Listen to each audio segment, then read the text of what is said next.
Hello everyone, welcome to Telugu One Academy. ఈరోజు మనం India's contribution in the field of science and technology అనే దా topic గురించి చదవబోతున్నాం. So India's contribution అనగానే మనం దీన్ని డివైడ్ చేసుకోవాలి. We have to divide this topic into 3 eras.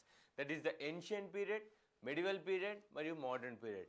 దీన్ని కొంతమంది హిస్టరీకి లేదా కల్చర్గాను కూడా భావిస్తూ ఉంటారు. బట్ ద సిలబస్ అనేది సైన్స్ అండ్ టెక్లో ఇచ్చారు కాబట్టి మనం క్లారిటీగా తెలుసుకోవాలన్నమాట.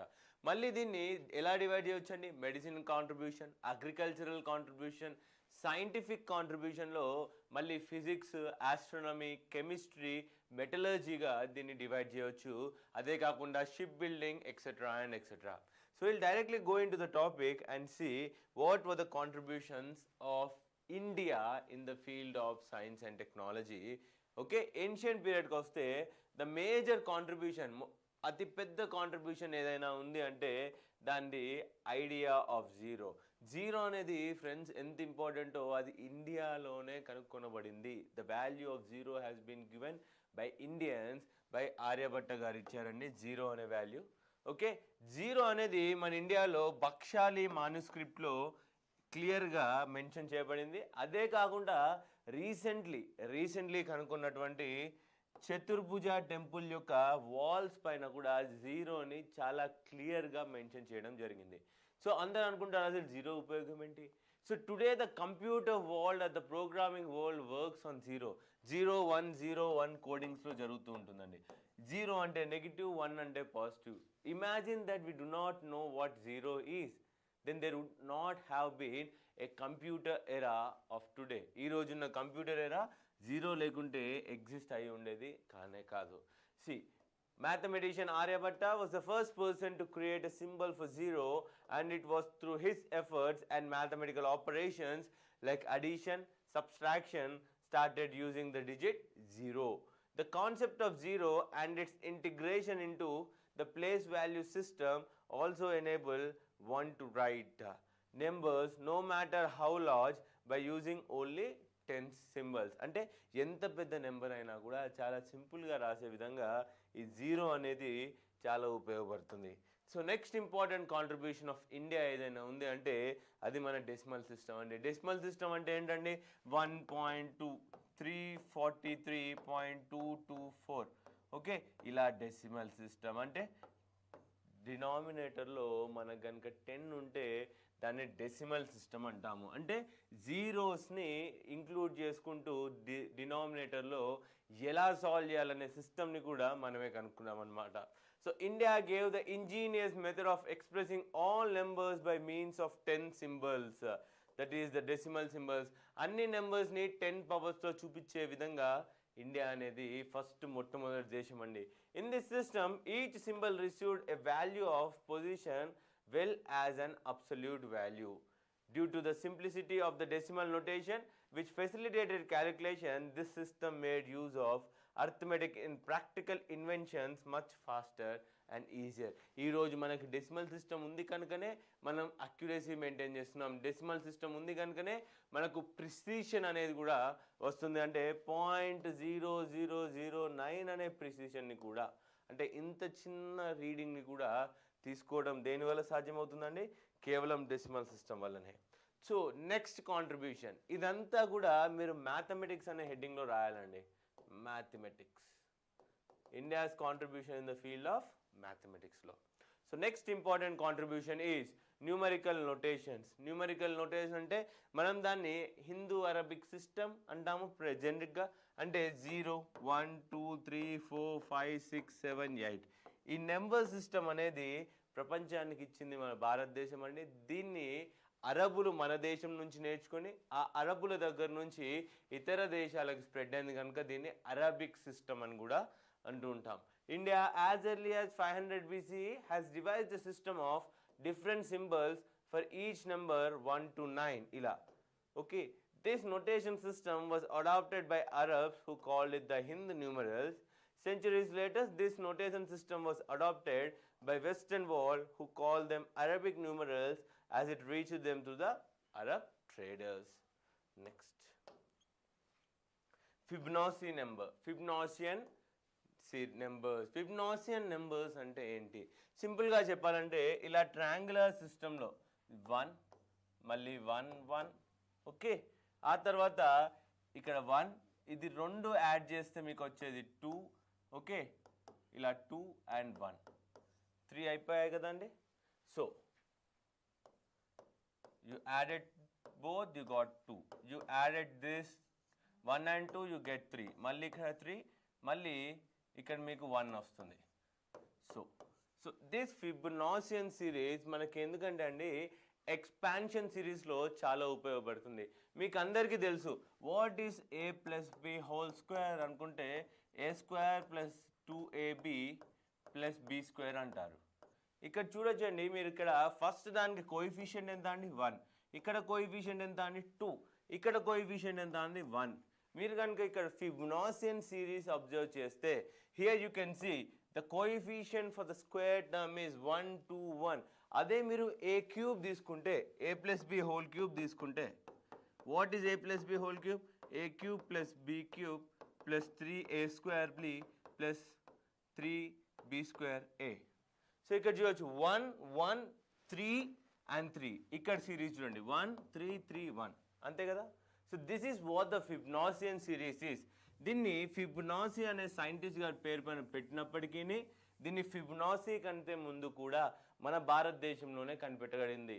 So Fibonaccian numbers and their sequence first appear in the Indian mathematics at Matrameru mentioned by Pingala garu రాసినటువంటి మత్రమేరులో మొట్టమొదటిసారిగా ఈ ఫిబొనాసి సిరీస్ అనేది మెన్షన్ చేశారు.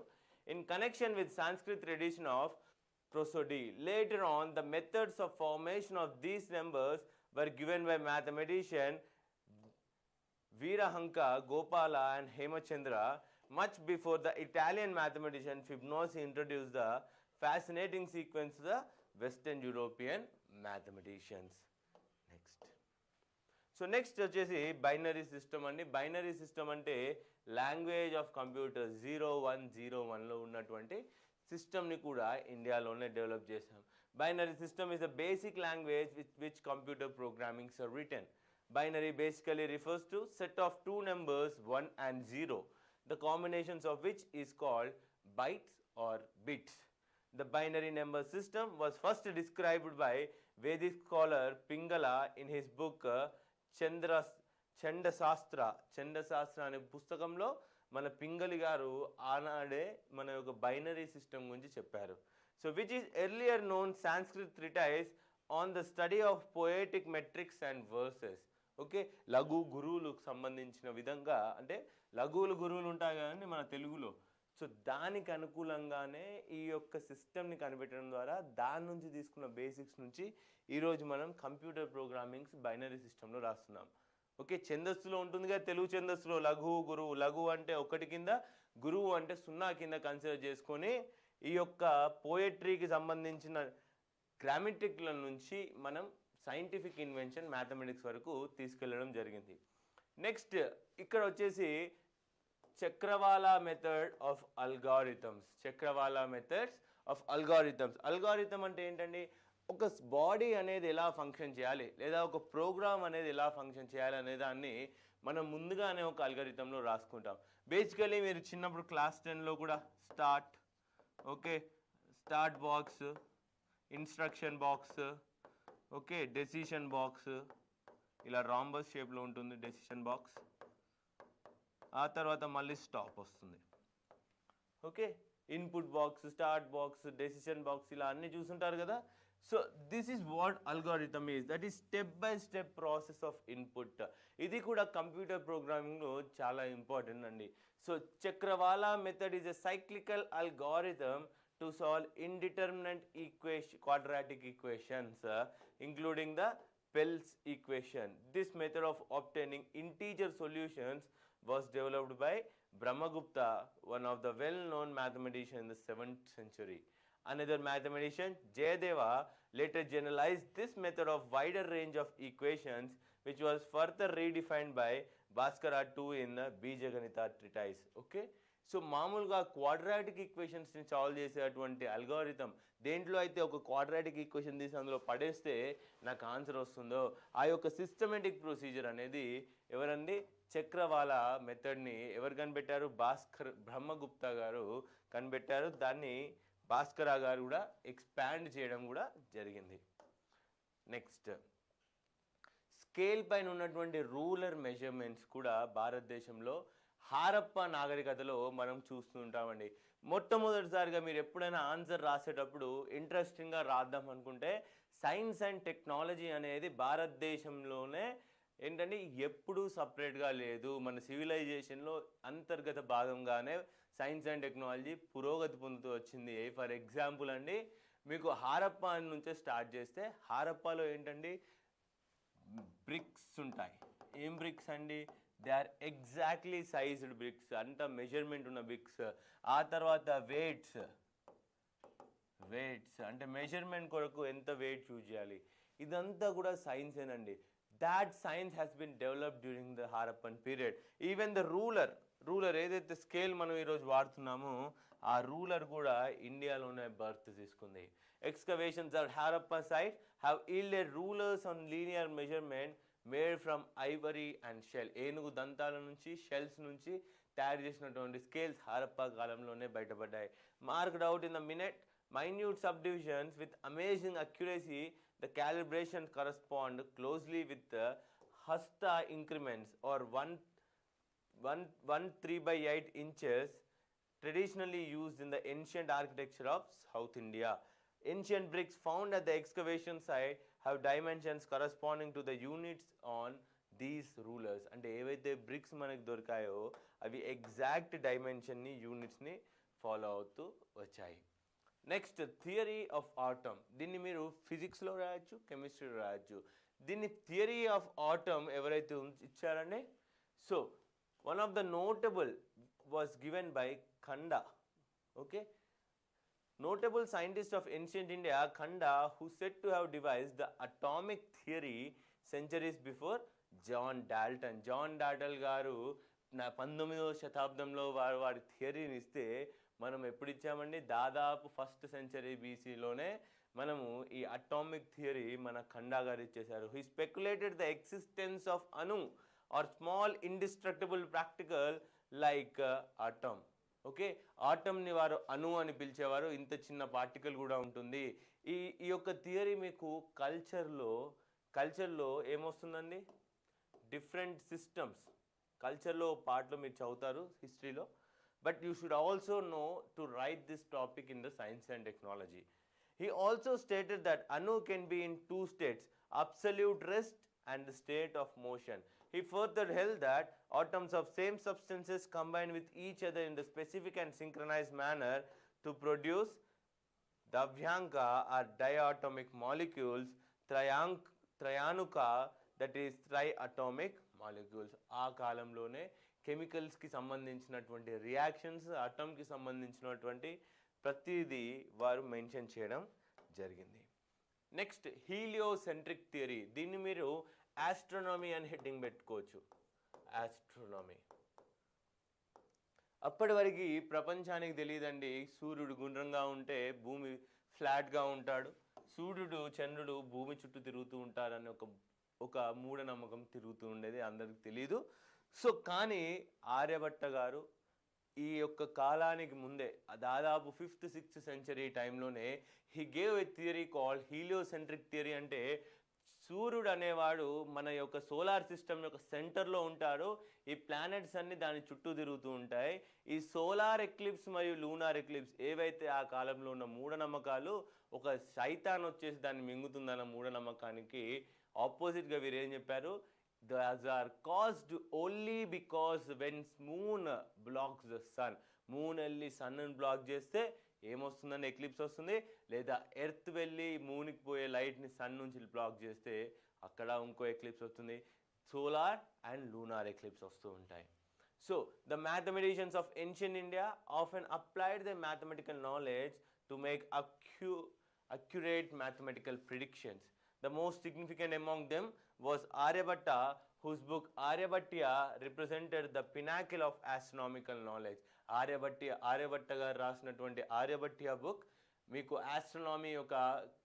ఆస్ట్రోనమీని ఒక హై లెవెల్కి తీసుకెళ్ళి ఎక్స్ప్లెయిన్ చేయడం జరిగింది.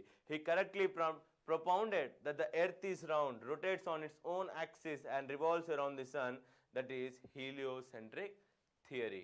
He also made predictions about the solar and lunar eclipse, duration of the day, as well as distance between the earth and the moon.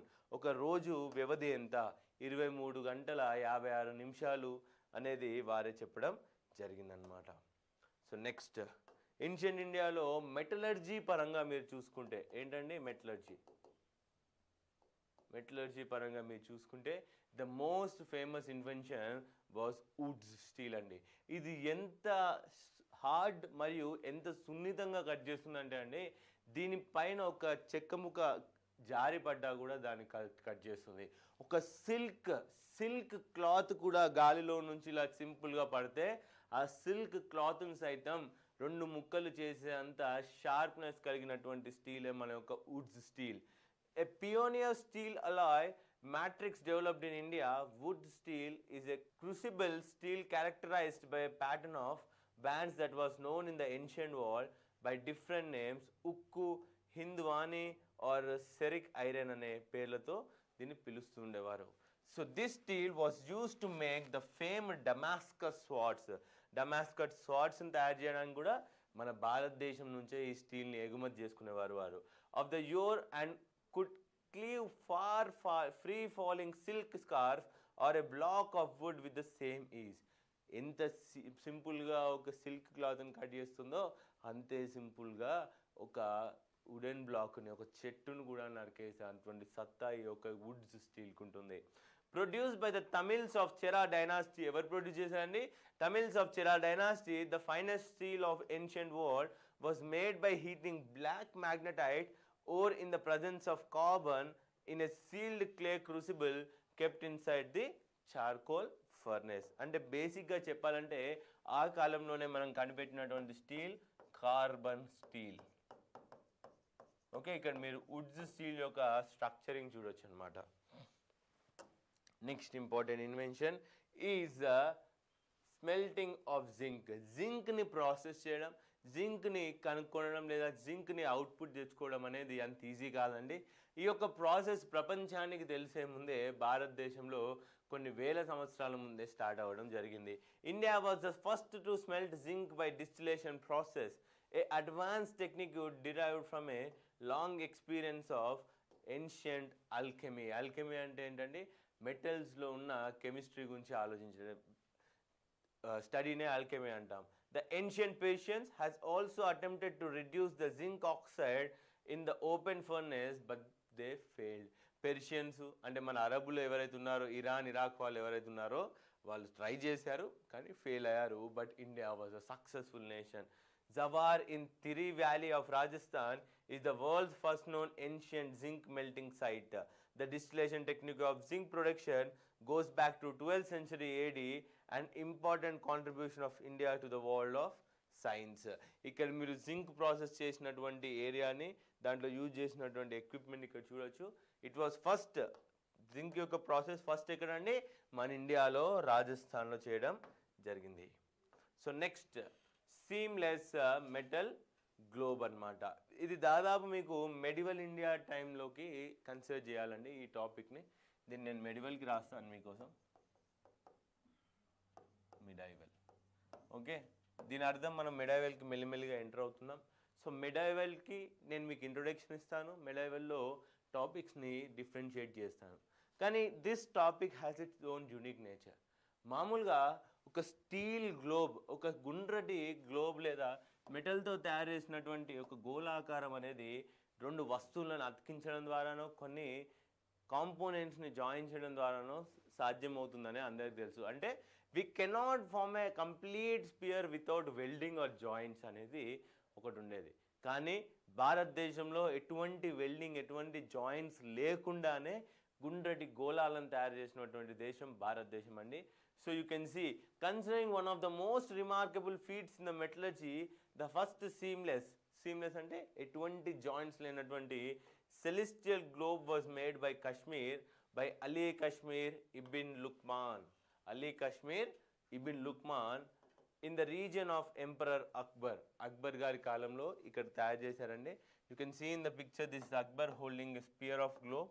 This was the globe which was made during that time.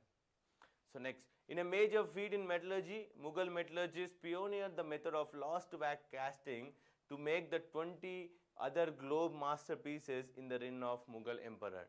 Before these globes were rediscovered in 1980s, the modern metallurgists believed that it was technically impossible to produce a metal globes without any seams given with the modern technology. 1980లో మళ్ళీ కనుక్కున్నప్పటికీ అసలు ఆ కాలంలో కూడా welding లేనటువంటి స్పియర్స్ని చేయడం అనేది అసాధ్యంగా భావించేవారు. Next ancient ఇండియాలో మేజర్ కాంట్రిబ్యూషన్ మెడిసిన్ పరంగా చూస్తే ఓకే ఇద్దరు వ్యక్తులు ముఖ్యమండి. మెడిసిన్ పరంగా మీరు చూస్తే సుశ్రుత సంహిత అండ్ చరక సంహిత. ఇక్కడ మనం ప్లాస్టిక్ సర్జరీ గురించి చదువుతాం. సుశ్రుత సంహిత ఓకే సుశ్రుత లేదా Sushruta Samhita. Sushruta was 6th century BC. వీరేంటంటే అండి సర్జన్ అండి, ఆ కాలంలో ఉన్నటువంటి surgeon. He was the first person to perform rhinoplasty. Rhinoplasty అంటే ఎవరైతే ముక్కుని వారి షేప్ చేసుకుందాం అనుకున్నారో అటువంటి సర్జరీని 6th century BCలోనే సుశ్రుత గారు వారు రాసినటువంటి సుశ్రుత సంహితలో ఎలాబరేట్గా మెన్షన్ చేశారు. అదే కాకుండా దాంట్లో వాడే అటువంటి ఇన్స్ట్రుమెంట్స్ని కూడా వారు డిజైన్ చేసి చూపెట్టడం జరిగింది. So is considered to be one of the most comprehensive textbooks of the ancient surgery. The text mentions various illness, different వ్యాధులు, వాటికి సంబంధించిన వృక్షాలు, plants, precautions and cures along with complex technique use of plastic surgery. The Sushruta Samhita is most well-known contribution to the plastic surgery is the reconstruction of nose known as rhinoplasty. So ఇదే కాకుండా cataract surgery ఏదైతే ముసలి వాళ్ళకి మొత్తం తెల్లగా form అవుతుంది చూడండి, మీ కంటిలో క్యాటరాక్ట్, దాన్ని తీయడానికి కూడా చేసినటువంటి సర్జరీ సుశ్రుత సంహితలో ఎలాబరేట్గా మెన్షన్ చేయడం జరిగింది. The first cataract surgery is said to have performed by ancient Indian physician Sushruta way back in the 6th century BC to remove the cataract. మామూలుగా క్యాటరాక్ట్ని తీయడానికి వారు చిన్న ఇన్సిజన్ చేసి కంట్లలో దాంట్లో ఉన్న ఆ క్యాటరాక్ట్ని మెల్లిగా తీయడము లేదా ఒక పక్కకి తోయడము. So remove the cataract from the eye he used needle Jabamukhi Salaka. Okay Jabamukhi Salaka అనే ఒక చిన్న నీడిల్ని యూజ్ చేశారు to loosen the lens and push the cataract out of the field vision. The eye would be then bandaged for few days till the eye is healed. Sushruta's surgical works were later translated into Arabic language and through the Arabs his works were introduced into the West. Arabs ద్వారా వీరి work మొత్తం కూడా వెస్ట్కి వెళ్ళడం కూడా జరిగింది. Next important, నేను ఇద్దరు పేర్లు చెప్పాను, ఒకరు సుశ్రుత గారు, ఒకడు చరక గారు. ఈ Charaka Samhita is a treatise on Ayurvedic medicine అండి. సో చరక సంహిత దీంట్లో ఎటువంటి వ్యాధులు ఉంటాయి, ఆ వ్యాధులకి ఎలా టెస్ట్ చేయాలి, ఏ చెట్లు వాడాలి, ఏ మూలికలు వాడాలి, ఏవి వాడితే ఎలా తగ్గుతుంది, దానికి సంబంధించిన ప్రతి ఒక్క దాని గురించి దీంట్లో మెన్షన్ చేయడం జరిగింది. ఫాదర్ ఆఫ్ ఇండియన్ మెడిసిన్గా మనం చరక గారిని భావిస్తామండి. Was the first physician to present the concept of digestion and metabolism immunity in his book. Charaka's ancient manual on preventive medicine remained standard work on the subject of 2 millennia and was translated into many foreign languages including Arabic and Latin. So next medieval India లేదా modern Indiaకి మనం వస్తే మన important contribution, ఈ contribution ద్వారా మన APJ Abdul Kalam గారు కూడా చాలా ఇన్స్పైర్ అయ్యారండి. That is the invention of metallic rockets. ఇది మన ఎవరు చేశారండి, టిప్పు సుల్తాన్ గారు వారు తయారు చేసినటువంటి రాకెటే ఈ యొక్క metallic rocket. It was used in Anglo French war లేదా మీరు సింపుల్గా చెప్పాలంటే ఆంగ్లో మైసూర్ వార్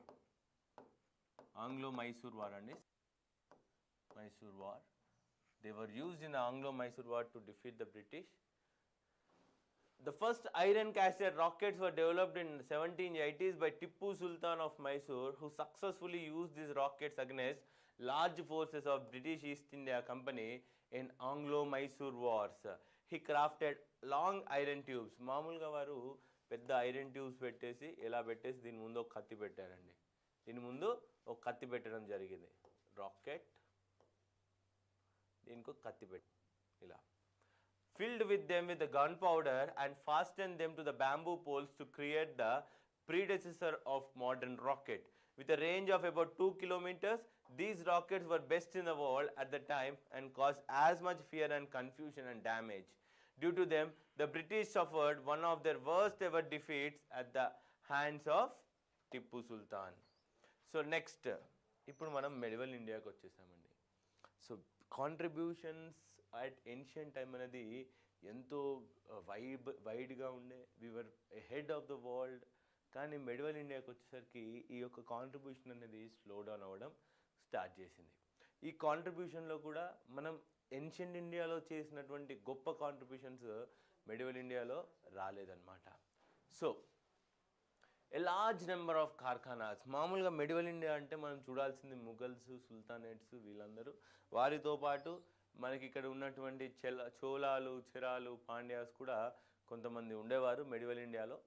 సో వారి కాంట్రిబ్యూషన్ కూడా ఎస్పెషల్లీ క్యాస్టింగ్లో, మెటల్ క్యాస్టింగ్ అండ్ మెటలర్జీలో, బ్రాంజ్ ఇమేజెస్లో అక్కడ చూడొచ్చు. కానీ మేజర్గా మనం ఆల్ ఓవర్ ఇండియా గురించి ఆలోచిస్తే ముఘల్ కాంట్రిబ్యూషన్ మరియు సుల్తానేట్ కాంట్రిబ్యూషన్స్ ఇంపార్టెంట్. దాంట్లో వీరు ఎస్టాబ్లిష్ చేసినటువంటి మేజర్ ఇన్స్టిట్యూషన్స్ ఏవంటే మదర్సాస్ ఎస్టాబ్లిష్ చేశారండి. Madrasas were the schools at that time. Akbar గారు, he was a very fast ahead of his time. He liked mathematics and science. Mathematics, science, commerce అంటే వారికి చాలా ఇష్టం. అందుకని చెప్పేసి మదర్సా ఎడ్యుకేషన్లో, స్కూల్ ఎడ్యుకేషన్లో మ్యాథమెటిక్స్ మరియు సైన్స్ని కంపల్సరీ కూడా చేశారు వారు. వీటితో పాటు వారు ఎస్టాబ్లిష్ చేసినటువంటి కార్ఖానాస్ అంటే ఏంటంటే వర్కింగ్ ప్లేసెస్. ఎక్కడైతే రాయల్ ఫ్యామిలీకి అవసరమైనటువంటి వస్తువుల తయారీ జరుగుతుందో ఆయా కార్ఖానాలు కేవలం వస్తు తయారీ వేదికలే కాకుండా అవి సైంటిఫిక్ ఇన్వెన్షన్ వేదికలుగా కూడా మారడం జరిగింది. Okay, so that's what I have given all this slide. A large number of karkhanas were maintained by the kings and nobles to supply provisions, stores, equipment to the royal household and government departments. These karkhanas not only worked as manufacturing agencies but also served as the centers of technical and vocational training to young men. The karkhanas trained and turned out artisans and craftsmen in different branches who later set up their own independent karkhanas. Muslim rulers attempted to reform the curriculum of the primary school education. Some important subjects like arithmetic, mensuration, geometry, astronomy, accountancy, public administration, agriculture were included in the course. Though the special efforts were made by the rulers to carry out reforms in education, yet science did not make much ahead during this period. అంత ఎక్కువగా develop కాలేదండి. ఏన్షియంట్లో ఏదైతుందో దాని applications ఎక్కువ వచ్చాయి. Efforts were made to seek a kind of synthesis between Indian traditional scientific culture and prevalent approach of science in other countries. వేరే కంట్రీస్తో కూడా కలయికతో మనం డెవలప్ చేద్దామని ట్రై చేశాం. సో మెడివల్ ఇండియాలో first topic in the contribution is biological contribution అండి. ఏమి డైరెక్ట్గా ఏం చేయలేదండి, ఏదో పెద్ద రీసెర్చ్ మాన్యువల్స్ ఏం లేదు. కానీ because of the interest of the rulers of medieval India hybridization అనేది జరిగింది. డిఫరెంట్ స్పీసీస్ మధ్యలో వీరు ఏదైనా ట్రాన్స్మిషన్ చేస్తే, ఫర్ ఎగ్జాంపుల్ ఒక పులి ఒక సింహం మధ్యలో ఎటువంటి ఎనిమల్ వస్తుంది, అలాంటి ఎక్స్పెరిమెంట్స్ అనేవి వీరు చేయడం జరిగింది. అవే కాకుండా వీరు వాడే అటువంటి జంతువులు ఏదైతే ఫాల్కన్ ఉంటుందో లేదా వీరు అటాక్కి లేదా అదేంటి వేటకి వెళ్ళేటప్పుడు యూజ్ చేసేటువంటి ఎనిమల్స్ గురించి, వాటి స్ట్రక్చర్స్ గురించి క్లియర్గా పుస్తకంలో రాయడం వల్ల మరియు ఇలా పెయింటింగ్స్లో చూపించడం వల్ల ఆ ఎనిమల్స్ గురించి అవగాహన అనేది ఎక్కువగా పెరగడం జరిగింది. So biology during medieval period is more about the animals. Hamsadeva compiled Margapasi Shastra, a 13th century, which gives general thought, not always scientific account of some of the beasts and birds of hunting. Okay, hunting lo use చేసేటువంటి birds ఇంకా బీస్ట్ల గురించి ఎవరండి హంసదేవ గారు మార్గపాసి శాస్త్రాలు రాయడం జరిగింది. The medieval rulers as warriors and hunters kept animals such as horses, dogs, cheetahs and falcons. Animals both domesticated and wild existed in the menageries. Akbar showed a special interest in producing good breed. Breeding ఎక్కువగా చేసేవారండి. మంచి strong horse కావాలి, మంచి strong Lions కావాలి వేటాడడానికి, యుద్ధం చేయడానికి అన్ని. Of domestic animals, elephants and horses. ఈ బ్రీడింగ్ ఇంట్రెస్ట్ వల్లనే Jahangir in his Tuzuki Jahangiri recorded his observations and experiments of wedding and hybridization. ఆ కాలంలోనే హైబ్రిడ్ ఎనిమల్స్ ఎలా ఫైండ్ అవుట్ చేయాలి, హైబ్రిడ్ ఆవులు ఎడ్లని ఎలా ప్రొడ్యూస్ చేయాలనే దానిపైన కూడా ట్రై చేశారు. He described about 36 species of animals Tuzuki జహాంగీరిలో. His court artist especially Mansoor produced elegant accurate portrait of animals, some of which are still preserved in the several museums.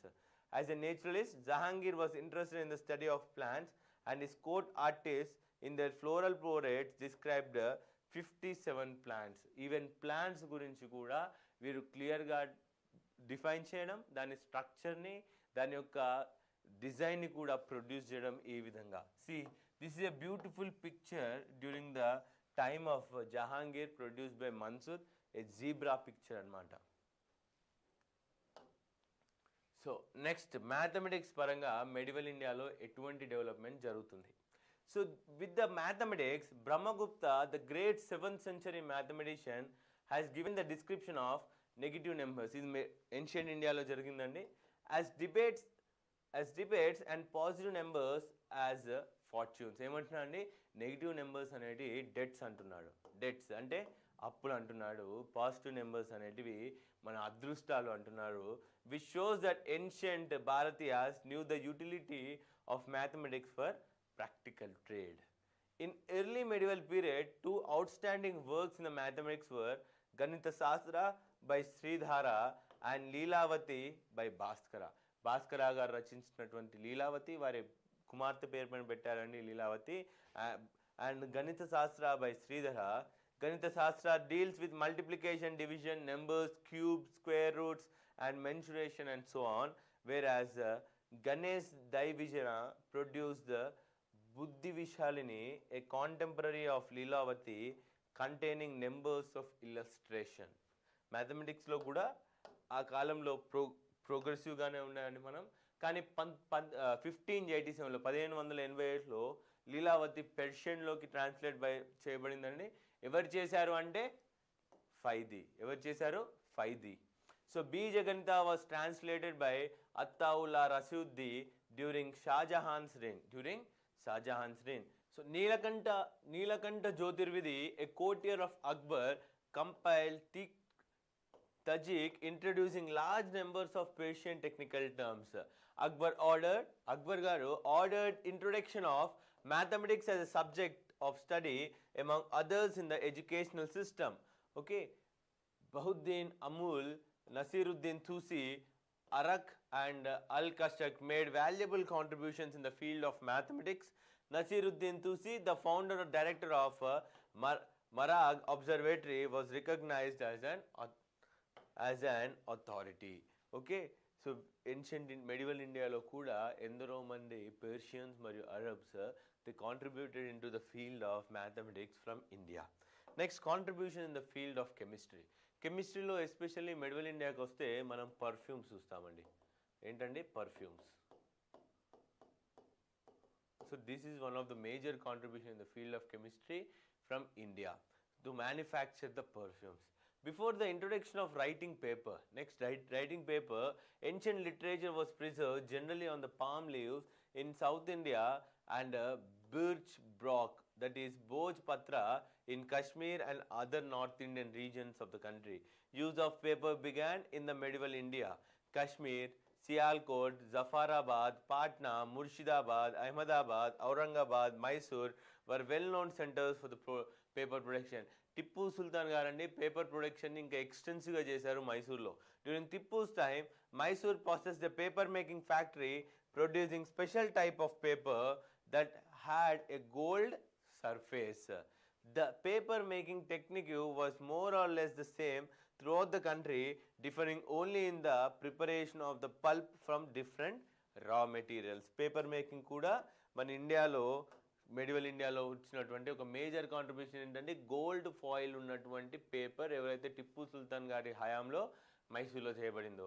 The Mughals knew the technique of production of gunpowder and its uses in the gun. Indian craftsmen learned the technique and evolved suitable explosive compositions. They were aware of the method of preparation of gunpowder using saltpeter, sulfur, charcoal in different ratios for use in different types of guns. The principal type of fires included those which pierced through the air rockets produced by sparks of fire blazed with various colors and ended with explosion. So medieval India lo explosives kuda elaborate ga produce cheyabaddayi. Tuzuki Babari lo gives an account of casting of cannons. Cannons anetivi ela cast cheste ekko kalam magutayana dani meeda. The metal melted was made to run into the mold till full and then cool down. Besides explosives, other items were also produced. Aini Akbari speaks of regulations of perfume office. Okay, Aini Akbari lo. The attar of roses was popular perfume, the discovery of which is attributed to the mother of Noor Jahan. Mention may also be made here for the glazed tiles and pottery during the period. ఈ పీరియడ్లో తయారు చేసినటువంటి tiles కూడా మొత్తం ప్రపంచవ్యాప్తంగా ఎంతో ఫేమస్గా ఉండేవండి. ఆస్ట్రానమీలో మేజర్ కాంట్రిబ్యూషన్ అండి మన జంతర్ మంతర్ లాంటి ఒక మేజర్ ఆస్ట్రానమికల్ అబ్జర్వేటరీస్ కట్టినటువంటి జైసీ. ఓకే, జైసీగా నెక్స్ట్ ఇక్కడ చూద్దాం. Firoz Shah Tughlaq established observation post in Delhi. Firoz Shah Bahmani under the Hakim Hussain Galani, Syed Muhammad Kazimi set up observatory in Daulatabad lo. Okay, Bahmani kingdom lo. Next, Ujjain, Varanasi and Mathura, Delhi were the main observatory centers. Both lunar and solar calendars were used. Calendar అనేది friends medieval ఇండియాలో ఎక్స్టెన్సివ్గా research చేసి ఒక accurate calendar అనేది ఇవ్వడం జరిగింది. మ్యాథమెటిక్స్లో లేదా డేస్లో లేదా అబ్జర్వేషన్లో క్యాలెండర్ అనేది చాలా చాలా important. Without calendar the world cannot work in its way.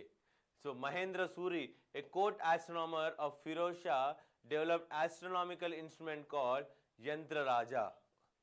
The Parameshwara and Mahabhaskariya were the famous families of astronomers and almanac makers.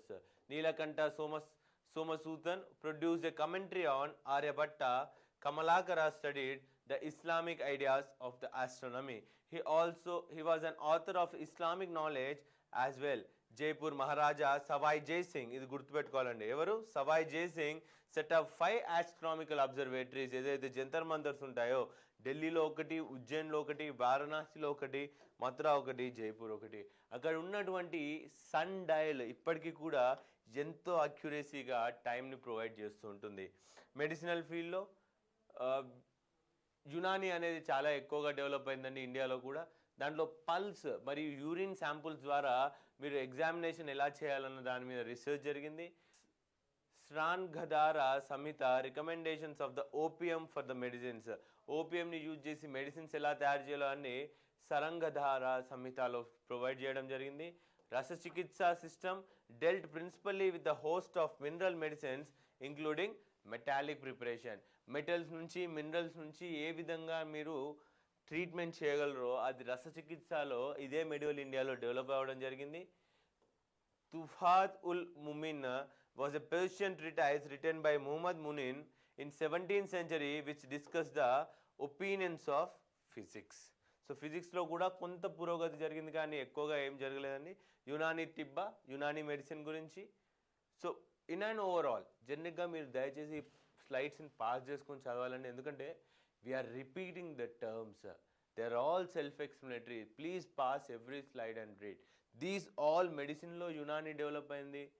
అలానే కొంత మెటలర్జికల్ ఫీల్డ్లో నుంచి మెడిసిన్ ఎలా యూజ్ చేయాలి, యూరిన్ శాంపుల్స్ ద్వారా ఎలా కనుక్కోవాలి ఆ వ్యక్తి ఏ ఏ వాటితో ఇబ్బంది పడుతున్నారు, ఎవరెవరు ఈ ఆయుర్వేదాన్ని పెర్షియన్లోకి ట్రాన్స్లేట్ చేసి ఎంత ఎఫర్ట్ చేశారు. ఫర్ ఎగ్జాంపుల్ ఔరంగజేబ్ గారు ఏం చేశారండి, ఈ యొక్క ఆయుర్వేదాన్ని పెర్షియన్లోకి ట్రాన్స్లేట్ చేసి దాని అప్లికేషన్ కూడా వారు ఎంకరేజ్ చేశారనమాట.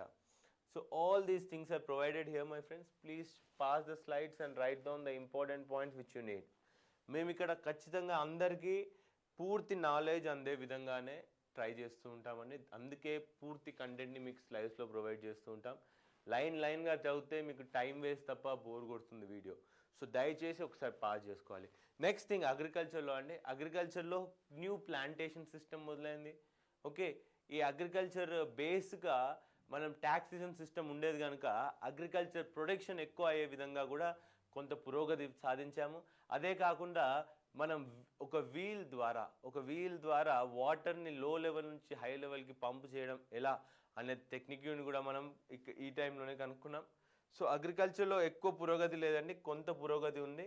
కానీ న్యూ క్రాప్స్ ఎలాంటి పొటాటో, టొబాకో వంటి క్రాప్స్ భారతదేశానికి రావడం జరిగింది మెడివల్ ఇండియాలో. Even chillies were also at that time. Next you can same అండి, ఒకసారి పాస్ చేసుకొని చూడాలి ఎలా వచ్చాయి. మ్యాంగో గ్రాఫ్టింగ్, మ్యాంగో చెట్టుని గ్రాఫ్ట్ చేసి ఇంకా హైబ్రిడ్ మ్యాంగోస్ని ప్రొడ్యూస్ చేయడం ఎలా, క్యాష్యూ అనేది ఇండియాకి ఎలా వచ్చింది అని అన్నీ కూడా మనకి మెడివల్ టైంలో అగ్రికల్చర్ ఫీల్డ్లో జరిగింది. ఇరిగేషన్ ఎక్కువ జరిగింది. వెల్స్ అండ్ ట్యాంక్స్ కట్టుకున్నాం, okay, for the purpose of irrigation. So all that like ఇక్కడ ఉంది చూడండి,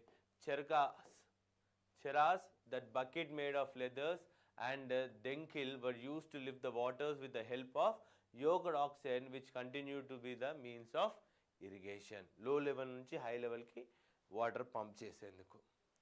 so friends, we'll end our class with medieval and ancient India here. మనం మోడర్న్ ఇండియాలో జరిగినటువంటి ఇనిషియేటివ్స్, కాంట్రిబ్యూషన్స్ని, రోల్ ఆఫ్ సైన్స్ అండ్ టెక్నాలజీతో పాటు కలిసి చదువుదాం. సో మనకి మోడల్ క్వశ్చన్స్ ఎలా వస్తాయి ఈ టాపిక్ నుంచి? సింపుల్గా చెప్పాలంటే first one mains model questions అండి. What are the contributions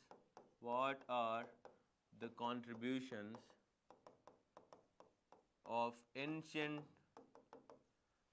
India in the field of science and technology? Discuss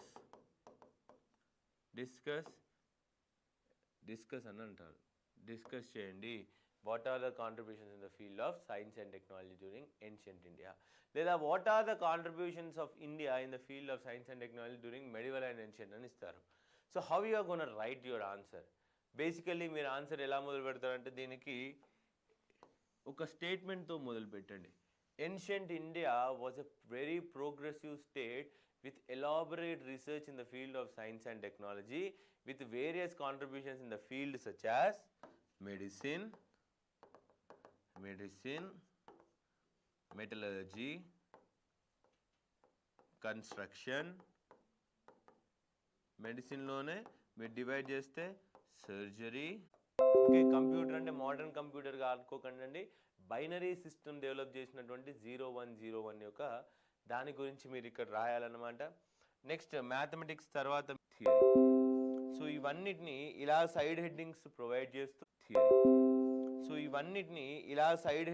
provide చేస్తూ కింద ఎలాబరేట్గా రాస్తూ కంక్లూజన్లో ఏం రాస్తాం? India during ancient time was the leader for the world in science and technology. So for India today to become the leader in the field of science and technology, there is a need of investment in the field of science and technology, especially in the research and development. Thus by increasing the amount of GDP, ఏంటండి జీడిపిని 2% పెంచడం వల్ల మనకి research and development జరగడం వల్లనే మన భారతదేశం మళ్ళీ ఈ యొక్క పురోగతిని, ఈ యొక్క స్టేటస్ని పొందగలదు అని చెప్పేసి కంక్లూషన్లో రాయాలి. Indigenous technologies and development of new technologies గురించి మాట్లాడబోతున్నాం. మరి what exactly is this indigenous means అంటే మన దేశీయకరణ. Okay, we're doing whatever our nation needs, అంటే మన దేశానికి అనుకూలంగా. ఒక సింపుల్ వర్డ్లో చెప్పాలంటే ఈరోజు ఫేస్బుక్ ఉందండి, Facebook is an international app.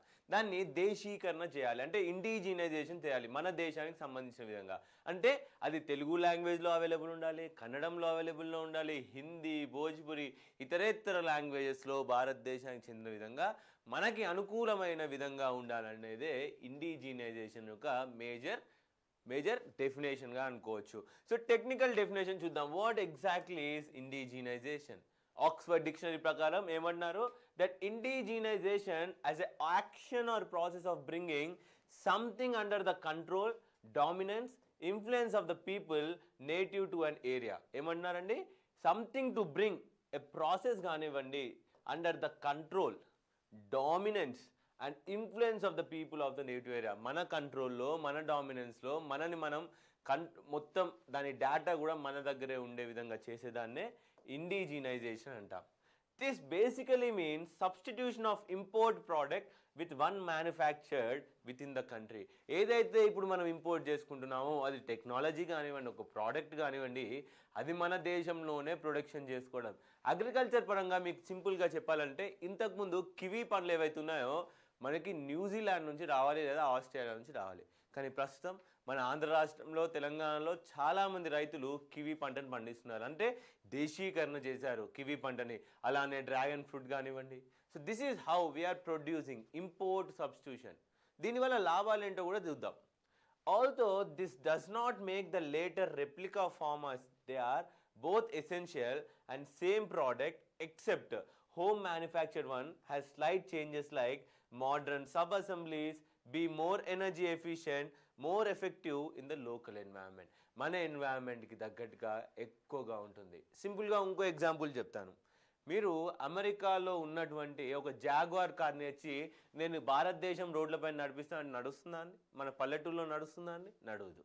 కానీ మన టాటా వారు లేదా మన హీరో వారు తయారు చేసిన బైకులు కానివ్వండి, కార్లు కానివ్వండి, మన భారతదేశపు రోడ్లకి అనుకూలంగా ఉంటాయి. They are best suited for our Indian roads.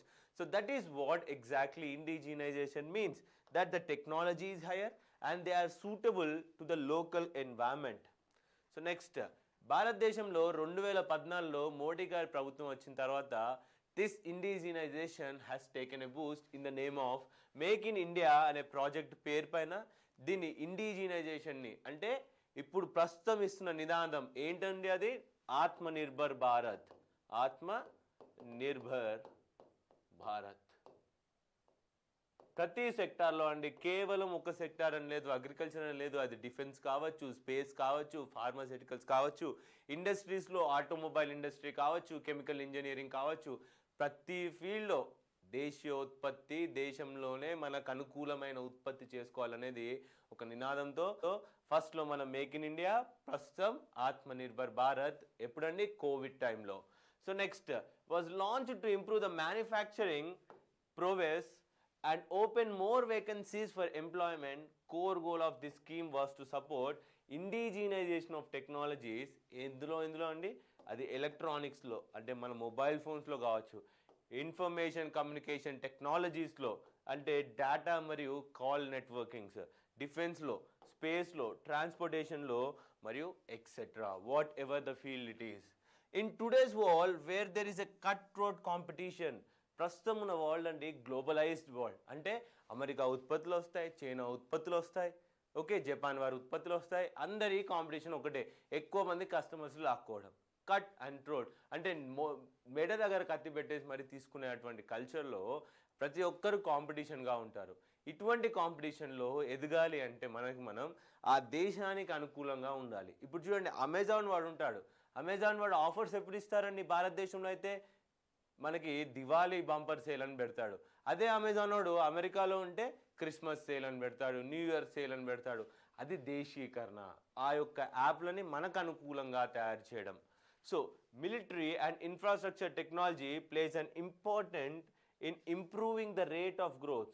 But what is even more vital is that the men behind the machines can comprehend the technology.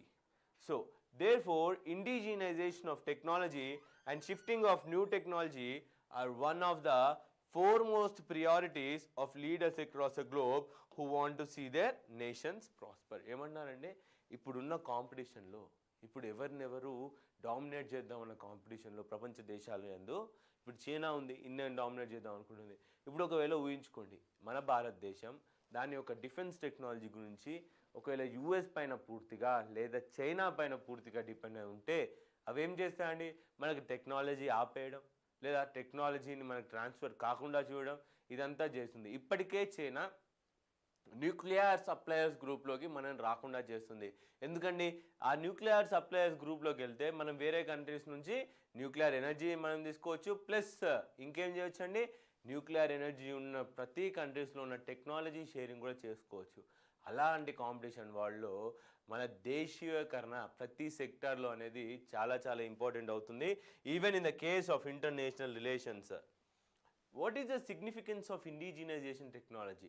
అంటే మనం అసలు ఇండిజినైజేషన్ ఎందుకు చేయాలి, దేశీకరణ ఎందుకు చేయాలి అంటే, indigenization is crucial step for a developing economy to transform itself into a develop economy. ఒక developing economy developed ఎకనామీగా మారాలి అంటే అది కేవలం ఇండిజినైజేషన్ ద్వారానే సాధ్యమవుతుంది. With increasing globalization, more and more men and material resources are being available for the foreign nations to utilize from the benefits through bilateral ties. This leads to underutilization of its own resources by nation to develop itself. ఏంటంటే globalisation వల్ల పక్క దేశాల products ఇక్కడ demand పెరుగుతుంది, కానీ మన దేశంలో ఉన్న ముడి సరుకుల నుంచి ఇటువంటి ప్రోడక్ట్ని తయారు చేసే అటువంటి ఇండస్ట్రీస్ తగ్గిపోతాయి. తద్వారా ఏమవుతుందండి, సింపుల్గా చెప్తాను. ఇప్పుడు మనం యూఎస్ నుంచి అన్ని మొబైల్ ఫోన్స్ కానీ ఇవన్నీ ఇంపోర్ట్ చేసుకుంటున్నాం అనుకుందాం. ఇప్పుడు ఇండియాలో మొబైల్ మ్యానుఫ్యాక్చర్ ప్లాంటే ఉండదు. అలాంటప్పుడు ఏమవుతుందండి, మన దేశంలో ఇండస్ట్రీస్ ఏర్పడవు, రీసెర్చ్ అండ్ డెవలప్మెంట్ ఏర్పడవు. వీటన్నీ ఏర్పడకపోవడం వల్ల there is a loss in employment. What is that? Loss in employment. Okay, now indigenization వల్ల, దేశీకరణ వల్ల ఏమొస్తుందండి లాభం అంటే, ఫస్ట్ దీన్ని మనం వెనక్కి తోసేసి ఎంప్లాయ్మెంట్ జనరేషన్, ఎంప్లాయ్మెంట్ క్రియేషన్, వాటితో పాటు ఎంటర్ప్రీనర్షిప్ చేస్తాం. ఓకే, ఇవన్నీ ఉంటాయన్నమాట. సో ఇంత లాభం ఉన్నందువల్లనే మనం ఇండిజినస్ని డెవలప్ చేస్తాం లేదా ఎంకరేజ్ చేస్తాం. సింపుల్గా ఇంకో ఎగ్జాంపుల్ చెప్తా. ఇప్పుడు రఫాల్ డీల్ ఉందండి. ఈ రఫాల్ డీల్లో మీరు ఒక క్లాస్ ఉంటుందండి. ఆ క్లాస్ ఏంటి, రఫాల్ అనేది ఫ్రెంచ్ వాళ్ళు సప్లై చేస్తున్నప్పటికీ దాంట్లో ఉన్న కాంపోనెంట్స్ కానివ్వండి, దాన్ని మళ్ళా మెయింటెనెన్స్ కానివ్వండి, దాని టెక్నాలజీ కానివ్వండి, భారతదేశంలో ఇండియాకి అనుకూలంగా ట్రాన్స్ఫర్ చేయడం మరియు ఇక్కడే మ్యానుఫ్యాక్చర్ అయ్యే విధంగా కూడా అందులో ఒక ఇంపార్టెంట్ క్లాస్ ఉంటుంది. That is what indigenisation means. అంటే మనకి అనుకూలంగా. ఇప్పుడు చూడండి, ఫ్రాన్స్లో యావరేజ్ హైట్ 6 feet ఉండొచ్చు, కానీ భారతదేశంలో యావరేజ్ హైట్ ఎంత అండి, 5'8", 5'9" ఉంటారు. ఇప్పుడు నేను 6 అడుగుల మనిషికి నేను ఒక సీట్ తయారు చేసి రఫేల్లో పెడితే అది మన యావరేజ్గా ఉన్న 5.9, 5.8 ఉన్న పైలట్లకి పనికి రాదు. అతని లెగ్ లెంత్ వేరు, మన లెగ్ లెంత్ వేరు. అంటే మన యొక్క ఆంథ్రోపోజెనిక్, మన యొక్క హైట్, వెయిట్ మన యొక్క అనుకూలంగా చేయడమే this indigenisation. What it means, using of own natural resources cheaper and easy to harness. మన దేశంలో పెరుగుతున్నటువంటి, మన దేశంలో లబ్ధి ఉన్నటువంటి రిసోర్సెస్ని యూజ్ చేయడం వల్ల అది చాలా చీప్గా ఉంటుంది, బెటర్గా కూడా ఉంటుంది. It is also to be noted that developing nations indigenization is the prolonged and development of new technologies. Hence indigenous hold significance in R&D too. Indigenisation వల్ల మనం రీసెర్చ్ అండ్ డెవలప్మెంట్ కూడా ఎక్కువ చేస్తూ ఉంటాం. As long as country is able to successfully implement indigenisation of technology, it earns capacity to stand independently and perform further research and development and new technologies. So ఇప్పుడు ఏం చెప్తున్నా అండి, నేను ఇండిజినైజ్ చేస్తే నాకు రీసెర్చ్ అండ్ డెవలప్మెంట్ పెరుగుతుంది. ఈ research and development పెరిగితే ఏమవుతుందండి, ఇంకా కొత్త ప్రోడక్ట్స్, ఇంకా కొత్త టెక్నాలజీస్ని మనం తయారు చేస్తూ ఉంటాము. This is not only a technological advancement in itself, but also a huge moral booster for the citizens of India. After all, innovation is critical for developed new technologies. ఏమంటున్నానండి, ఇండిజినైజేషన్ అనేది కేవలం ఎకనామికే కాదు, కానీ మోరల్గా కూడా మనని ఎత్తుకెదుగుస్తుంది. మన దేశం మేము కనిపెట్టాం, మనం కనిపెట్టాం. సింపుల్గా ఇంకో ఎగ్జాంపుల్ చెప్పాలంటే ఎవరండి, ఇస్రో. ఎవరు? ఇస్రో వారు చేస్తున్నటువంటి, అది మామ్ మిషన్ కావచ్చు, అదేంటండి మార్స్ ఆర్బిటాల్ మిషన్. ఓకే, ఇదేంటండి పూర్తి దేశీయ ఉత్పత్తి మరియు ప్రపంచ దేశాల్లో మొట్టమొదటి అటెంప్ట్లోనే మనం మార్స్కి చేరుకునే దేశాల్లో మనం ఒకరం. కాబట్టే మనకేమైందంటే మన యొక్క సెల్ఫ్ కాన్ఫిడెన్స్ పెరిగింది, మన యొక్క ధైర్యం పెరిగింది. అలానే భారతదేశంలో స్పేస్ సెక్టార్లో ఇన్వెస్ట్మెంట్లు పెరిగాయి. ఇట్లాంటి ఫీట్స్ చేయడం వల్ల ఇదే ఇంకొక ఎగ్జాంపుల్ దేశీయకరణలో. So science and technology are the basics of evolution of a nation into a global super power. Science and technology పెరిగితేనే నేను గ్లోబల్ సూపర్ పవర్ అవుతా. దీనికి ఇంకో ఎగ్జాంపుల్ ఏం చెప్పొచ్చు అండి, మీరు ఇండస్ట్రియలైజేషన్ ఫస్ట్ ఏ దేశంలో స్టార్ట్ అయిందండి? యూరోప్లో స్టార్ట్ అయింది, ఇంగ్లాండ్లో స్టార్ట్ అయింది. అలా స్టార్ట్ అయిన ఇంగ్లాండ్ మన ప్రపంచ దేశాన్ని ఒక 200 నుంచి 300 సంవత్సరాలు పాలించగలిగింది. ఆ తర్వాత అదే టెక్నాలజీ యూజ్ చేసినటువంటి యుఎస్ఏ వారు దాన్ని డిఫెన్స్ టెక్నాలజీ యూజ్ చేయడం వల్ల అది ఈరోజు ప్రపంచ దేశాల్లో నెంబర్ 1 స్థానంలో ఉంది. దాంతోపాటు చైనాలో కూడా ఇప్పటికీ ఈ రోజుకి కూడా దాని దగ్గర ఉన్న సూపర్ కంప్యూటర్స్, దాని దగ్గర ఉన్న టెక్నాలజీ అనేది చాలా చాలా సుప్రీం అండి. అది కేవలం దాని యొక్క దేశీకరణ వల్లనే సాధ్యమైందనమాట. Next, science had made works easier and more efficient over the period of time and is constantly evolving as a result of intense global competition. రోజు రోజుకి సైన్స్ వచ్చేసి మనకి వర్క్స్ అనేటివి ఈజీగా త్వరగా ఎలా చేస్తున్నాయి. Therefore, staying dependent on another nation's technology will allow these nations to have access to our data, information, which is very risky game. ఏమంటున్నారండి, నేను ఎంతసేపు బయట దేశం యొక్క ప్రోడక్ట్స్, ఫర్ ఎగ్జాంపుల్ సింపుల్గా చెప్తాం, రీసెంట్లీ టిక్టాక్ని బ్యాన్ చేశారండి మన గవర్నమెంట్. ఎందుకు బ్యాన్ చేశారండి? ఎందుకంటే మన దేశం యొక్క డేటా, అంటే ఏ ప్రజలు ఏ వీడియోస్ చూస్తున్నారు, ఎంతసేపు చూస్తున్నారు, అసలు వీళ్ళ గుణగణాలు ఏంటి అనే ఒక అనలైటిక్ స్టేట్మెంట్ ఏదైతే ఉంటుందో అది పోయి చైనా దేశంలో పడుతుంది. చైనా వచ్చేసి it's a communist country. We do not know వాళ్ళు ఈ డేటాని ఏ విధంగా యూజ్ చేస్తారో తెలీదు. ఆ పిక్చర్ వెనకాల ఉన్న లొకేషన్స్ని తీసుకొచ్చి వారు ఆ మ్యాప్స్లని మ్యాప్ చేసుకొని ఇంకా ఏదైనా అటాక్ ప్లాన్ చేయొచ్చు. ఇలాంటి సెన్సిటివ్ డేటా కూడా ఫారెన్లోకి వెళ్ళిపోయి అక్కడే స్టోర్ అయ్యి వారు ఏం చేస్తున్నారో తెలియకపోతే ఎలా అండి, అంటే మన దేశానికి రిస్క్ అవుతున్నట్టు. So to reduce that risk also we have to indigenize. ఇప్పుడు ఫేస్బుక్ ఉందండి, మొత్తం డేటా యూఎస్కి వెళ్ళిపోతుంది. అప్పుడు ఎవరికి ఇబ్బంది అండి? మనకే ఇబ్బంది. So to manipulate, they do manipulation అనమాట. అక్కడ మనం ఏదైనా కానీ కొత్తగా యాప్ డౌన్లోడ్ చేసుకున్నా మీకు కండిషన్స్ అని వస్తాయి, టర్మ్స్ అండ్ కండిషన్స్. ఎవరం చదవము. అక్కడ ఏముంటుంది, మీ యొక్క సెన్సిటివ్ డేటాని మేము ఎవరితో షేర్ చేయం కానీ దీన్ని అనలైజ్ చేస్తాం, వాడుకుంటాం అని ఉంటుంది ఒక క్లాసు. తద్వారానే మీకు ఇప్పుడు మీరు ఈరోజు ఒక షాపింగ్ యాప్ ఓపెన్ చేశారు, మీరు ఒక చైర్ కొందాం అనుకున్నారు. ఆ చైర్ గురించి సర్చ్ చేసి ఆఖరికి డబ్బులు లేక పక్కకు పెట్టేస్తారు. సో ఇంకా మళ్ళీ వేరే ఏ వెబ్సైట్ ఓపెన్ చేసినా రైట్ సైడ్లో లెఫ్ట్ సైడ్లో అడ్వర్టైజ్మెంట్ అన్నీ చైర్ అని కనిపిస్తాయి. అనుకోకుండా మీరు దాన్ని నొక్కేస్తారు, మీ డబ్బులు వాడు నొక్కేస్తారు. So this is how the technology works, this is how the people manipulate. అటువంటి సెన్సిటివ్ డేటా పక్క దేశానికి పోతుంటే it is a harm for our Indian security and Indian economy. Hence, to limit the other nations' access to the information of our nation and secure the nation's interest can only be possible upon implementing indigenization of the technology. This gives the indigenization the national and territorial security. So indigenization చేయడం వల్ల national మరియు territorial security కూడా ఉంటుందని నేను చెప్పాను మీకు. So దీనికి example ఏం రాస్తారండి? దీంట్లో ఎగ్జాంపుల్ మనకి టిక్టాక్ పోయింది, టిక్టాక్ వెళ్ళిపోయింది కదా, టిక్టాక్ వెళ్ళిపోయింది. టిక్టాక్కి ఇండిజినైజేషన్ వర్షన్ ఏంటండి? మోజ్ వీడియోస్ ఈ మధ్య బాగా ఫేమస్ అవుతున్నాయి కదా, మోజ్ వీడియోస్ టిక్టాక్కి ఇండిజినైజేషన్ వర్షన్ అనమాట. దీని డేటా అంతా కూడా మన దేశంలోనే ఉంటుంది కాబట్టి దాన్ని సెక్యూర్గా చూసుకోవచ్చు. సో ఇప్పుడు ఇండిజినైజేషన్ వల్ల అడ్వాంటేజెస్ చూడండి. అడ్వాంటేజెస్ ఏంటండి? Firstly it is huge psychological and socio economic impact. అంటే మన సైకాలజీని ఓకే ఇది నా దేశీయ ప్రోడక్ట్. ఇప్పుడు రామ్దేవ్ బాబా ఉన్నారు, దేశీయ ఉత్పత్తి మన ఉత్పత్తి అని చెప్పేసి అమ్ముతున్నారు. దానికి డిమాండ్ పెరిగింది కదా స్టార్టింగ్లో, సరే ఇప్పుడు లేదనుకుందాం. So but that is an example. Then also it gives the socio economic impact. మన దేశంలో ఇండస్ట్రీస్ పెరిగాయి, ఫ్యాక్టరీస్ పెరిగాయి, దాని అర్థం ప్రొడక్షన్ కూడా పెరిగింది. దాని సింపుల్ అర్థం ఏంటంటే ఎంప్లాయ్మెంట్ కూడా పెరిగినట్టు అర్థం.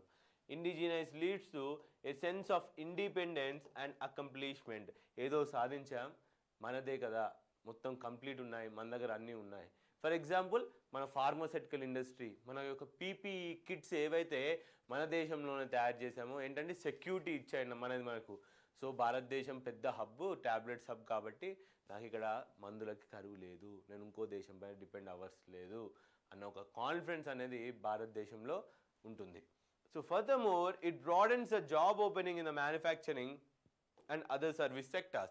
Additionally, post-indigenization, cost of production is cheaper for the same quality of products as compared to importing technology.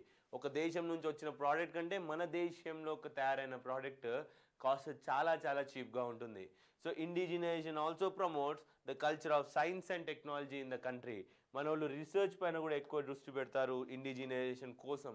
ఎందుకండి ఇప్పుడు మన యొక్క తేజస్ అండి, హిందుస్థాన్ ఏరోనాటిక్ లిమిటెడ్ హాల్ వార్క తీసుకొచ్చండి తేజస్. ఓకే, ఈ తేజస్ ఎయిర్ క్రాఫ్ట్ కానివ్వండి లేదా ఇతర ఎయిర్ క్రాఫ్ట్స్ ఏవైతే మన హాల్ వార్ డెవలప్ చేశారో అది మన దేశీయ ఉత్పత్తి అండి. వేరే దేశాల నుంచి వచ్చిన మిసైల్స్ కానీ బాంబులు కానీ ఈ హెలికాప్టర్ ఏ విధంగా మిసైల్స్ డెవలప్ చేయడానికి కూడా మనం R&D చేయాల్సిన అవసరం వస్తుంది. So like that there is an expansion in research and development just because of the indigenizations. Once we have full autonomy over the technology and essentially call it ours, it vastly improves the scope of research and development, promoting various institutes to take up major projects in the name of innovation. This utility leads to the technology advancement of our nation, which further contributes to the betterment of the economy. సింపుల్గా ఇంకో example చేస్తా అండి. DRDO వాళ్ళు కనిపెట్టినటువంటి ఎన్నో technologies missiles ఇతర దేశాలు వారికి కొనుక్కుంటున్నారండి. ఎందుకండి చీపర్ బెటర్ భారతదేశంలో వాళ్ళు. సో ఇలా మన పవర్ పెరుగుతుంది, మనం ఇండిపెండెంట్గా ఉంటాం. ఇంకో ఎగ్జాంపుల్ చెప్తాను మీకు. మన న్యూక్లియర్ ఎనర్జీ, భారతదేశం యొక్క న్యూక్లియర్ ప్రోగ్రామ్ ఏదైతే ఉందో ఫుల్లీ ఇండిజినియస్ అండి, మన దేశంలోనే తయారైంది. అది కూడా థోరియం బేస్డ్ రియాక్టర్ చెందాలని చెప్పేసి మనం ఏం పెట్టుకున్నాం. ఈరోజు ప్రపంచ దేశాలన్నీ భారతదేశం వైపు చూస్తున్నాయి. ఎందుకండి ఈ థోరియంతో వీళ్ళు అసలు ఎలా న్యూక్లియర్ పవర్ని ప్రొవైడ్ చేయగలరు, థోరియం చాలా ఎక్కువగా అవైలబుల్ ఉంది, ప్రతి దేశంలో ఉంటుంది, కాబట్టి మనం ఈ టెక్నాలజీని పొందాలని చెప్పేసి భారతదేశం వైపు చూస్తున్నారు. అదే కాకుండా ఇస్రో దగ్గర ఉన్నటువంటి ఎన్నో టెక్నాలజీస్ చీపర్ ఫ్లైట్ కాస్ట్ అనేది చాలా చీప్ కాస్ట్లో పంపిస్తాం మనం. ప్లస్ మన అంతా కూడా సేఫ్ లాంచింగ్ ప్యాడ్ అనమాట. సో ఇవన్నిటి వల్ల కూడా మన దేశానికి ఎంతో ఉపయోగం, ఇంటర్నేషనల్లో మన పేరు ప్రఖ్యాతులు పెరుగుతూ ఉంటాయన్నమాట. So this is why we do indigenization of technology. Finally, only the natives fully understand what specifications and optimum calibrations a machine requires able to operate in the regional conditions. When the technology meets the specific needs and demands of the locals, they will be able to operate more skillful and improve the productivity of respective field of utilization.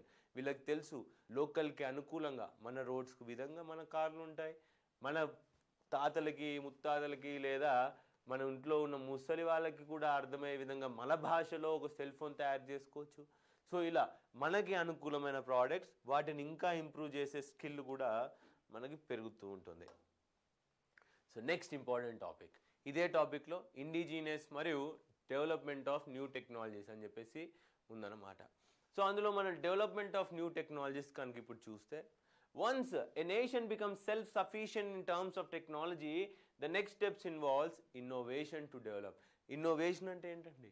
మీకు APJ Abdul Kalam గారు చెప్పినటువంటి ఒక గొప్ప వాక్యం ఇప్పుడు చెప్పాలి నేను మీకు. వారు ఏమంటారంటే డిస్కవరీకి, ఇన్వెన్షన్కి, ఇన్నోవేషన్కి తేడా ఏంటో చెప్తారు. డిస్కవరీ అంటే ఏదో ఉన్నదాన్ని కనిపెట్టడం, ఒక రామన్ ఎఫెక్ట్ని కనిపెట్టడం అనేది ఒక డిస్కవరీ. సో ఇన్వెన్షన్ అంటే మామూలుగా ఆ యొక్క థియరీని అప్లై చేసేసి ఒక వస్తువుని కనిపెట్టడం. ఓకే, ఇప్పుడు రామన్ ఎఫెక్ట్ని ఉపయోగించి దాని నుంచి రామన్ స్పెక్ట్రోస్కోపీ మిషన్ని కనిపెట్టడం, లేదా మీకు ఏమంటామంది ఎలక్ట్రో మ్యాగ్నెటిక్ వేవ్స్ని యూజ్ చేసి టెలిఫోన్ని కనిపెట్టడం. మరి ఇన్నోవేషన్ అంటే ఏంటి? మీరు ఈ టెలిఫోన్ని వైర్లెస్ నెట్వర్క్తో ఇంక్లూడ్ చేసేసి దాన్ని హ్యాండ్ హెల్డ్ మొబైల్ ఫోన్గా తయారు చేయడం అనేది ఇన్నోవేషన్. అంటే క్లబ్ చేయడం, డిఫరెంట్ టెక్నాలజీస్ని క్లబ్ చేసి ఒక కొత్త ప్రోడక్ట్ని తేవడం అనేది innovation. That what leads to development of new technologies అనమాట. కొత్త కొత్త ఇన్నోవేషన్. ఇప్పుడు మనం ల్యాండ్లైన్తో ఆగిపోతే మొబైల్ ఫోన్ వచ్చేది కాదు, చిన్న మొబైల్ ఫోన్స్ ఉన్నాయి కదా అని ఆగిపోతే టచ్ స్క్రీన్స్ వచ్చేటివి కాదు, టచ్ స్క్రీన్స్తో ఆగిపోతే ఇప్పుడు వస్తున్న ఇంటరాక్టివ్ స్క్రీన్స్ వచ్చేటివి కావు, ఇంటరాక్టివ్ స్క్రీన్తో ఆగిపోతే రేపు ఆర్టిఫిషియల్ ఇంటెలిజెన్స్ కూడా డెవలప్ అవ్వదు. So that's how the new technology works. This involves efforts at multiple levels along with proper cooperation and coordination. Keep in mind all necessities of developing new technology. Firstly, the duties of government. అంటే ఈ new technologies develop చేయాలంటే కొంత government work ఉండాలి, కొంత research and development ఉండాలి, కొంత private సెక్టర్ల work కూడా ఉండాలి. మరి మొట్టమొదటిగా గవర్నమెంటే కొంచెం వర్క్ చేయాలి. అది ఏ వర్క్ అండి? లిబరలైజ్ చేయడం, ఫండింగ్ ఇవ్వడం, ఇన్స్టిట్యూషన్ ఎస్టాబ్లిష్ చేయడం, ల్యాబొరేటరీస్ని ఎస్టాబ్లిష్ చేయడం. Okay, include implementing national and state policies, establish a healthy environment that encourages competition and innovation in both private and public sector. It can be achieved by stressing of 4 major areas. ఏమన్నానండి? దేశంలో మరియు రాష్ట్రంలో మంచి మంచి policies ఉండాలి, ఇన్నోవేషన్కి అనుకూలమైన పాలసీలు. సింపుల్గా example చెప్పండి అండి. సింపుల్ ఎగ్జాంపుల్ అంటే స్టార్ట్అప్ ఇండియా. స్టార్టప్ ఇండియా అనే స్కీమ్ వల్ల ఎందరో మంది ఇన్నోవేటర్స్ ఎంటర్ప్రీనర్లుగా మారి కొత్త కొత్త స్టార్టప్స్ని భారతదేశానికి తేవడం జరిగింది. సో అందులో భాగంగానే మనకి ఎగ్జాంపుల్ ఏం చెప్పొచ్చండి? Paytm. Okay, next, maintaining strong competition, pressure on domestic market, harbouring high quality human capital, improving networking between industry and institution and academia, openness and is of access to foreign technologies. అంటే ఎఫ్డిఐకి ప్రోత్సహించాలి, అలానే ఇన్స్టిట్యూషన్స్కి funding ఇచ్చి వాళ్ళని encourage చేయండి, అలానే skill పెంచాలి. మనకి skill India అనే స్కీమ్ కూడా తెచ్చాం మనం తర్వాత మ్యాన్ పవర్ కోసం, skill India. Okay, so all this schemes are policies by both, కేవలం సెంట్రలే కాకుండా స్టేట్ కూడా వర్క్ చేస్తే then it leads to a development of new technologies. Furthermore, another important decisive factor is the intellectual property framework of the India. అంటే IPR rights, intellectual property rights గురించి ఎంత అవగాహన ఉంది. అదేవిధంగా ఈ ఇంటలెక్చువల్ ప్రాపర్టీ రైట్స్ని స్పీడప్ చేయడం, త్వరగా వారికి పేటెంట్స్, కాపీ రైట్స్ అప్పచెప్పడం. భారతదేశంలో అండి it's a very bad thing. Okay, మన ఫేట్ ప్రకారం చాలా బ్యాడ్గా ఉంది ఇంటెలెక్చువల్ ప్రాపర్టీ రైట్స్ కండిషన్ ఇప్పుడు. But we are trying to improve. But in India it takes on average 64 months. యావరేజ్కి ఎంతండి? 64 నెలలు పడుతుందండి ఒక పేటెంట్ రావాలి అంటే. అదే కనుక మీరు యూఎస్ఏ లేదా జపాన్ చూస్తే, యూఎస్ఏలో 8 months. అంటే మనం ఒకవేళ ఇక్కడ టెక్నాలజీ అప్లై చేసినా మాది అవుట్డేట్ అయిన తర్వాత మనకి పేటెంట్లు వస్తాయి. So it's a very bad situation just because మన దగ్గర మ్యాన్ పవర్ లేదండి. ఎవరైతే ఈ ఐపీఆర్ ఫైల్స్ పేటెంట్స్ని అప్లై చేస్తారో వాటిని వెరిఫై చేసే మ్యాన్ పవర్ లేరు. సో ఇప్పుడు ఏంటండి, ఫస్ట్ పాయింట్లో చూసాం గవర్నమెంట్ పాలసీ ఉండాలి. అంటే గవర్నమెంట్ ఒక పాలసీ తెచ్చి ఈ ఐపీఆర్కి సంబంధించినటువంటి మ్యాన్ పవర్స్ని పెంచితే అప్పుడు ఈ సెకండ్ది కూడా మనం అచీవ్ చేస్తాం. So IPR protects and individual or organizational original work. అంతేగాని ఒక పేటెంట్ కానివ్వండి. ఓకే, గుర్తుపెట్టుకోవాలి వర్డ్స్. ఐపీఆర్ గురించి నేను సపరేట్ క్లాస్లో మీకు చెప్తాను. It's a very elaborate topic, మన సిలబస్లో కూడా ఉంది. సో ఈ ఐపీఆర్స్ అంటే అండి మీకు ప్రొటెక్షన్ ఇస్తాయి. ఏ విధమైన ప్రొటెక్షన్ అంటే, మీరు ఒక వస్తువుని కనిపెట్టారు. సింపుల్గా చెప్తా, గౌతమ్ ఎస్ఎస్సి సినిమా చూసారండి మీరు. ఈ గౌతమ్ ఎస్ఎస్సి సినిమాలో అతను ఏం చేస్తారు, ఒక కార్బొరేటర్ తయారు చేస్తారు. ఈ కార్బొరేటర్కి తను ఒక డిజైన్, ఒక ప్లాన్ పెట్టుకుంటారు. చెప్తారు మరి మీరు దీనికి పేటెంట్ తీసుకున్నారా అని. సో ఆ పేటెంట్ మీ దగ్గర ఉంటే దీన్ని డిజైన్ వేరే వాళ్ళు కొట్టేసి తయారు చేసే హక్కు వారికి ఉండదు. ఖచ్చితంగా మీ దగ్గరకు వచ్చి కొనుక్కోవాల్సిన అవసరం ఉంటుంది. అందుకే మీరు ఆ సినిమాలో కూడా చూస్తారు, number of people approach him to buy that carburettor technology. So that's the same thing of intellectual property rights. This encourages research and development in the national, leading to advancement in indigenous technology. Second, ultimately leads to developing countries technologies too. ఇంకో example అండి, ఏమన్నారండి, private government companies ఇట్లా talent ఉన్న వాళ్ళందరినీ encourage చేయాలి. అందుకే మనం startup ఇండియాలో ఫండింగ్ మెకానిజం ఇస్తాం. మన తెలంగాణలో టీ హబ్ ఉంది కదండి. ఈ టీ హబ్ కింద ఏం చేస్తున్నామండి, అకాడమీ అని ఇండస్ట్రీస్ని మరియు ఎంటర్ప్రినర్స్ని లింక్ చేసి వాళ్ళకి ఫండింగ్ వచ్చే విధంగా, సపోర్ట్ వచ్చే విధంగా చూస్తున్నాం. సో ఇలాంటి 2 స్కీమ్స్. ఇంకొక ఎగ్జాంపుల్ చెప్తా. ఇప్పుడు బిగ్ బాస్కెట్ ఉందండి. బిగ్ బాస్కెట్లో ఈరోజు యాప్లో మనం ఏదైనా ఆర్డర్ పెట్టేస్తే వెజిటేబుల్స్, ఫ్రూట్స్ మన ఇంటికి వచ్చేస్తున్నాయి. షారుఖ్ ఖాన్ గారు అడ్వర్టైజ్మెంట్ ఇస్తారు కదా. సో దానికి ఫండింగ్ ఎవరు ఇచ్చారండి, టాటా గ్రూప్. అక్కడ ఉంటుంది టాటా ప్రోడక్ట్ అని చెప్పేసి. సో ఇలాంటి ప్రైవేట్ కంపెనీస్ ఇలా ఎవరైనా కొత్త ఐడియాస్తో వస్తే ఇలా ఎంకరేజ్ చేయాలి. ఆ విధంగా మనకి కొత్త టెక్నాలజీస్ అనేది డెవలప్ అవుతూ ఉంటాయి. This can be done by funding, investing on entrepreneurship and intrapreneurship ventures tapping into youth potential of the country. Further support can be provided in the form of securing equipment and material for developing new technologies. కేవలం మీరు డబ్బులే కాదండి, equipment ఇచ్చినా కూడా అది రీసెర్చ్కి చాలా చాలా ఉపయోగపడుతూ ఉంటుంది. Indigenisation and development of new technologies in various sectors of economy. ఇప్పుడు చూసామండి, న్యూ టెక్నాలజీస్, ఇండిజినైజేషన్ మొత్తం నేర్చుకున్నాం. మరి డిఫరెంట్ సెక్టార్స్లో ఈ ఇండిజినైజేషన్ అంటే దేశీకరణ మరియు న్యూ టెక్నాలజీస్ డెవలప్మెంట్ ఏ విధంగా ఉందో కూడా చూద్దాం. సో మనకున్న సెక్టార్స్ ఏంటి? 1947 నుంచి అండి మనం దేశీకరణ మరియు ఇన్నోవేషన్ వైపు కదులుతూ ఉన్న దేశం మన భారతదేశం. So has identified the need of becoming self sufficient nation, self sustainable nation, pushed for indigenisation of various sectors in economy. అప్పటికే మనం పబ్లిక్ సెక్టార్ అండర్టేకింగ్స్ అనేటివి మొదలు పెట్టుకున్నామండి దేశీయోత్పత్తి కోసం. మన దేశంలోనే తయారైన వస్తువులు మన దేశానికి అనుకూలంగా ఉండేటట్టు. కానీ ఆ తర్వాత కూడా దాన్ని కంటిన్యూ చేస్తూ వచ్చాం. ఇందులో మనం 6 మేజర్ సెక్టార్స్ గురించి నేర్చుకోవాలండి దేశీకరణని క్లియర్గా అర్థం చేసుకోవాలంటే. ఆ 6 మేజర్ సెక్టార్స్ ఏంటండి? ఓకే, ఒకటి అగ్రికల్చర్, ఒకటి ఆటోమొబైల్, ఒకటి ఇన్ఫర్మేషన్ అండ్ కమ్యూనికేషన్ టెక్నాలజీ, ఒకటి హెల్త్ కేర్ అండ్ బయోటెక్నాలజీ, ఒకటి స్పేస్ మరియు ఇంకోటి defence.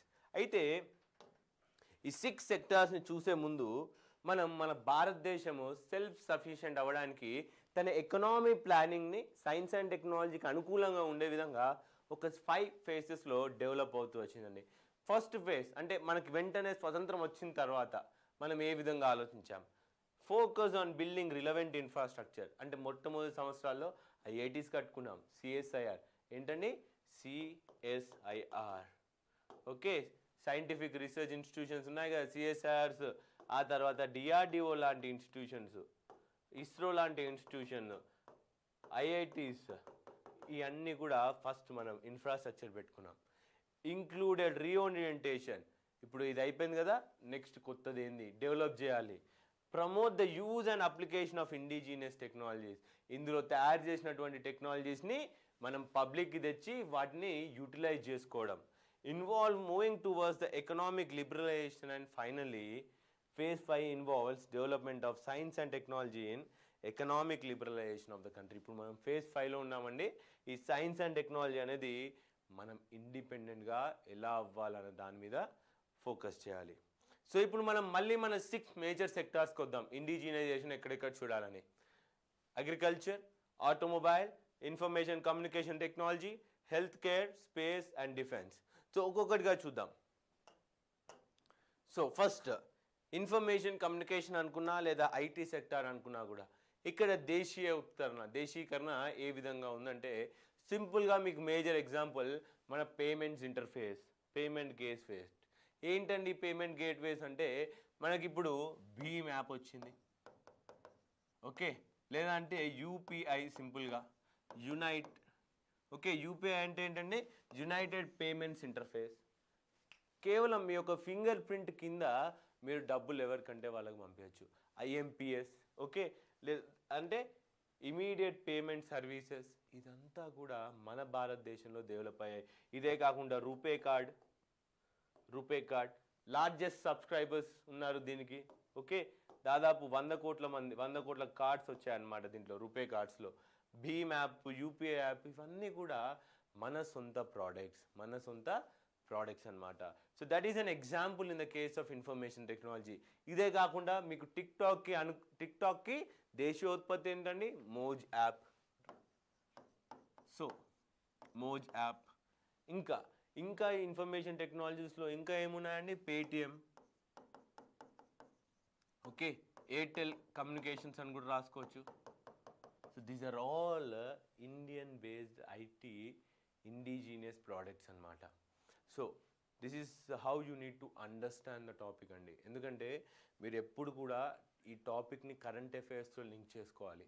If you are not linking science and technology with current affairs, you are gonna lose your marks. You have to analyze. ఇక్కడ నేను ఒక framework ఇచ్చాను.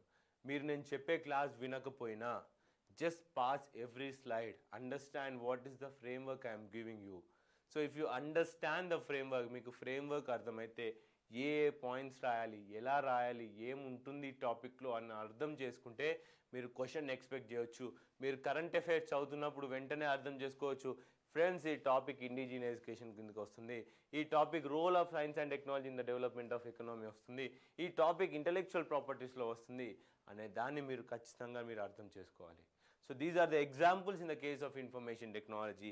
Let's go to the next thing to understand more about indigenization. Health మరియు biotechnology ఏంటండి? ఆరోగ్యం మరియు బయోటెక్నాలజీలో indigenization ఏముందండి? First thing, genome India project. ఏంటండి? Genome India project. మన భారతదేశంలో జెనెటిక్స్ మీద ఇప్పటివరకు ఎక్కువగా రీసెర్చ్ చేయలేదండి. మన భారతదేశంలో ట్యాబ్లెట్స్ ప్రొడ్యూస్ అవుతున్నా అవన్నీ కూడా యూరోప్, అమెరికా వంటి దేశాల్లో కనిపెట్టినటువంటి ట్యాబ్లెట్స్ అండి. సో ఆ ట్యాబ్లెట్స్ మన జెనెటిక్స్కి సూట్ అవుతుందనేది ఎక్కడా ప్రూవ్ లేదు. అది వారి వారి జెనెటిక్స్కి వారి వారి కంట్రీస్లో సూట్ అవుతుంది. కానీ మనకు ఒక జెనెటిక్స్ ఉంది, మనకు సూటబుల్ మెడిసిన్ కావాలి. సో దానికోసమే we have started our genome India project, in which మన దేశంలో ఉన్న నలుమూలల నుంచి ఎందరో వ్యక్తుల నుంచి తీసుకున్న బ్లడ్ శాంపుల్స్ లేదా డిఎన్ఏ శాంపుల్స్ని ఒక క్యాటలాగ్ చేసి ఎంత వేరియేషన్ ఉంది మన డిఎన్ఏలో ఏముంది అన్న దాని గురించి చదివేదే ఈ యొక్క జీనోమ్ ఇండియా ప్రాజెక్ట్ అండి. దీని గురించి మీరు పూర్తిగా కరెంట్ అఫైర్స్లో నేర్చుకోవచ్చు, లేదంటే దయచేసి దీని ఒకసారి పాస్ చేసి చూడాలి. నెక్స్ట్ ఇంపార్టెంట్ స్కీమ్ తెచ్చాము. ఏంటండి? ఉమ్మిద్ స్కీమ్ ఏంటండి? యునీక్ డిజీజెస్, భారతదేశంలో ఉన్న యునీక్ డిజీజెస్ లేదా పుట్టుకతోనే వస్తున్నటువంటి వ్యాధుల గురించి తెలుసుకుంటే ఆ వ్యాధుల్ని ఎలా నివారించాలని చెప్పేసి ఈ యొక్క ఉమ్మిద్ స్కీమ్ అనేది తెచ్చాం. ఇవే కాకుండా మనం ఏమేమి తెచ్చామండి? ఇప్పుడు కంబైన్ చేయండి, ఐటీ మరియు హెల్త్ కేర్ సెక్టార్లో ఇండిజినైజేషన్ ఎలా చేసాం దానికి మీకు 2-3 ఎగ్జాంపుల్స్ చెప్తా. ఒకటి ఏంటండి? మన ఆరోగ్య సేతు యాప్.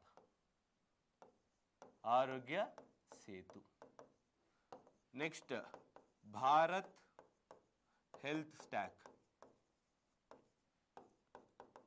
ఇప్పుడు చూడండి, health but also information technology. మీరు ఈ ఆరోగ్య సేతు యాప్ అనేది కోవిడ్ టైంలో అందరికీ కోవిడ్ అవేర్నెస్ వచ్చే విధంగా, ప్లస్ మీ చుట్టుపక్కల ఎవరైనా కోవిడ్ పేషెంట్ ఉన్నారా లేదా అని తెలుసుకునేందుకు ఈ యాప్ అనేది కంపల్సరీ చేసామండి. Next Bharat health stock.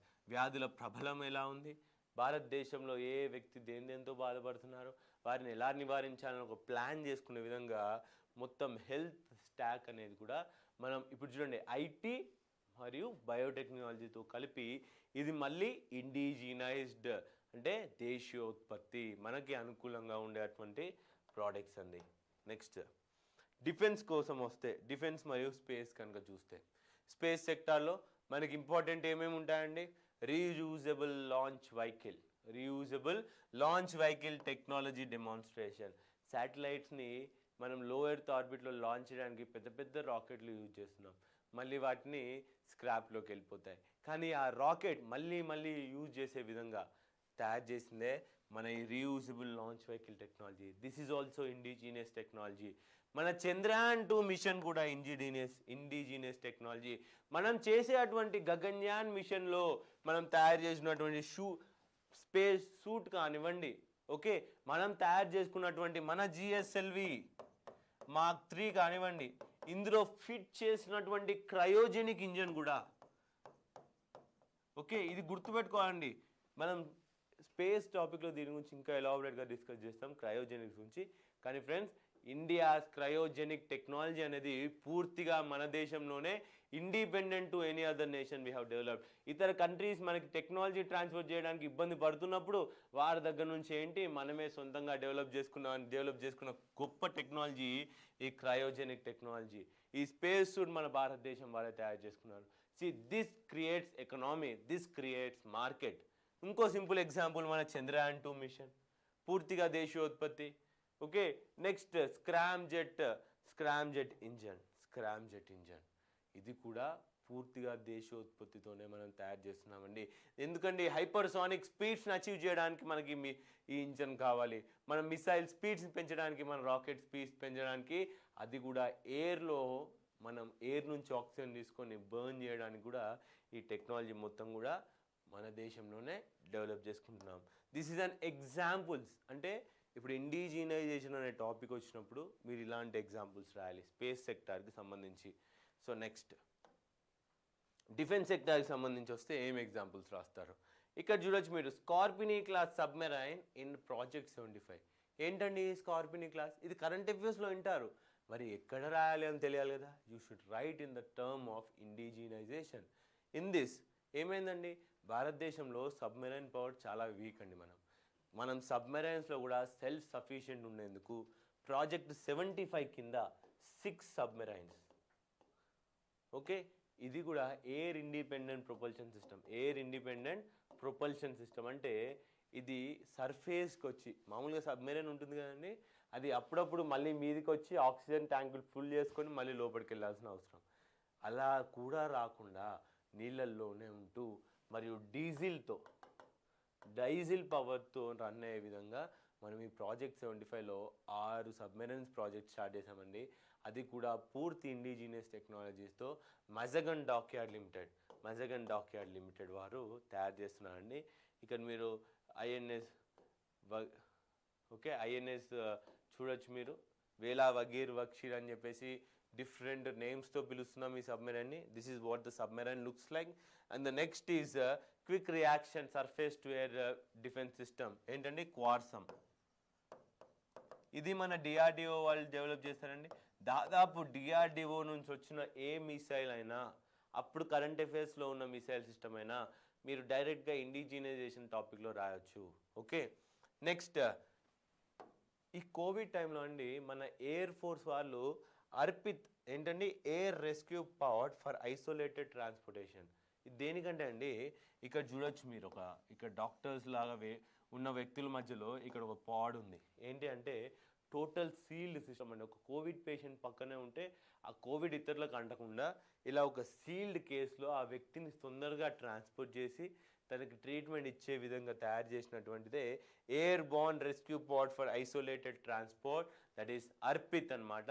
This is also a point in indigenisation. రాయొచ్చు కోవిడ్ టైంలో ఇండిజినైజేషన్ ఏ విధంగా ఉంది మీరు రాయొచ్చు. ఉత్పత్తి.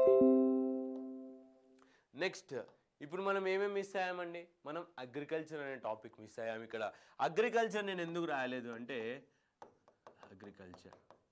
అగ్రికల్చర్ దేశీయోత్పత్తిలో ఏ విధంగా ఉందంటే, మన బయో కిసాన్ అనే ఇనిషియేటివ్ లేదా మనం తీసుకొచ్చినటువంటి గ్రీన్ రెవల్యూషన్, ఓకే, లేదా మనం తెచ్చినటువంటి మిల్క్ రెవల్యూషన్. వర్గీస్ కురేని గారు ఎవరండి, మిల్క్ రెవల్యూషన్ ఎవరు తెచ్చారు? ఇది వర్గీస్ కురేని. ఏంటండి, అమూల్ మిల్క్ యూనియన్ లిమిటెడ్. అంటే మన దేశంలోనే మన పాల ఉత్పత్తి పెరగడానికి తెచ్చినటువంటి ఒక రివల్యూషన్, మన దేశీయోత్పత్తులు పెరగడానికి మనకు అనుకూలంగా ఉండేటువంటి ఒక గ్రీన్ రెవల్యూషన్. ఓకే, మొత్తం భారతదేశంలో లాంచ్ చేయలేదండి, అనుకూలమైన చోట్లోనే, మన దేశానికి అనుకూలమైన చోట్లోనే పంజాబ్ అటువంటి ప్రాంతాల్లో మనం చేసాము.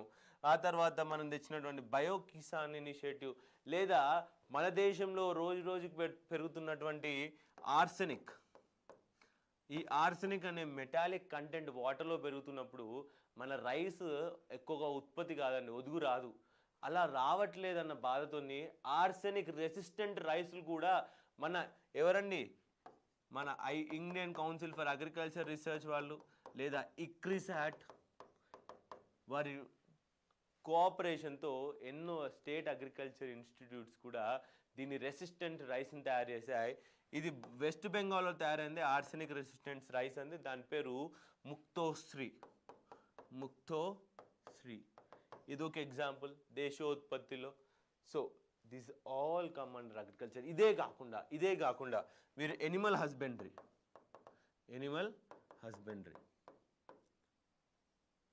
హస్బెండరీలో మన దేశీయోత్పత్తులు అంటే బొవైన్ బ్రీడింగ్ సెంటర్. అంటే మన దేశంలో ఉన్నటువంటి బ్రీడ్ ఏదైతుందో, ఒంగోలు గిత్త కావచ్చు, లేదంటే పాలు ఎక్కువగా ఇచ్చేటువంటి బ్రీడ్లని మన దేశంలోనే డెవలప్ చేసేందుకు bovine breeding centres.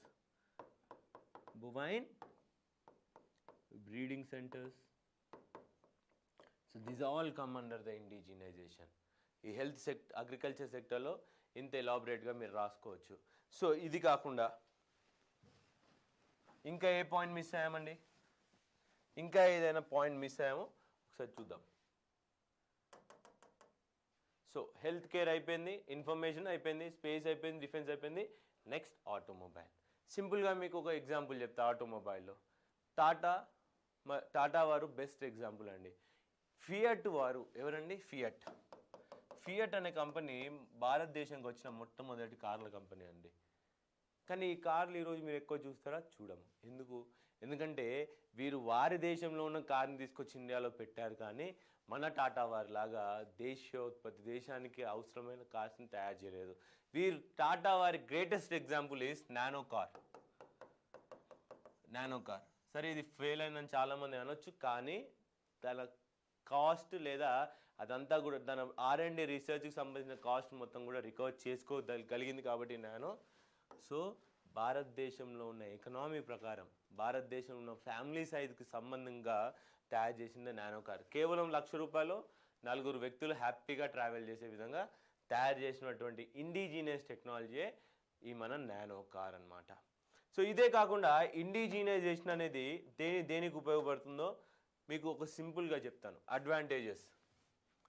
Simple advantages, ఇంకా ఎక్స్ట్రా అడ్వాంటేజెస్.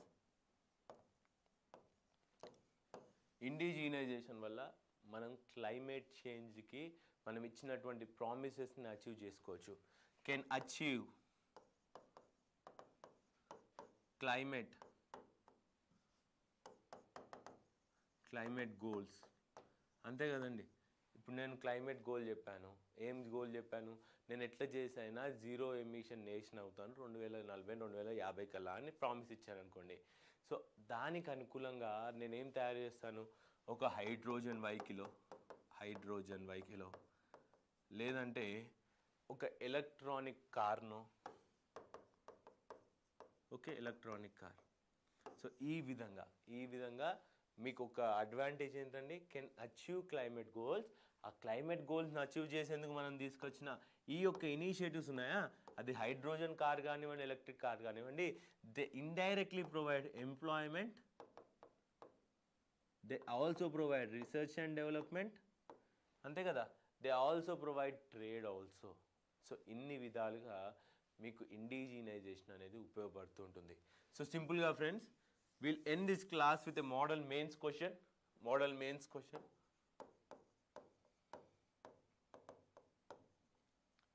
ఇండిజినైజేషన్ టాపిక్ నుంచి మీకు మోడల్ మెయిన్స్ క్వశ్చన్ ఈ విధంగా వస్తాయి. సింపుల్గా అడుగుతారు, what is indigenisation?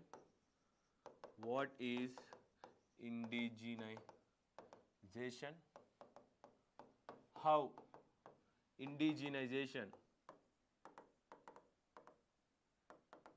helps India to become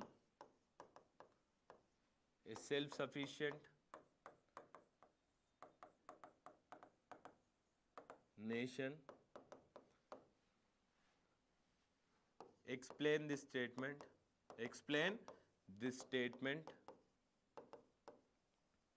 with suitable examples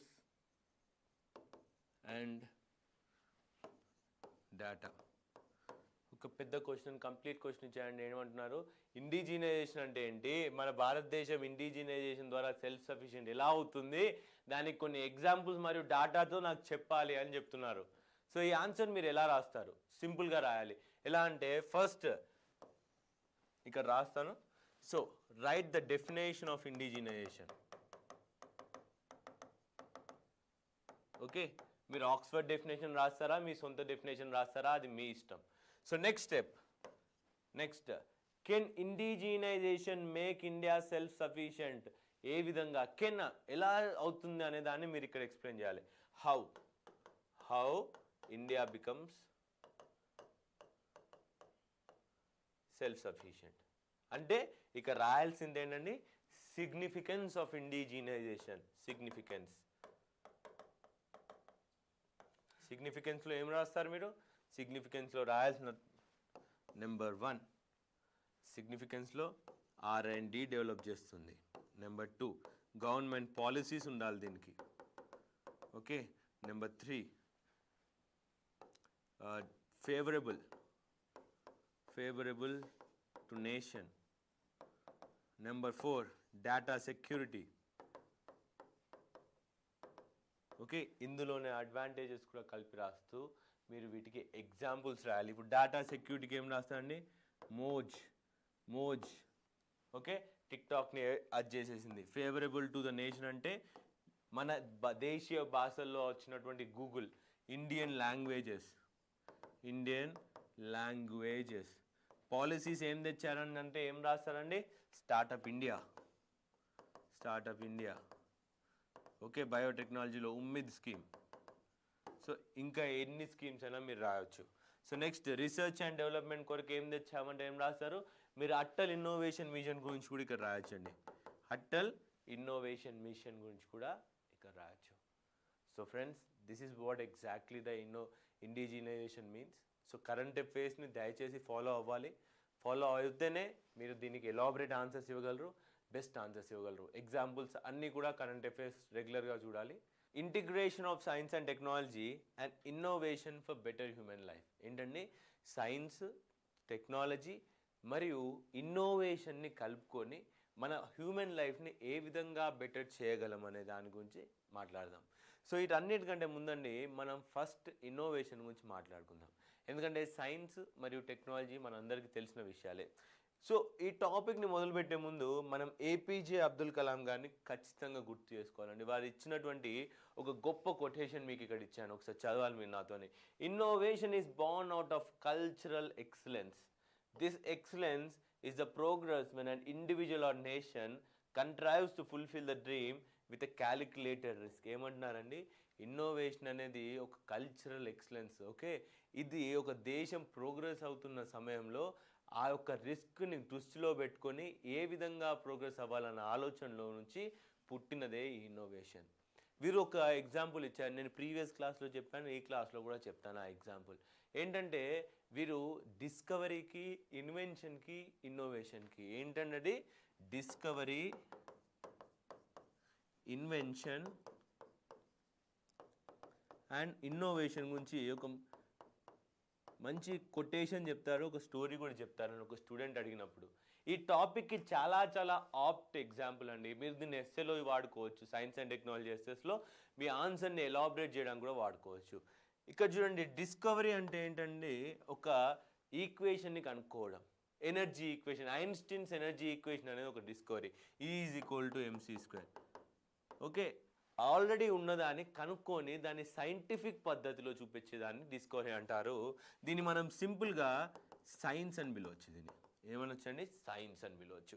ఇప్పుడు ఇన్వెన్షన్ అంటే ఏంటి? ఈ E=mc² ఎనర్జీ అనే ఈక్వేషన్ నుంచి లేదా ఇంకొంచెం సైన్స్ కనుక్కొని నేను ఏం చేశానండి? న్యూక్లియర్ బాంబును తయారు చేశాను అనుకోండి. న్యూక్లియర్ బాంబ్ ఈ ఈక్వేషన్ నుంచే పుట్టింది కదండి. ఈ న్యూక్లియర్ బాంబ్ అనేది ఏమైందండి? ఇన్వెన్షన్ అయింది. అయితే ఇది ఏమవుతుందండి? టెక్నాలజీ అయిపోతుంది ఇది.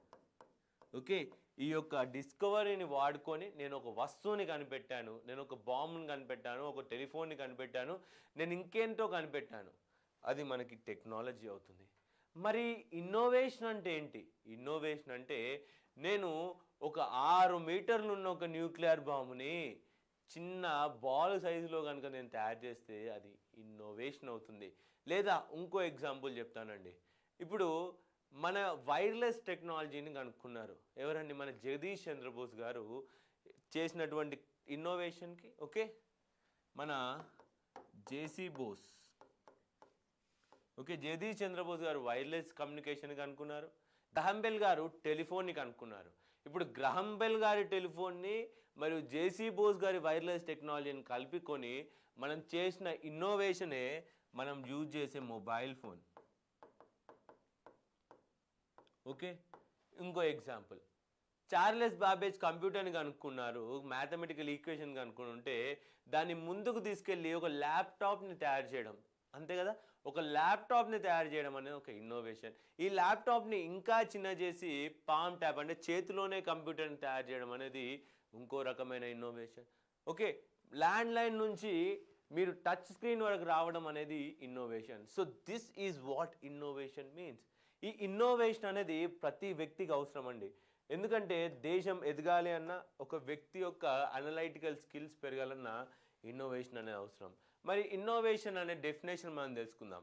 Innovation is a process by which a domain, a product or a service is renewed, అంటే కొత్తదానికి దారి తీసేదే, and brought up to date, ఆ రోజుకి అనుకూలమైన పరిస్థితులకు అనుకూలంగా ఉండే విధంగా, by applying new process, introducing new techniques or establishing successful ideas to create new value. కొత్త వాల్యూని క్రియేట్ చేయడం అనేది ఇన్నోవేషన్కి ఎగ్జాంపుల్. ఇంకో ఇన్నోవేషన్కి ఎగ్జాంపుల్ ఏంటండి, స్మార్ట్ వాచ్. ఈ డెఫినేషన్కి చాలా చాలా యాప్ట్ ఉంటుంది. చూడండి, నేను స్మార్ట్ వాచ్ ద్వారా కొత్త ప్రాసెస్ని కనిపెట్టాను. అప్లయింగ్ న్యూ ప్రాసెస్, చిన్న చిన్న మొబైల్ ఎక్విప్మెంట్స్ అవి. Introducing new techniques, gyroscope, okay, gyroscope అనే చిన్న చిన్న ఎక్విప్మెంట్ అన్నీ కూడా మన లోపల అమర్చామన్నమాట. యాసిలిరోమీటర్, ఇవన్నీ ఏంటంటే నేను ఎంత హైట్కి ఎక్కుతున్నాను, నేను ఎంత స్పీడ్గా రన్ చేస్తున్నాను అనే వాటిని మొత్తం కూడా ఇది నోట్ చేసుకుంటుంది. That's what new technique. And establishing to create new value, కొత్త వాల్యూని క్రియేట్ చేశాయి ఈ smart watches. So try to understand. Okay, next, ఈ ఇన్నోవేషన్ని ప్రజల్లోకి తీసుకునేందుకు ఎన్నో స్కీమ్స్, పాలసీస్ తెచ్చామండి. మన తెలంగాణలో ఉన్నాయి, ఆంధ్రప్రదేశ్లో ఉన్నాయి, అలానే భారతదేశం మొత్తం కూడా ఉన్నాయి. సో తెలంగాణకి సంబంధించినవి మనం సపరేట్ తెలంగాణ టాపిక్లో చదువుకుందాం, అలానే ఆంధ్రప్రదేశ్ టాపిక్లో. సో ప్రస్తుతానికి ఈ స్లైడ్లో మనం ఇన్నోవేషన్ కొరకు మన యొక్క గవర్నమెంట్ ఆఫ్ ఇండియా తీసుకొచ్చినటువంటి డిఫరెంట్ ప్రోగ్రామ్స్ గురించి. సో మొట్టమొదటి ప్రోగ్రామ్ వచ్చేసి అటల్ ఇన్నోవేషన్ మిషన్ లేదా ఎయిమ్. ఎవరి కింద ఉందండి ఇది? నీతి ఆయోగ్ వారు స్టార్ట్ చేశారు. ఎవరు? National institute for transforming India, నీతి ఆయోగ్ వారు అటల్ ఇన్నోవేషన్ మిషన్ అనేది తీసుకొచ్చారు. ఈ మిషన్ కింద ఏం చేస్తారో నేర్చుకుందాం. Atal innovation mission is a flagship initiative set up by NITI Aayog to promote innovation and entrepreneurship across length and breadth of the country. అందరికీ ఇన్నోవేషన్ మరియు ఆ ఇన్నోవేషన్ వల్ల, అంటే కొత్త ప్రోడక్ట్ని తయారు చేయాలనే కుతూహలం నుంచి వారిని ఎంటర్ప్రీనర్స్లా తీర్చిదిద్దడం, వారిని బిజినెస్ మ్యాన్స్గా చేయడం అనేది ఈ స్కీమ్ యొక్క major aim. Aim objectives are to create and promote an ecosystem of innovation and entrepreneurship. ఎక్కడెక్కడ అండి? మన స్కూల్స్లలో, యూనివర్సిటీ లెవెల్లో, మన రీసెర్చ్ ఇన్స్టిట్యూషన్స్లో, ఎంఎస్ఎంఈలో, మైక్రో స్మాల్ అండ్ మీడియం ఎంటర్ప్రైజెస్లో, మరియు పెద్ద పెద్ద ఇండస్ట్రీస్లో కూడా ఈ ఇన్నోవేషన్ అనే దానికి హెల్ప్ చేయడానికి. ఏ విధంగా హెల్ప్ చేస్తుందండి? ఫండింగ్ రూపంలో డబ్బులు ఇస్తుంది. దేనికండి? ఒక ల్యాబ్ని ఎస్టాబ్లిష్ చేసేందుకు. స్కూల్స్లో ఇలా చేస్తుంది. సో మామూలుగా ఇది ఏమేమి ఫంక్షన్ చేస్తుంది? Entrepreneurship promotion through self employment and talent utilization, wherein innovators would be supported and mentored becoming successful entrepreneurs. ఇది ఏం చేస్తుందంటే, ఇంత డబ్బు పెట్టేసి ఒక పెద్ద ల్యాబొరేటరీని ఎస్టాబ్లిష్ చేస్తుందండి. డిస్ట్రిక్ట్కి ఒక స్కూల్ని సెలెక్ట్ చేసుకొని, గవర్నమెంట్ స్కూల్ని, అక్కడ ఒక 20 నుంచి 30 కోట్ల రూపాయలు స్పెండ్ చేసి మీకు 3D ప్రింటర్స్, మైక్రోస్కోప్లు, కంప్యూటర్స్, ల్యాబొరేటరీ టెక్నిక్స్ మంచి మొత్తం తయారు చేసి పెడుతుంది. 6వ తరగతి నుంచి 12వ తరగతి పిల్లల్లో వాళ్ళందరికీ ఈ ఇన్నోవేషన్ చేయాలన్న ఆ కుతూహలం ఉన్నవారికి, ఈ ఎక్విప్మెంట్ లేని వారు ఇక్కడికి వచ్చి మొత్తం ఎక్స్పెరిమెంట్ చేయవచ్చు అనమాట. సో ఈ విధంగా ఏమవుతుందండి, ప్లస్ ఈ ఇన్స్టిట్యూషన్స్ని ఖాళీగా వదిలేరు వాళ్ళు. ఒక మంచి మెంటార్ని తయారు చేస్తారు. ఒక మంచి అంటే ఒక వ్యక్తికి ట్రైనింగ్ ఇచ్చి తనకి ఈ ఇన్నోవేషన్ని జనాలకి లేదా పిల్లలకి ఎలా నేర్పాలో అదంతా చెప్పి అతను అక్కడ ఇంట్రడ్యూస్ చేస్తారు. తననే మనం మెంటార్స్ అంటాం అనమాట. So to make them entrepreneurs, innovation promotion to provide platform where innovation ideas are generated. ఒక ప్లాట్ఫామ్ ప్రొవైడ్ చేస్తారు ఎక్కడైతే మనం ఇన్నోవేషన్ అనేది చేయొచ్చు. ఇంప్లిమెంటేషన్ ఫ్రేమ్వర్క్ ఎలా ఇంప్లిమెంట్ చేస్తామంటే, అటల్ థింకర్స్ ల్యాబ్స్ అనమాట, ATL అనేది ఎస్టాబ్లిష్ చేస్తాం. అటల్ థింకర్స్ ల్యాబ్ అంటే నేను ఇంతకుముందు చెప్పాను చూడండి, ఒక ల్యాబ్ తయారు చేస్తాము, పిల్లలు వస్తారని చెప్పేసి. To promote creative innovation in the set of school children, పిల్లల్లో, స్కూల్కి వెళ్ళే పిల్లల్లో. At school level, Atal innovation machine is setting up state of the art Atal Thinkers Lab in schools across the districts across the country. These Atal Thinker Labs are dedicated innovation workshops of 1200 to 1500 square feet where do it yourself, అంటే మీకు మీరుగానే ఏ experiment కావాలనుకుంటే అది చేసుకోండి. Kits on latest technologies. Latest technologies ఏమేమండి? 3D printing, robotics, internet of things, miniaturised electronics. మీకు ఎలక్ట్రానిక్స్లో కూడా plates ఇస్తారండి, అసెంబుల్ చేసి నేర్చుకోండి. Or installed using a grant of 20 lakhs from the government, so that the students from grade 6 to grade 12 can tinker with these technologies and learn to create innovation solutions using these technologies. దాదాపు 20 లక్షల రూపాయల పెట్టుబడితో ఈ labs పెడుతున్నాం. This will enable create a problem solving innovation mind with in the millions of students across the country. ఇలా పిల్లల్లో ఎలా problem solve చేయాలి, ఎస్పెషల్లీ క్లైమేట్ చేంజ్కి సంబంధించి రోజు రోజుకి ఉష్ణోగ్రతలు పెరుగుతున్నాయి, వీటిని ఎలా తగ్గాలి. పిల్లల దగ్గర ఫ్రెష్ మైండ్స్ ఉంటాయండి. So they do not know about multiple problems of life. They are very easy to create something new. Okay, so ఆ విధంగా పిల్లల దగ్గర నుంచి మనం సొల్యూషన్స్ రాబట్టవచ్చు. మోర్ దెన్ జస్ట్ గ్రాంట్స్, కేవలం డబ్బులు ఇవ్వడం కాదు. Atal thinker labs program is undertaking on the ground activities to engage students and teachers in identifying problems in and around the communities and creating innovative solutions leveraging Atal Thinkers Lab technologies to achieve objectives of the program. సింపుల్గా అండి, ఇంకోటి చెప్తాను. ఈ Atal thinkers lab నుంచి వచ్చిన ఒక ప్రోడక్టే water filters అండి. చాలా చీపర్ కాస్ట్లో 10-20 రూపాయల్లోనే ఈవెన్ డ్రైనేజ్ వాటర్ని క్లీన్ చేసే అటువంటి ఒక ఫిల్టర్, అందులో నుంచి నీళ్ళు పోసే నొక్కేస్తే ఫ్రెష్ వాటర్ బయటకు వస్తున్నాయి.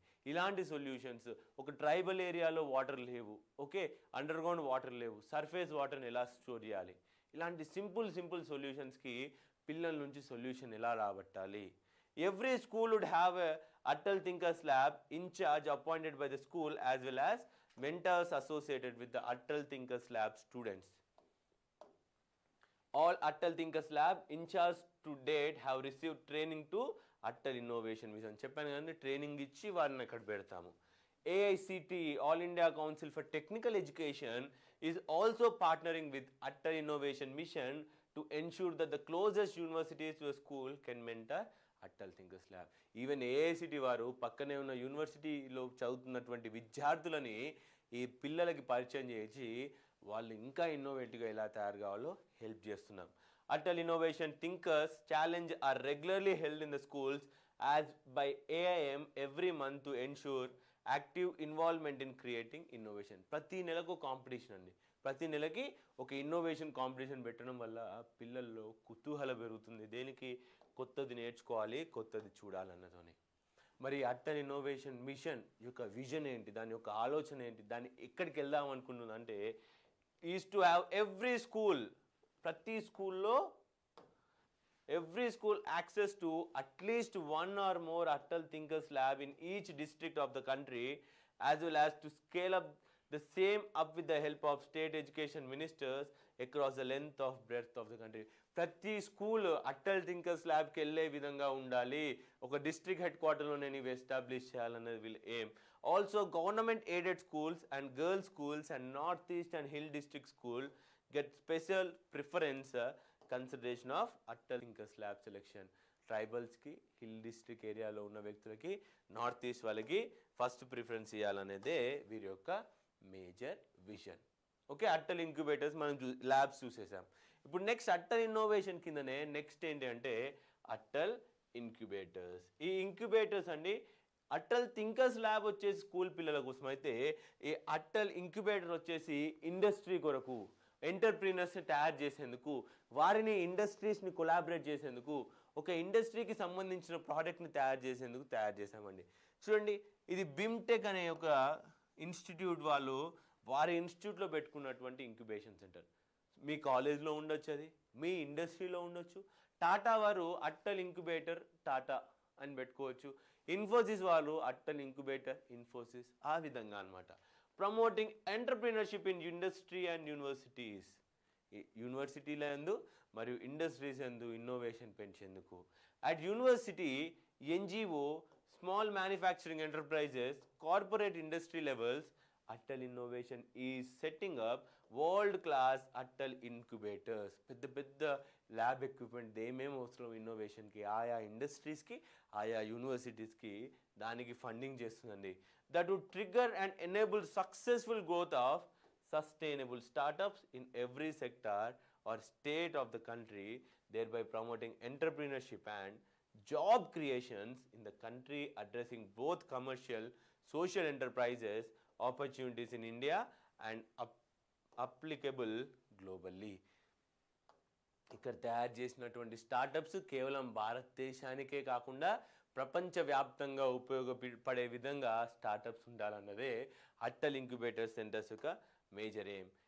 Atal innovation mission is also providing scale up support to existing incubator for scaling up operations. అంటే ఎక్స్ట్రా ఫండింగ్ ఏమైనా కావాలన్నా ఆల్రెడీ ఉన్న ఇంక్యుబేటర్స్కి ఇస్తూ వాటిని హెల్ప్ చేస్తున్నాం.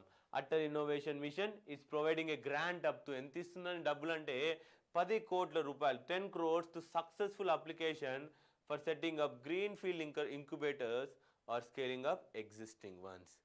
The idea is every one of 110 named smart cities and top 5 to 10 educational industrial institutions of every state should aspire to have a world class incubator.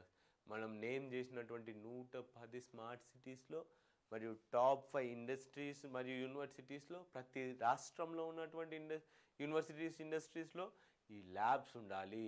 ఈ labs వల్ల innovation జరగాలి. ఆ ఇన్నోవేషన్ వల్ల మనం ఎంటర్ప్రీనర్షిప్ రావాలి. Entrepreneurship వల్ల employment రావాలి. Employment వల్ల ఎకనామీ నడవాలన్నదే దీని యొక్క major aim. The youth startup communities in universities, industries, opportunities కు క్రియేట్ న్యూ స్టార్టప్స్. కొత్త కొత్త స్టార్టప్స్ని వీరు చేసుకోవాలి అనేది మేజర్ ఎయిమ్. నెక్స్ట్ ఇందులోనే ఇది ఉమెన్ లెడ్గా ఉండాలి. Women led incubators and entrepreneurship startups are strongly encouraged in Atal Innovation Mission. Again, the longer term approach would be scale up with the help of other ministries, states, sectors and public enterprises. బాగా long తీసుకునే visions లేదా ఆయా ministries పరిధిలో ఉన్నటువంటి different innovation machines ఆ ministries వారి సహాయంతో ఇంకా ముందుకు వెళ్ళడానికి ప్రయత్నం చేస్తుంది అన్నమాట. So next Atal new India challenges and Atal grand challenges. ఇది రెగ్యులర్గా జరిగేటువంటి ఛాలెంజెస్ అండి. మరి అటల్ న్యూ ఇండియా ఛాలెంజ్లో మరియు అటల్ గ్రాండ్ ఛాలెంజ్ అంటే ఏంటో తెలుసుకుందాం. ఎందుకంటే ఈ ఛాలెంజెస్ వల్ల ఏమవుతుందంటే ఎవరైతే ఇన్నోవేటివ్ మైండ్ సెట్ వాళ్ళు ఉంటారో రెగ్యులర్గా కొత్త ఇన్నోవేషన్స్తో వస్తూ ఉంటారు. To promote technology driven innovation and product creation for social and commercial impact. Social impact and commercial impact. సింపుల్గా చూడండి, మీరు చేసినటువంటి ఇప్పుడు మీరు ప్యాడ్ మ్యాన్ అనే సినిమా చూస్తుంటారు, అక్షయ్ కుమార్ గారిది. ఓకే, ప్యాడ్ మ్యాన్ ఇదేంటండి, ఆడవారికి సంబంధించినటువంటి ప్యాడ్స్ ఏవైతే ఉంటాయో మెన్స్ట్రువల్ సైకిల్లో వాడేటువంటి ప్యాడ్స్, శానిటరీ ప్యాడ్స్ ఉంటాయో వాటిని తయారు చేసేందుకు అక్షయ్ కుమార్ గారు ఎంతో కష్టపడి ఆ సినిమాలో ఎంతో కష్టపడి ఏం చేస్తాడు, ఒక మినీ మెషిన్ని అంటే ఒక చిన్న మెషిన్ని తయారు చేస్తారు. ఇంట్లో కూడా తయారు చేసుకునే విధంగా ఒక గాగ్రా గ్రూప్ వాళ్ళు లేదా సెల్ఫ్ హెల్ప్ గ్రూప్ వాళ్ళు కూడా ప్రొడక్షన్ చేసుకునే విధంగా ఆ మెషిన్ని తయారు చేస్తారనేది చాలా చీప్ కాస్ట్లో. అలాంటి స్టార్టప్స్కి అలాంటి ఇన్నోవేషన్స్కి ఎంకరేజ్మెంట్ ఇచ్చేదే మన Atal new India challenge. Atal new India challenges are Atal grand challenges. Atal New India or Atal Grand Challenges are being launched in specific areas or sectors of national importance. మన భారతదేశంలో ఎంతో ఇంపార్టెన్స్ ఉన్న సెక్టార్స్లో లాంచ్ చేసాం. ఎలాంటివండి, అది energy sector, renewable energy, solar pads తయారు చేయండి. ఇలాంటి వాటిలో ఎనర్జీ స్టోరేజ్, బ్యాటరీ పవర్స్ పెంచండి, ఇంకా కొత్త కొత్త బ్యాటరీ డిజైన్స్ తీసుకురండి. Climate smart precision agriculture, universal drinking water, Swachh Bharat, transportation, health sector, education, robotics, internet of things, battery technology, artificial intelligence, blockchain, augmented and virtual realities. ఇలా రోజు డెవలప్ అవుతున్నటువంటి కొత్త scientific ఇన్స్టిట్యూషన్స్లో మనం ఈ అటల్ న్యూ ఇండియా ఛాలెంజెస్ని తెచ్చాం. సింపుల్గా ఇంకో ఎగ్జాంపుల్ చెప్తామండి. ఈ వర్చువల్ రియాలిటీ ఉంది. ఇప్పుడు ఫర్ ఎగ్జాంపుల్ బాహుబలి సినిమా వచ్చిన తర్వాత మన రాజమౌళి గారు ఏం చేశారంటే ఒక వర్చువల్ రియాలిటీలో బాహుబలికి సంబంధించిన ప్రతి సెట్ని చూసే విధంగా ఒక ఇంటరాక్టివ్ సెషన్ పెట్టారు. సో అలాంటి ఇన్నోవేషన్స్ బ్లాక్ చైన్ ద్వారా ఇప్పుడు బ్యాంకింగ్ సొల్యూషన్స్ అనేటివి బ్లాక్ చైన్ లేదా దీన్ని యూజ్ చేసి ఓటింగ్ ఫ్యూచర్లో మనం ఓట్ చేసే విధానం బ్లాక్ చైన్తో చేయాలనే ఒక ఐడియా ఉంది భారతదేశంలో. దానికి కావాల్సిన ఇన్నోవేషన్ ఎలా చేస్తామని ఆర్టిఫిషియల్ ఇంటెలిజెన్స్. ఫర్ ఎగ్జాంపుల్ మన సిరి ఉంటుందండి. సిరి దేంట్లో ఉంటుందండి? యాపిల్ మొబైల్తో హే సిరి అంటే మనకు సొల్యూషన్స్ ఇస్తుంది. అమెజాన్ వారి అలెక్సా. సో ఇలా ఎలా ఇంటరాక్ట్ చేయాలి, ఇంకా ఎలా బెటర్ చేయాలి, ఒక మొబైల్ ఫోన్తో చెస్ ఆడాలి, ఒక మొబైల్ ఫోన్తో క్యారమ్ ఆడాలి. That's how this innovation grand challenge help.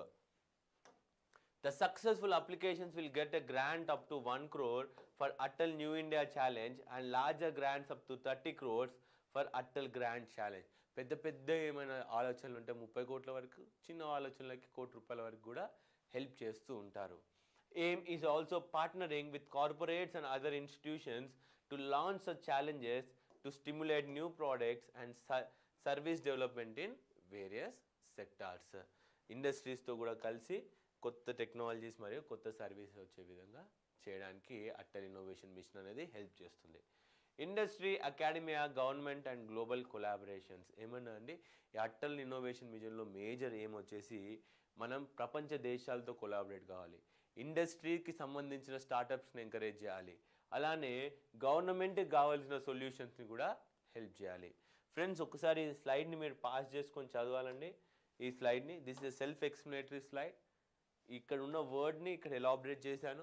So you can end your answer with just this words or you can also write elaborately. అంతే.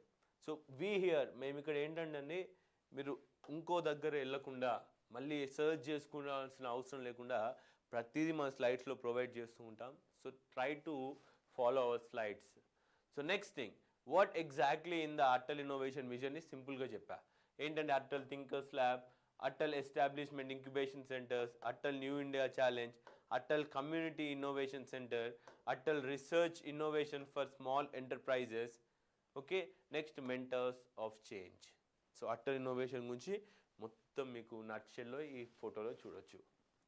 నెక్స్ట్కి వెళ్దాం. సో నెక్స్ట్ అండి, భారతదేశం ఈ రీసెంట్లో కరెంట్ అఫైర్స్లో కనుక మీరు చూస్తే ఈ మిషన్ ఇన్నోవేషన్ అనే దాన్ని మీరు చూస్తూ ఉంటారు.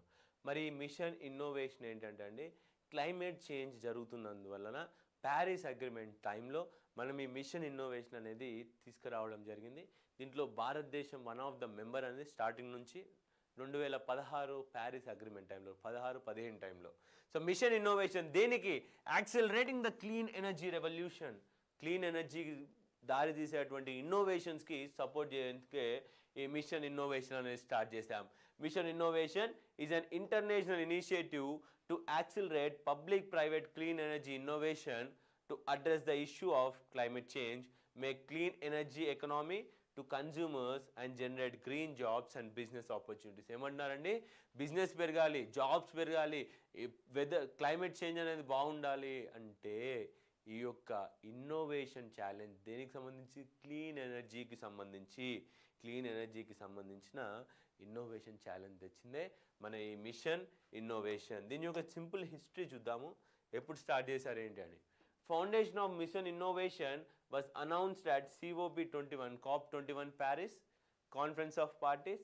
Conference by Bill Gates గారి ఐడియా అండి ఇది. బిల్ గేట్స్ గారి basic idea in the year 2015. ఇదే సమ్మిట్లో ఒబామా గారు కూడా ఉండే అప్పుడు. At the time of President Obama of United States, President Hollande of France and Prime Minister Modi of India were present. At the launch, 24 countries committed to double their respective clean energy research and development over next 5 years.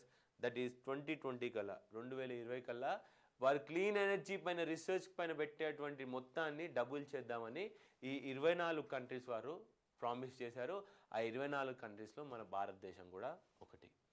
For US department of energy this translated into addition by $4 billion by the end of 2020. US వారు ఏం చేశారంటే 2020 కల్లా ఎంత అండి, $4 billion నేను invest చేస్తానని చెప్పేసి promise చేయడం జరిగింది.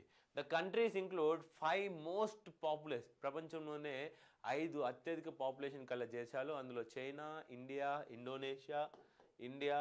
యుఎస్ఏ, ఇండోనేషియా మరియు Brazil. All 20 launch partner countries.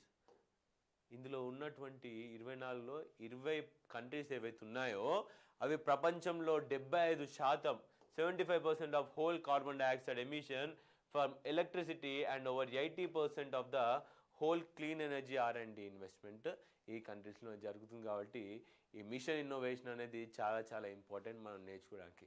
Current అఫైర్స్లో ఉన్న ఇంపార్టెంట్ టాపిక్ అని గుర్తుపెట్టుకోవాలి. It's linked to private sector investment via breakthrough energy coalition group of private investors, also superheaded by Bill Gates, and which formed in the parallel at COP21. Private sector వారు bill gates లాంటి rich people ఉన్నందువల్ల దీంట్లో నుంచి outputs త్వరగా వస్తాయని చెప్పేసి చాలామంది expect చేస్తున్నారు. దీని యొక్క ఆబ్జెక్టివ్స్ ఏంటి? ఇప్పుడు మిషన్ ఇన్నోవేషన్ యొక్క ఆబ్జెక్టివ్స్ ఏంటంటే పబ్లిక్ సెక్టార్ ఇంటర్వెన్షన్ మరియు ఇన్వెస్ట్మెంట్ పెరగాలి. దేంట్లో అండి? క్లీన్ ఎనర్జీ కోసం. Increase private sector investment, increase international collaboration, raise awareness of transformation of potential of innovation. Awareness పెంచండి, ఇన్నోవేషన్ వల్ల క్లీన్ ఎనర్జీ ఎలా వస్తుంది అని చెప్పేసి. ప్రస్తుతానికి ఫ్రెండ్స్ 25 మెంబర్ కంట్రీస్ ఉన్నారు దీంట్లో మిషన్ ఇన్నోవేషన్ కింద. Okay, next, what are the innovation challenges of mission innovation? Innovation challenges ఏమేమి ఉన్నాయండి? రీసెర్చ్ అండ్ డెవలప్మెంట్ చేయడం, research development demonstration, leveraging research, result in effective ways of reducing greenhouse gases, increasing energy security and creating new opportunities. దీంట్లో ఉన్న major challenges ఏంటి అంటే research చేయాలి, development చేయాలి, దాన్ని చూపించాలి. వాటితో పాటు ఎఫెక్టివ్ రిజల్ట్స్ చూపించాలి, ఎనర్జీ సెక్యూరిటీని పెంచాలి. ఇవన్నీ కూడా దీని కింద ఉన్నటువంటి మేజర్ ఛాలెంజెస్.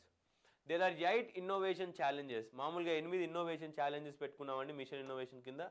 వాటిని ఒకసారి చూడండి. స్మార్ట్ గ్రిడ్స్ ఉండాలి, carbon capture technology, off grid access to technology అంటే సోలార్ ప్లాంట్స్ పెట్టుకోవడం. ఓకే, సస్టైనబుల్ బయోఫ్యూల్స్, పొల్యూషన్ లేనటువంటి బయోఫ్యూల్స్ తయారు చేయడం. కన్వర్టింగ్ సన్లైట్ అంటే సన్ ఎనర్జీని గ్రాప్ చేసుకొని సోలార్ ప్యానల్స్లో దాచుకొని మనం ఎలక్ట్రిసిటీ ప్రొవైడ్ చేయడం. Clean energy materials, affordable cleaning and heating of buildings and renewable and clean hydrogen. Hydrogen energy గురించి మనం సపరేట్ టాపిక్లో ఎలాబరేట్గా డిస్కస్ చేద్దాం ఫ్రెండ్స్. ఒక్కసారి మాత్రం ఈ 8 మిషన్స్ ఇన్ మిషన్ ఇన్నోవేషన్లో చూడండి. నెక్స్ట్, భారతదేశంలో కేవలం అటల్ థింకర్స్ ల్యాబే కాకుండా దానికంటే ఒక పాత ఇన్స్టిట్యూషన్ ఇన్నోవేషన్ గురించి ఉందండి. దాని పేరే global innovation technology alliance. Global innovation technology alliance, దాని పేరు గీతా. సింపుల్గా ఏంటండి? GITA. It's a non profit joint venture అండి. ఎవరెవరు కలయికతో ఫామ్ అయిందండి ఇది? Technology development board. దేని కింద ఉంటుందండి technology development board? Department of science and technology కింద ఉన్నటువంటి టెక్నాలజీ డెవలప్మెంట్ బోర్డ్ మరియు confederation of Indian industry. Confederation of Indian industry అంటే ఇండియాలో ఉన్న అతిపెద్ద ఇన్స్టిట్యూషన్ల యొక్క కలయిక.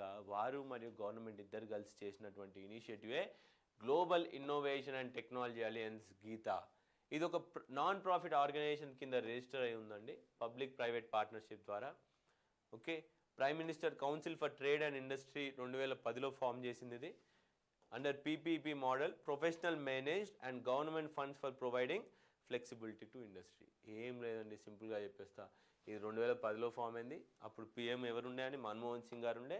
వారి ఆధ్వర్యంలో ఫామ్ అయినటువంటిది ఇండస్ట్రీస్లో R&Dకి ఫండింగ్ ప్రొవైడ్ చేసేది.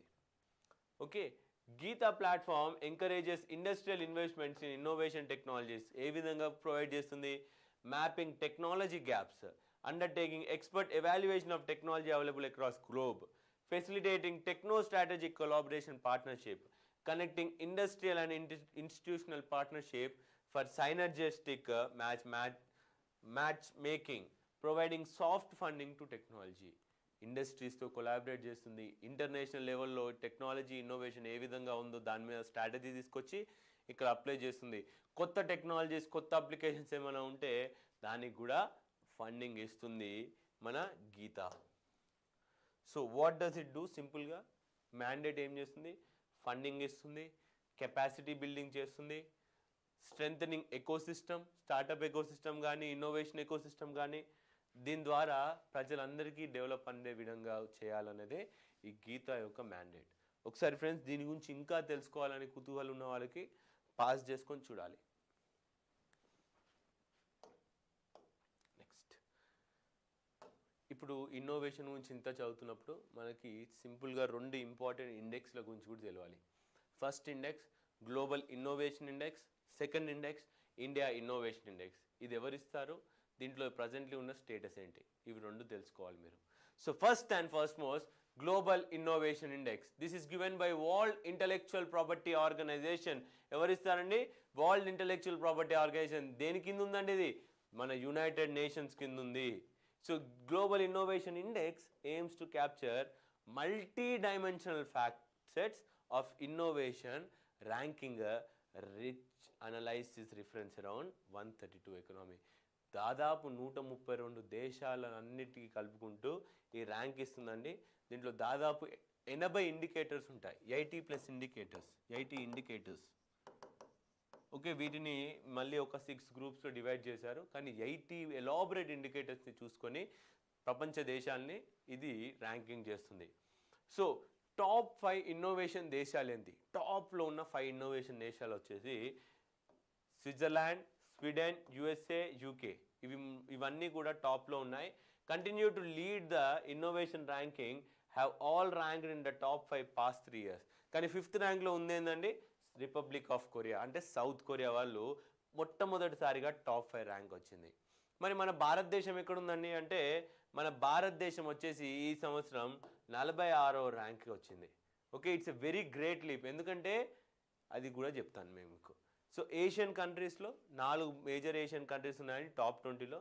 ఒకటి సింగపూర్ అండి 15వ స్థానంలో, 8వ స్థానం. చైనా 12వ స్థానం, జపాన్ 13వ స్థానం, హాంకాంగ్ మరియు చైనా, హాంకాంగ్ వచ్చేసి 14వ స్థానం. నెక్స్ట్ మన ఇండియా పర్ఫార్మెన్స్ ఎంత అండి, 2021లో 46 ర్యాంక్ వచ్చింది. ఇది గొప్ప విషయం, ఎందుకంటే మనం 2015లో 81st ర్యాంక్లో ఉండే. So we had a great jump from 81 to 46. India has been on the upward trajectory over the past few years. రోజు ఇంప్రూవ్ అవుతూనే వచ్చాను తప్ప ఏ రోజు దీంట్లో తగ్గలేదు. అంటే ఒక క్వశ్చన్ వస్తుందండి ప్రిలిమ్స్లో, that India's performance in global innovation index has been degrading in last 5 years. అంటే రోజు తగ్గుతుందని. అప్పుడు ఎస్ అను అంటే నో అని పెట్టాలి. So India's performs better in innovation outputs than innovation inputs in 2021. ఇన్నోవేషన్కి సంబంధించిన ఇన్పుట్స్ కంటే అవుట్పుట్స్లో బెటర్ పర్ఫామ్ చేశాము. ఇన్పుట్స్ అంటే ఏంటండి, మనం ఇచ్చేటువంటి సపోర్ట్ అనేది తగ్గింది, ఇంకా ఎఫెక్టివ్గా లేదు అని చెప్పేసి గ్లోబల్ ఇన్నోవేషన్ ఇండెక్స్ వారు డైరెక్ట్గా చెప్పడం జరిగింది. This year, India ranks 57 in innovation inputs and the same last year but higher than 2019. As for the innovation outputs, India ranks 45th. This position is same as last year but higher than 2019. So India ranks second among 34 lower middle income countries, first among 10 economies in Central and South Asia. Okay, South Asia lo manam top lo unnamandi. Government attributed that the country's improved performance to Department of Atomic Energy, Science and Technology, Biotechnology and Space. Government ఏం చెప్పింది, ఈ 4 institutions వల్లనే మేము ఈరోజు ఇంత మంచి స్థానంలో ఉన్నాము అని చెప్తున్నారు. సో నెక్స్ట్ ఇన్నోవేషన్ ఇండెక్స్ వచ్చేసి ఇండియా ఇన్నోవేషన్ ఇండెక్స్ అండి. దీన్ని ఎవరు ఇస్తారంటే నీతి ఆయోగ్ వారు ఇస్తారండి. నీతి ఆయోగ్ వారు ఇది సేమ్ ఇప్పుడు చూసినటువంటి గ్లోబల్ ఇన్నోవేషన్ ఇండెక్స్ ఎలా చేశామో అదే మోడల్లో మనం ఇండియా ఇన్నోవేషన్ ఇండెక్స్ని చేసుకోవడం జరిగింది. సో అప్రోచ్ వచ్చేసి మనం జీడిపి ఎంత స్పెండ్ చేస్తున్నాం R&D పైన, మన ఇండియాలో రీసెర్చ్ పేపర్స్ ఎన్ని పబ్లిష్ అవుతున్నాయి, అవన్నీ ఇన్పుట్స్ తీసుకొని మనం దీంట్లో ర్యాంకింగ్స్ ఇవ్వడం జరిగింది. Friends, these are all self explanatory slides. Please pass and study them. Okay, next. So ఇలా ఇంజనీరింగ్ అండ్ టెక్నాలజీలో ఎంతమంది అడ్మిషన్ తీసుకున్నారు, R&Dలో ఎంత ఇన్వెస్ట్మెంట్ ఉంది, రీసెర్చ్ కోసం FDI ఎట్లా వస్తుంది, మన దేశంలో ఇంటలెక్చువల్ ప్రాపర్టీ రైట్స్ ఏ విధంగా ఉన్నాయి, ఇంటర్నెట్ సబ్స్క్రిప్షన్ ఎంత ఎదుగుతుంది అనే దానిపైన వీళ్ళు ర్యాంక్స్ ఇవ్వడం జరుగుతుంది. మామూలుగా 3 కేటగిరీస్లో ర్యాంక్స్ ఇస్తామండి. పెద్ద స్టేట్స్, హిల్లీ స్టేట్స్ ఒకటి, యూనియన్ టెరిటరీస్ ఒకటి, నార్త్ ఈస్ట్ స్టేట్స్ కలుపుకొని ఒకటి, హిల్లీ ప్లస్ నార్త్ ఈస్ట్ కలుపుకొని ఒకటి. సో భారతదేశంలో ఎక్కువ ఇన్నోవేషన్ ఉన్న రాష్ట్రం ఏంది, ఫస్ట్ పొజిషన్లో వచ్చేసి కర్ణాటక ఉందండి, సెకండ్ పొజిషన్లో మహారాష్ట్ర, థర్డ్లో తమిళనాడు, మన తెలంగాణ వచ్చేసి 4th పొజిషన్లో ఉంది, ఆంధ్రప్రదేశ్ వచ్చేసి 7th పొజిషన్లో ఉంది. ఓకే, ఈ టాప్ 3 స్టేట్స్ కూడా టాప్ ఎకనామీస్ కలిగిన స్టేట్సే. కర్ణాటక టాప్ స్టేట్, నెక్స్ట్ వచ్చేసి ఏంటండి మహారాష్ట్ర, థర్డ్ వచ్చేసి Tamil Nadu. So next north east మరియు హిల్లీ స్టేట్స్లో టాప్ స్టేట్ వచ్చేసి హిమాచల్ ప్రదేశ్ అండి. టాప్ స్టేట్ వచ్చేసి హిమాచల్ ప్రదేశ్. మరియు యూనియన్ టెరిటరీస్లో టాప్ వచ్చేసి ఢిల్లీ అండి. టాప్ వచ్చేసి ఢిల్లీ. ఈ పాయింట్స్ని మీరు గుర్తుపెట్టుకోవాలి. So these will be very useful for solving your prelims paper. లేదా డైరెక్ట్గా మీరు రాసుకోవచ్చు. తెలంగాణలో వచ్చినటువంటి సైన్స్ అండ్ టెక్నాలజీలో ఏం రాస్తారండి, తెలంగాణ ఈ ranks 4th in the India innovation index. దీన్ని మనం ఫస్ట్ ప్లేస్కి తీసుకెళ్ళాలంటే ఏం చేయాలి అని కూడా మీకు క్వశ్చన్ వచ్చే అవకాశాలు చాలా ఎక్కువగా ఉంటుందన్నమాట. సో ఫ్రెండ్స్, ఇప్పటివరకు ఇన్నోవేషన్ గురించి స్కీమ్స్ చూసాము, ఏమేమో చూసాము. ఇన్నోవేషన్ ఎందుకు అనేది కూడా మనం ఆలోచించాలి ఒకసారి. మరి ఇన్నోవేషన్ ఎందుకండి? మీకు ఫస్ట్ డే చెప్పాను, ఏపీజే అబ్దుల్ కలాం గారు చెప్పినటువంటి ఒక స్టోరీ కానివ్వండి, కొటేషన్ కానివ్వండి. ఇన్నోవేషన్ ఉంటేనే ముందుకు కదులుతాం. ఇన్నోవేషన్ ఉంటేనే మన భారతదేశం అనేది ప్రపంచంలోనే టాప్ 5 ఎకనామీస్లో ఒక చోటు తగ్గుతుంది. ఇన్నోవేషన్ ఉంటేనే భారతదేశం ఇతర దేశాలతో కంపీట్ చేయగలదు.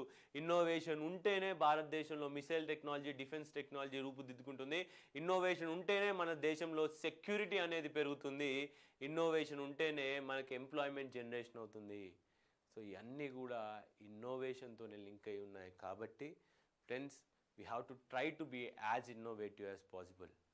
దీంట్లో మోడల్ మెయిన్స్ క్వశ్చన్ ఏ విధంగా వస్తాయి? మోడల్ మెయిన్స్ క్వశ్చన్ వస్తే write about Atal innovation mission and Atal Innovation Mission and its output. Also explain with an example status of innovation in India and ways to improve it.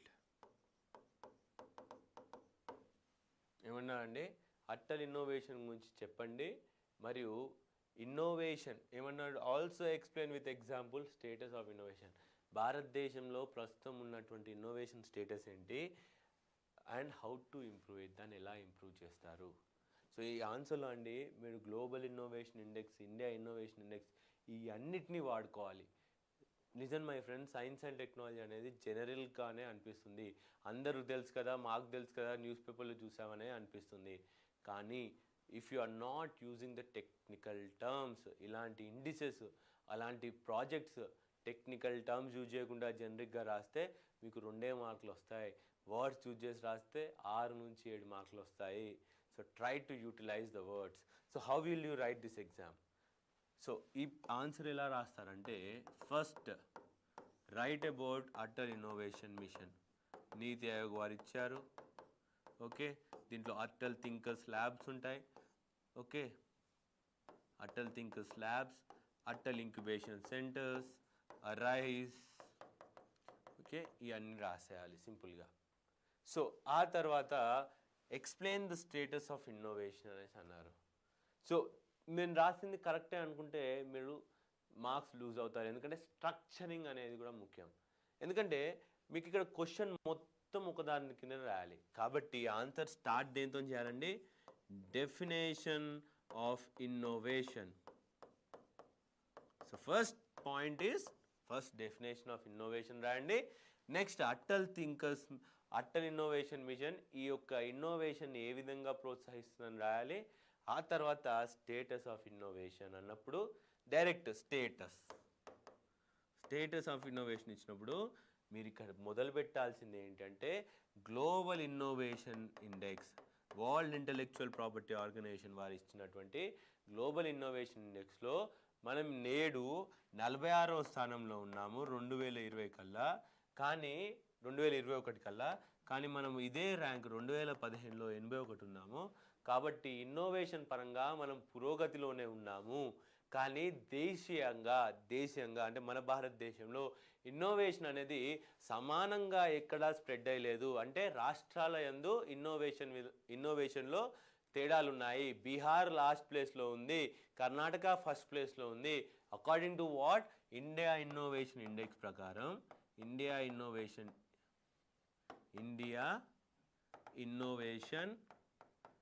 Index ఎవరు ఇస్తారండి? నీతి ఆయోగ్ ప్రకారం ఇలా రాయాలి, explanation చేయాలి, ఎలాబరేట్గా చేయాలి. India innovation index ప్రకారం మనకు తెలిసేది ఏంటంటే ఇన్నోవేషన్ భారతదేశం అంతటా సమానంగా ప్రాప్తి చెందలేదు. కావున ఈ ఇన్నోవేషన్ అనేది కర్ణాటక, మహారాష్ట్ర, ఆంధ్రప్రదేశ్, తమిళనాడు, తెలంగాణ వంటి రాష్ట్రాల్లో బాగా పురోగతి చెందింది. కానీ బీహార్ వంటి రాష్ట్రాల్లో మాత్రం వెనుకబడి ఉంది. దీన్ని ఇంకా ఇంప్రూవ్ చేయాలంటే ఏం చేయాలంటే గవర్నమెంట్ వారు స్టేట్ స్పెసిఫిక్ స్కీమ్స్ ఇవ్వాలి, వాటికి ఫండింగ్ ప్రొవైడ్ చేయాలి. స్టేట్ గవర్నమెంట్స్ వారు కూడా వారిలో ఉన్న కెపాసిటీని కనుక్కొని దాన్ని కూడా డెవలప్ చేయాలి. ప్రైవేట్ సెక్టార్ని ఇంక్లూడ్ చేసుకొని ఆయా రాష్ట్రాల్లో ఇంక్యుబేటర్ సెంటర్స్ మరియు జాబ్ క్రియేషన్ ఎక్స్ప్లాయిట్ చేస్తేనే ఖచ్చితంగా మనకి ఇన్నోవేషన్ అనేది భారతదేశంలో కదులుతూ మన ఎకనామీని పెంచుతూ మనని ప్రపంచ టాప్ 3 దేశాల్లో ఒక స్థానానికి తీసుకెళ్లే అవకాశం ఉంటుందని మీరు కన్క్లూషన్లో రాయాలి. National data sharing and accessibility policy, NDSAP, national data sharing and accessibility policy. ఇదేంటండి? ఇది భారతదేశంలో జరిగేటువంటి వివిధమైన రీసెర్చ్లు ఏవైతే ఉంటాయో ఆయా రీసెర్చ్ డాక్యుమెంట్స్ని మనం అందరితో పాటు షేర్ చేసే విధంగా తెచ్చినటువంటి పాలసీయే ఈ యొక్క పాలసీ. మనకి స్ట్రాటజిక్ అవి తీసేసేయండి. స్ట్రాటజిక్ ఫీల్డ్లో జరిగేటువంటి రీసెర్చ్లు, న్యూక్లియర్ రీసెర్చ్లు, ఆయా రీసెర్చ్లు కాకుండా, సీక్రెట్ రీసెర్చ్లు కాకుండా జెనరిక్ రీసెర్చ్ ఏవైతే ఉంటాయో వాటి డేటాని షేర్ చేసేందుకే national data sharing and accessibility policy అండి. ఇది RTI ద్వారా మీరు ఆ రీసెర్చ్ గురించి, దాని స్టేటస్ గురించి పూర్తి వివరాలు పొందొచ్చు. Scientific organization generate data and develop scientific databases deploying huge public funds. Such data are not generated under any standardized format. Interoperability of both scientific and technical data poses a serious challenge. ఏమన్నా అండి, ఈ డేటాని మనము మొత్తం కూడా సైలెంట్గా ఉంటుంది, ఎవరికి తెలియకుండా ఉంటుంది కదా. ఈ డేటా కనుక మనకు వస్తే దీంతో చాలా ఉపయోగాలు పడతాయని చెప్పేసి చెప్తున్నాను అనమాట. Global experience has demonstrated convincingly that access to data leads to breakthrough in scientific understanding as well as economic and public good. ఏమన్నా అండి, ప్రపంచ దేశాల్లో జరిగినటువంటి ఎక్స్పెరిమెంట్స్లో మాకు తెలిసింది ఏంటి అంటే ఈ యొక్క సైంటిఫిక్ డేటాని షేర్ చేయడం వల్ల పబ్లిక్కి ఎంతో యూజ్ అవుతుంది, రీసెర్చ్ పెంపొందిస్తుంది, ఇండస్ట్రీస్ డెవలప్ అవుతాయి అనేది ఒక అవుట్పుట్ వచ్చింది. కాబట్టి నేను ఈ పాలసీ తెచ్చాము. ఈ పాలసీ ద్వారా ప్రజలందరికీ సైంటిఫిక్ డేటా అనేది ఫ్రీగా అవైలబుల్ ఉంటుందండి. నేషనల్ ఆర్కైవ్స్లో అండి, నేషనల్ ఆర్కైవ్స్లో ఫ్రీగా ఉంటాయి. ఓకే, నేషనల్ ఆర్కైవ్స్లో ఫ్రీగా అవైలబుల్గా ఉంటుంది. So given the deployment of substantial level of investment of public funds in collection of data and untapped potential benefits of society, it has become important to make available non-sensitive data for legitimate and registered users. మనం ఇక్కడ register చేసుకున్నాం అనుకోండి, national knowledge centre అండి, national knowledge network, ఈ యొక్క వెబ్సైట్కి వెళ్తే మీరు ఇప్పటికి కూడా ఓకే, లేదంటే జ్ఞాన్ కోష్ వస్తుంది, జ్ఞాన్ కోష్. ఈ 2 వెబ్సైట్స్ అండి మీరు గూగుల్లో కొడితే వీటన్నిటిలో different research papers, scientific, social, అన్ని రీసెర్చ్ పేపర్స్, వాటి డాక్యుమెంట్స్ కేవలం రిజిస్ట్రేషన్ చేసుకోవడం ద్వారా ఫ్రీగా మీకు అవైలబుల్గా ఉంటాయి. దాన్ని చదివి ఎంతో నాలెడ్జ్ చేసుకోవచ్చు. ఎస్పెషల్లీ UPSC, APPSC ఇలా కాంపిటేటివ్ ఎగ్జామ్స్కి, హయ్యర్ కాంపిటేటివ్ ఎగ్జామ్స్కి ప్రిపేర్ అయ్యే వాళ్ళు ఇలాంటివన్నీ సెర్చ్ చేస్తూ ఉండాలి ఖచ్చితంగా. Keeping in view the emphasis of government on engaging citizens in governance reforms, placing of non-strategic data in the public domain and provision of RTI Act 2005 for empowering the citizens to secure access to information under control of public authority, leading to transparency and accountability in working every public authority, the National Data Sharing and Accessibility Policy has been published in March 2012. 2012 మార్చ్లో national data sharing accessibility policy అనేది పెట్టుకోవడం జరిగిందండి. మొత్తం public ఫండ్తో జరుగుతున్నటువంటి ప్రతి research ఏవైతే secret కావో అవన్నీ కూడా పెడతాం. The policy is expected to increase the accessibility and ease of sharing of non-sensitive data among the registered users and availability of science, economic and social development purpose. Over years, various data holding organizations of central and state governments have published their non-sensitive data, keeping in view the broad guidelines of RTA Act 2005.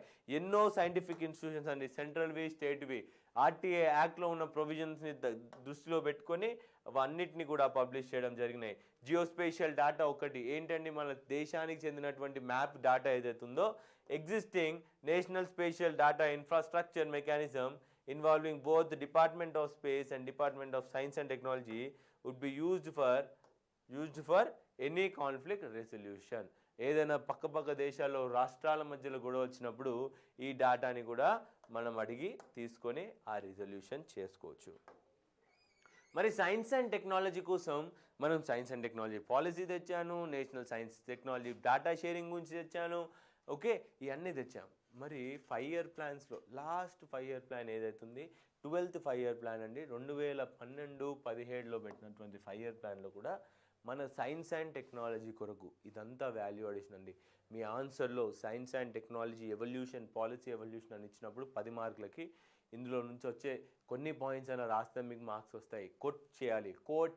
Coat ఏం coat చేస్తారు, according to the 12th 5 year plan that with these provisions were given, ఏమి ఇచ్చామండి, creation and development of national facilities in the field of R&D అని ఇచ్చాము. emphasis on partnership growth in science and technology, large scale investment in mega science projects aimed at creation of research and development in infrastructure in India as well as abroad. దేశంలో, మన దేశంలోనే కాకుండా ప్రపంచ దేశాల్లో R&D ఇన్ఫ్రాస్ట్రక్చర్ని పెంపొందించుకోవాలి, మన కోసము partnership చేసుకోవాలి, ఇతర దేశాలతో ఇన్స్టిట్యూషన్స్లో కొలాబరేట్ అయ్యి R&Dని పెంచాలి. ఎలా చేసినా భారతదేశంలో రీసెర్చ్ అండ్ డెవలప్మెంట్ పెంచాలని 12th 5 year ప్లాన్లో మనం అనుకున్నాము. ఈ ప్రొవిజన్స్ మీరు రాయాలి. According to 12th 5 year plan we have made promise of increasing the R&D in India అనే పాయింట్ రాస్తే ఎంత బాగుంటుందండి. లేదా మీరు వీ హ్యావ్ టు ఇంక్రీజ్ అనేసి అంటామా, 12th 5 year ప్లాన్ అని చెప్తే బలం ఉంటుందండి ఆన్సర్లో. అలా ఆన్సర్స్ రాయాలి మీరు. So national council for science technology and communication అండి నెక్స్ట్ ఇంపార్టెంట్ కౌన్సిల్ ఏదైతే పెట్టామో, దీని యొక్క మేజర్ పర్పస్ ఏంటి అంటే ప్రమోట్ సైంటిఫిక్ థింకింగ్ జనాల్లో. National council for science and technology communication, science and టెక్నాలజీని జనాల్లోకి స్ప్రెడ్ చేసేందుకు ఈ యొక్క బాడీని పెట్టాము, ఈ యొక్క కమిషన్ని పెట్టాము. సైంటిఫిక్ థింకింగ్ని ప్రమోట్ చేయాలి. Promote and spread significant science technology to masses nationally through different medium. ఏంటండి, టీవీల ద్వారా లేదా ఆన్లైన్ ద్వారా విజ్ఞాన్, ఓకే, విజ్ఞాన్ లేదా జ్ఞాన్ కోష్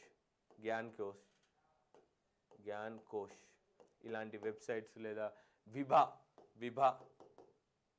విభా అనే భాగం ఉంటుందండి సైన్స్ అండ్ టెక్నాలజీకి ఆన్లైన్లో మరియు టీవీలో ఇచ్చేందుకు. ఇప్పుడు సపరేట్ ఒక సైన్స్ అండ్ టెక్నాలజీ ఛానల్ని కూడా పెట్టారండి గవర్నమెంట్ ఆఫ్ ఇండియా వారు. మీకు ఈరోజు టాస్క్ ఏంటంటే ఈ యొక్క సైన్స్ అండ్ టెక్నాలజీ ఛానల్ పేరు ఏంటి, గవర్నమెంట్ ఆఫ్ ఇండియా రిలీజ్ చేసినటువంటి ఛానల్ పేరు. మీరు విభా గురించి కూడా ఒకసారి చూడాలి.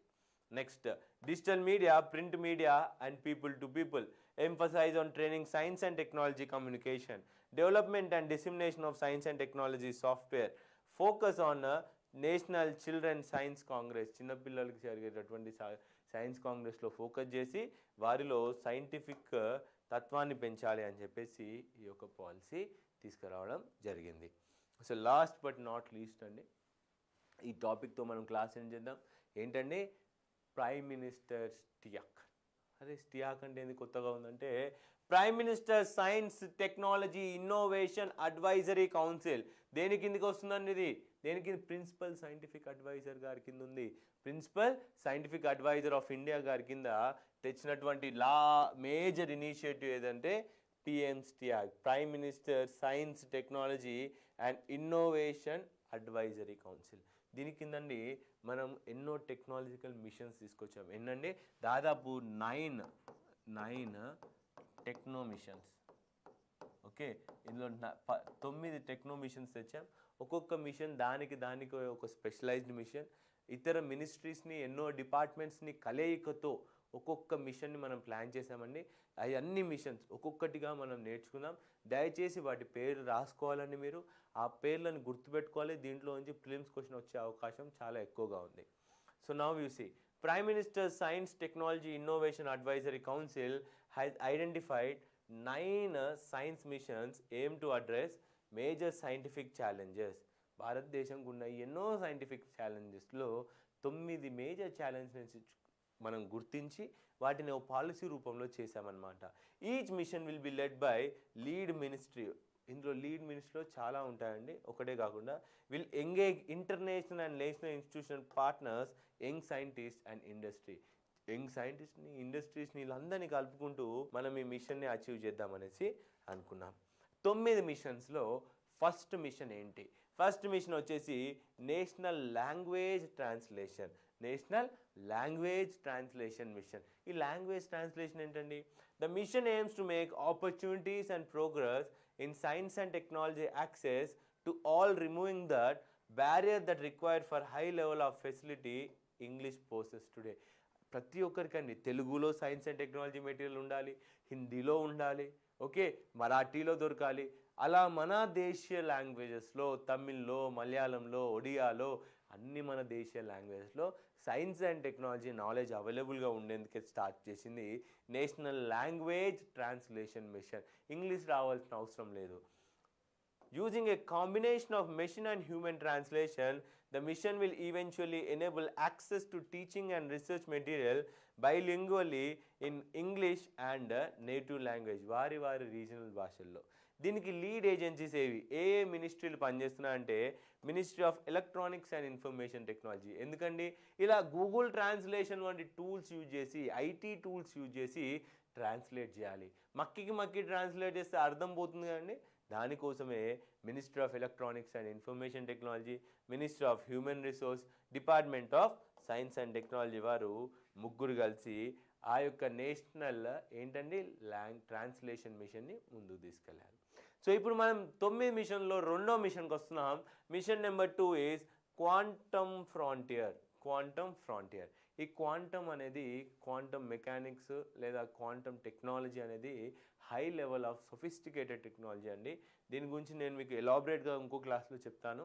It aims to intricate work in the control of quantum mechanical systems with a large number of degree of freedom as one of the competitive challenges in the fundamental science and technology. Okay, building excellence in the quantum frontier will also be essential for the national security and development of quantum computers, quantum chemistry, quantum communication, new material and quantum sensors and quantum cryptography.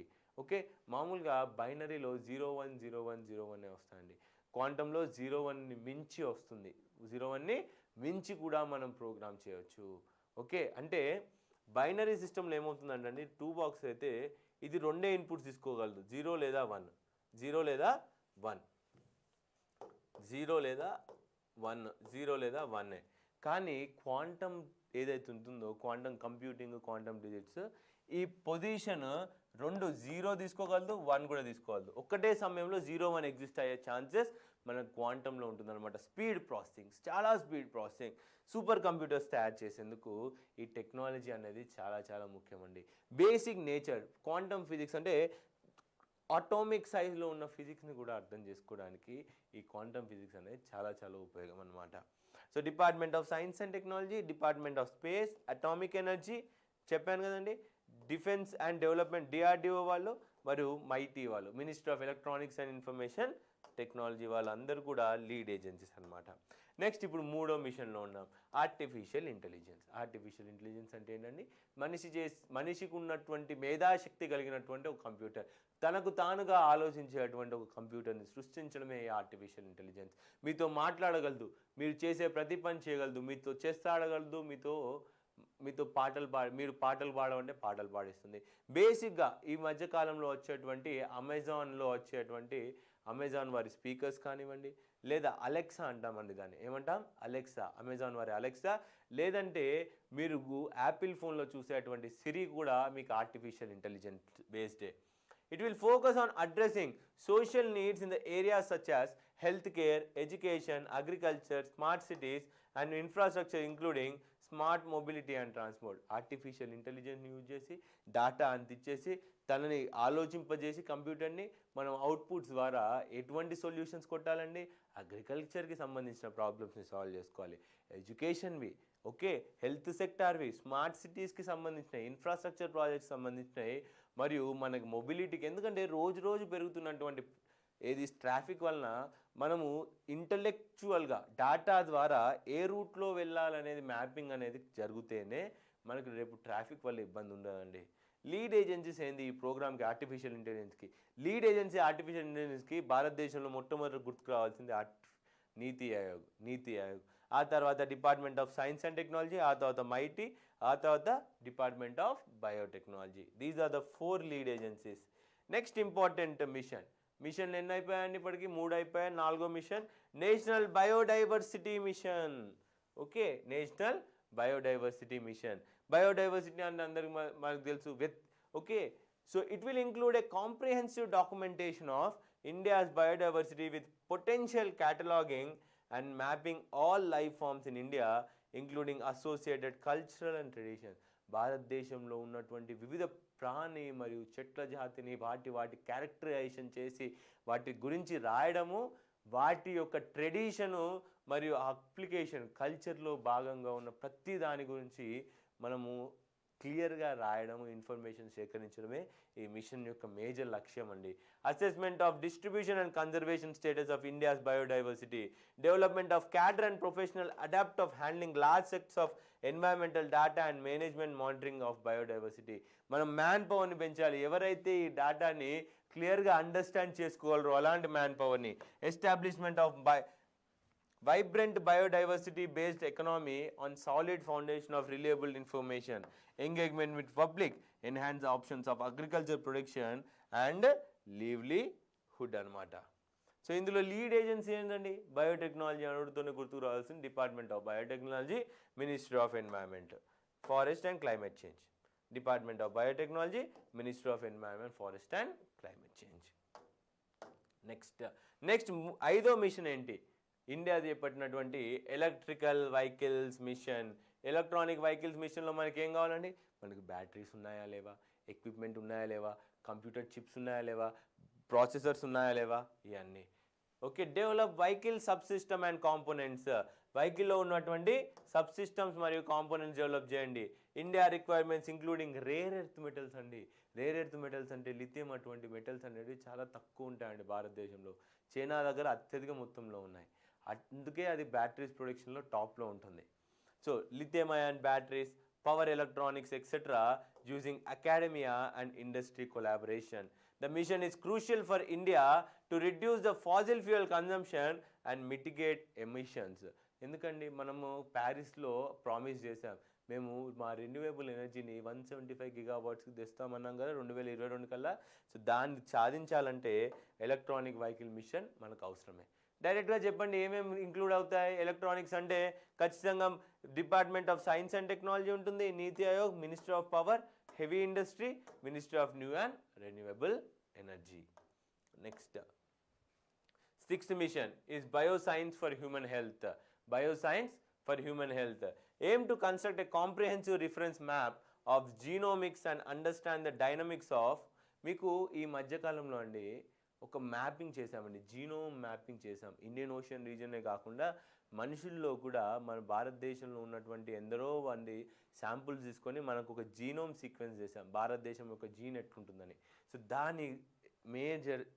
దాని యొక్క base ఎక్కడి నుంచి వచ్చిందని bioscience for human. ఎందుకంటే అండి మన genetics మనవే, America వాళ్ళ జెనెటిక్స్ అమెరికా వాళ్ళే, ఆఫ్రికా వాళ్ళ జెనెటిక్స్ ఆఫ్రికా వాళ్ళే. మనకు ఉన్నటువంటి రెసిస్టెన్స్ వారికి ఉండదు, వారికి ఉన్నటువంటి రెసిస్టెన్స్ అమెరికా వాళ్ళకి ఉండదు. సో ఇది అర్థం చేసుకొని మనం బెటర్ మెడిసిన్స్, ఎందుకంటే అండి దాదాపు వచ్చేటువంటి మెడిసిన్స్ యూఎస్, యూకే లాంటి దేశాల నుంచి వస్తాయి. వారి డిఎన్ఏ వేరు, మన డిఎన్ఏ వేరు. ఓకే, వారి రూపకల్పన వేర్లు, మన రూపకల్పన వేర్లు అనమాట. సో ఆ విధంగా చూస్తే we need a better scientific knowledge on our DNA to provide better medicines and better treatment for us. Dynamic of how exposure to different environments have impacted to our bodies. Mission will focus on genomic study of population of humans to identify and unveil the genetic basis and prevalence of rare and inherent diseases. The outcome will help stimulate diagnosis and treatment that can feed into healthcare system of the country. The diversity of Indians and of its environmental requirements, a large scale study of human genomic specific lifestyle, how this impact the health and diseases.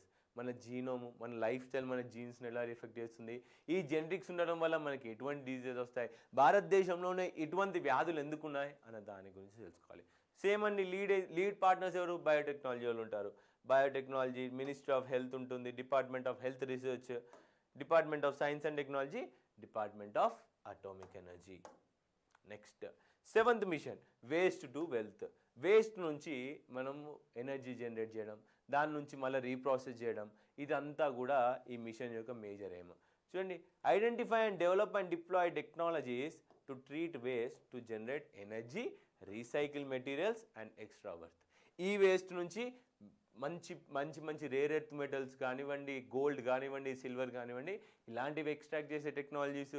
Okay, మన bio waste నుంచి ఏం చేస్తామండి? Power generate చేయడానికి, biofuel generate చేసేందుకు. అలానే చెత్త నుంచి మళ్ళీ ఫ్యూయల్ జనరేట్ చేసేందుకు, ప్లాస్టిక్ నుంచి ఆయిల్ తయారు చేసేందుకు, బయోడీజిల్ తయారు చేసేందుకు కావాల్సిన టెక్నాలజీస్ మనం డెవలప్ చేయాలి. The mission also works to identify support development of new technologies in creating clean and green energy. The mission will assist and augment Swachh Bharat and Smart City project, leveraging science and technology innovation to create circular economy. Circular economy అంటే ఏంటండి? Circular ఎకనామీలో recycle అవుతూనే ఉంటుంది. ఆ యొక్క component అయితే ఉందో మళ్ళీ మళ్ళీ యూజ్ చేసేదాన్ని ఒక సర్క్యులర్ ఎకనామీ అంటామన్నమాట. ఇప్పుడు ఒక స్టీల్ బార్ తయారు చేసాం, దాంతో రేకులు తయారు చేసాం, రేపు ఇల్లు కూల్ చేసాం, ఆ రేకుల్ని మళ్ళీ కరగబెట్టి ఒక ఉయ్యాల కట్టుకోండి, ఆ ఉయ్యాల కాకుండా ఇంకేదైనా కట్టించుకోవచ్చు కదా. So that is what cycle economy. You are reusing everything. Lead departments అండి, వేస్ట్ అంటే మళ్ళీ బయోటెక్నాలజీ వస్తుంది, సైన్స్ అండ్ టెక్, ఎన్వైరన్మెంట్ వస్తుంది, అర్బన్ డెవలప్మెంట్ వస్తుంది, అలానే స్వచ్ఛ భారత్ అభియాన్ కూడా వస్తుంది. Next mission number 8, deep ocean mission అండి. ఇండియాలో మిషన్లో డీప్ ఓషన్ అనేది చాలా చాలా ముఖ్యమైనది. ఎందుకంటే మినిస్ట్రీ ఆఫ్ ఎర్త్ సైన్సెస్ లేదా డిపార్ట్మెంట్ ఆఫ్ ఎర్త్ సైన్సెస్ చాలా చాలా క్రూషియల్గా తీసుకుందండి ఈ మిషన్స్ని, డీప్ ఓషన్ మిషన్స్ని. అందుకే మనం ఇక్కడ యాడ్ చేసాం. It aims at successful exploration of deep ocean towards improving understanding of blue frontier. It will address the arising long-term changes in the ocean due to climate. ఇదే కాకుండా అండి, మన యొక్క ఇండియన్ ఓషన్ రీజన్స్లో పాలీమెటాలిక్ నోడ్యూల్స్ ఏంటండి? Polymetallic nodules ఉంటాయండి. ఈ polymetallic nodules extract చేసేందుకు కూడా ఈ యొక్క ప్రాసెస్ అనేది చాలా చాలా ప్లస్ అవుతుంది అనమాట.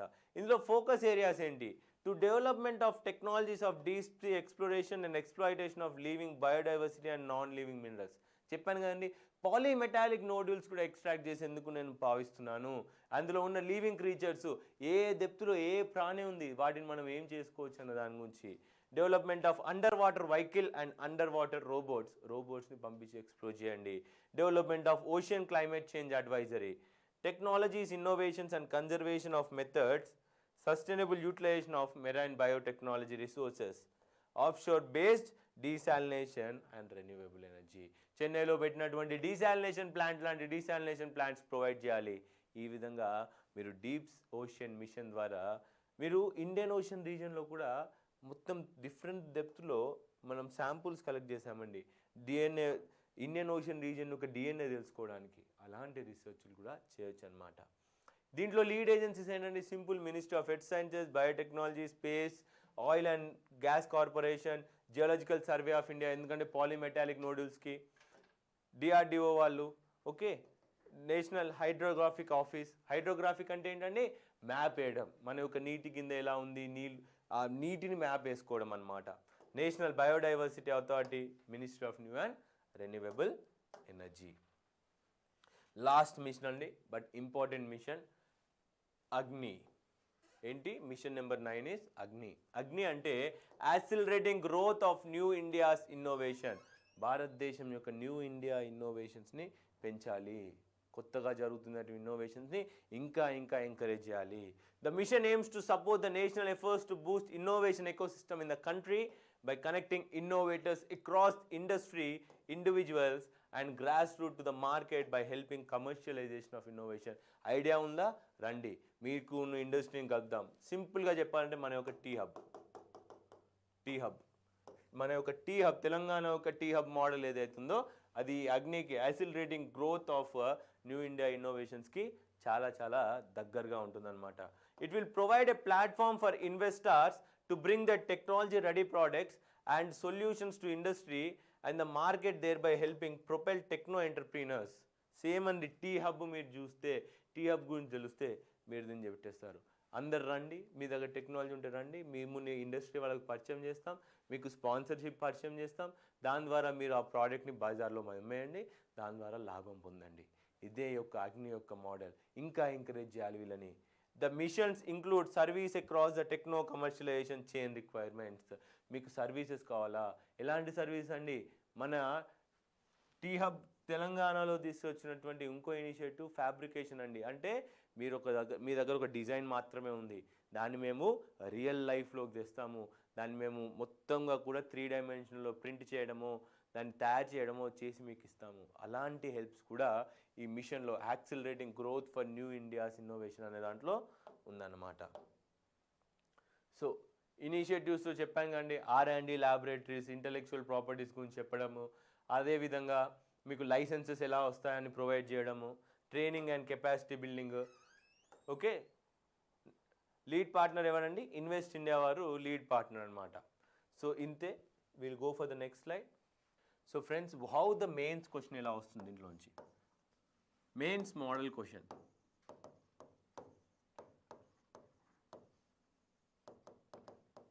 Write the chronology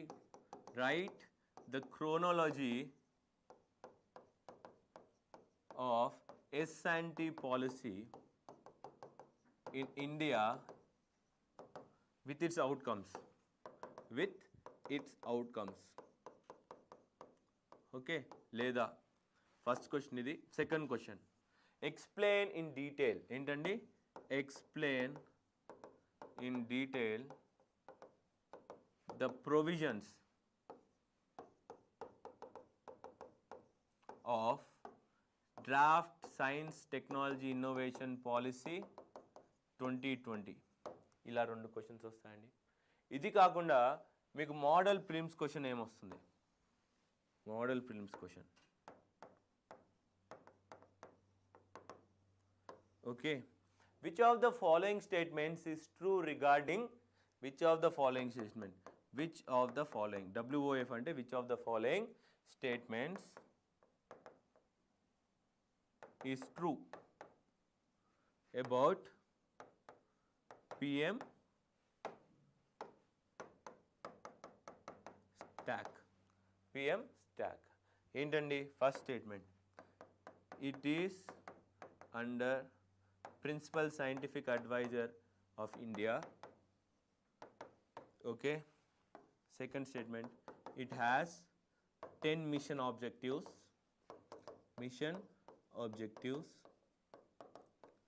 Okay. Artificial intelligence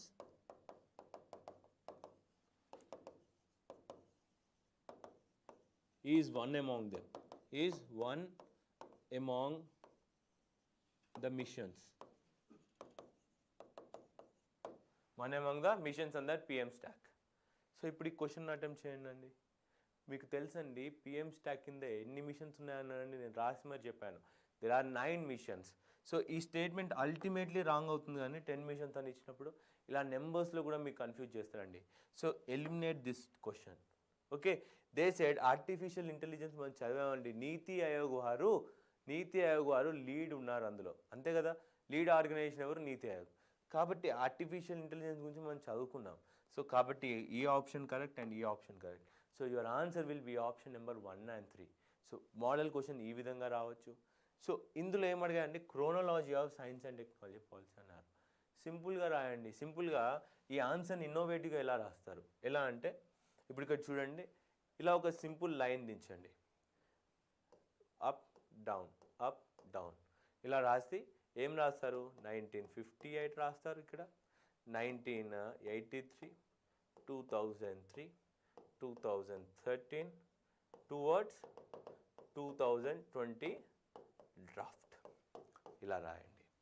మీకు వానికి అర్థమైపోతుంది, వీడికి చదివాడు, వీనికి తెలుసు, ఇది వచ్చింది. ఈ డయాగ్రామ్ సింపుల్గా వేస్తే పేపర్ కూడా నీట్గా ఇన్నోవేటివ్గా అనిపిస్తుంది. ఆ తర్వాత సైన్స్ అండ్ టెక్నాలజీ ఇక్కడ రాసేయండి. ఇక్కడ క్లియర్గా first science and technology innovation policy 1958 దాని గురించి రాయండి.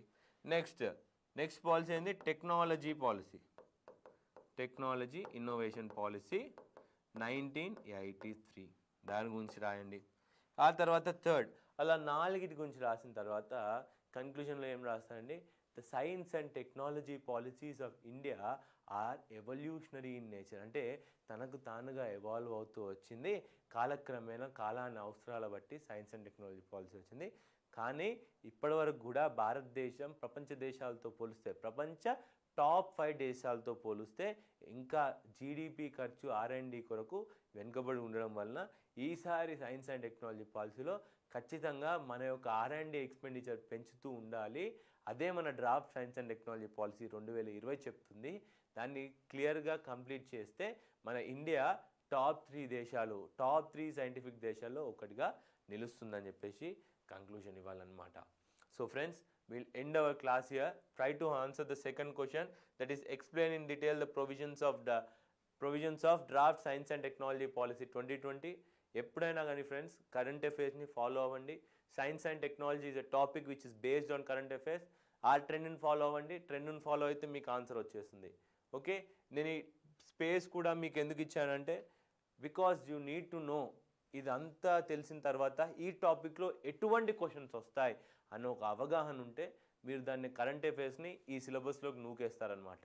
About the national policies on proliferation of science and technology and innovation.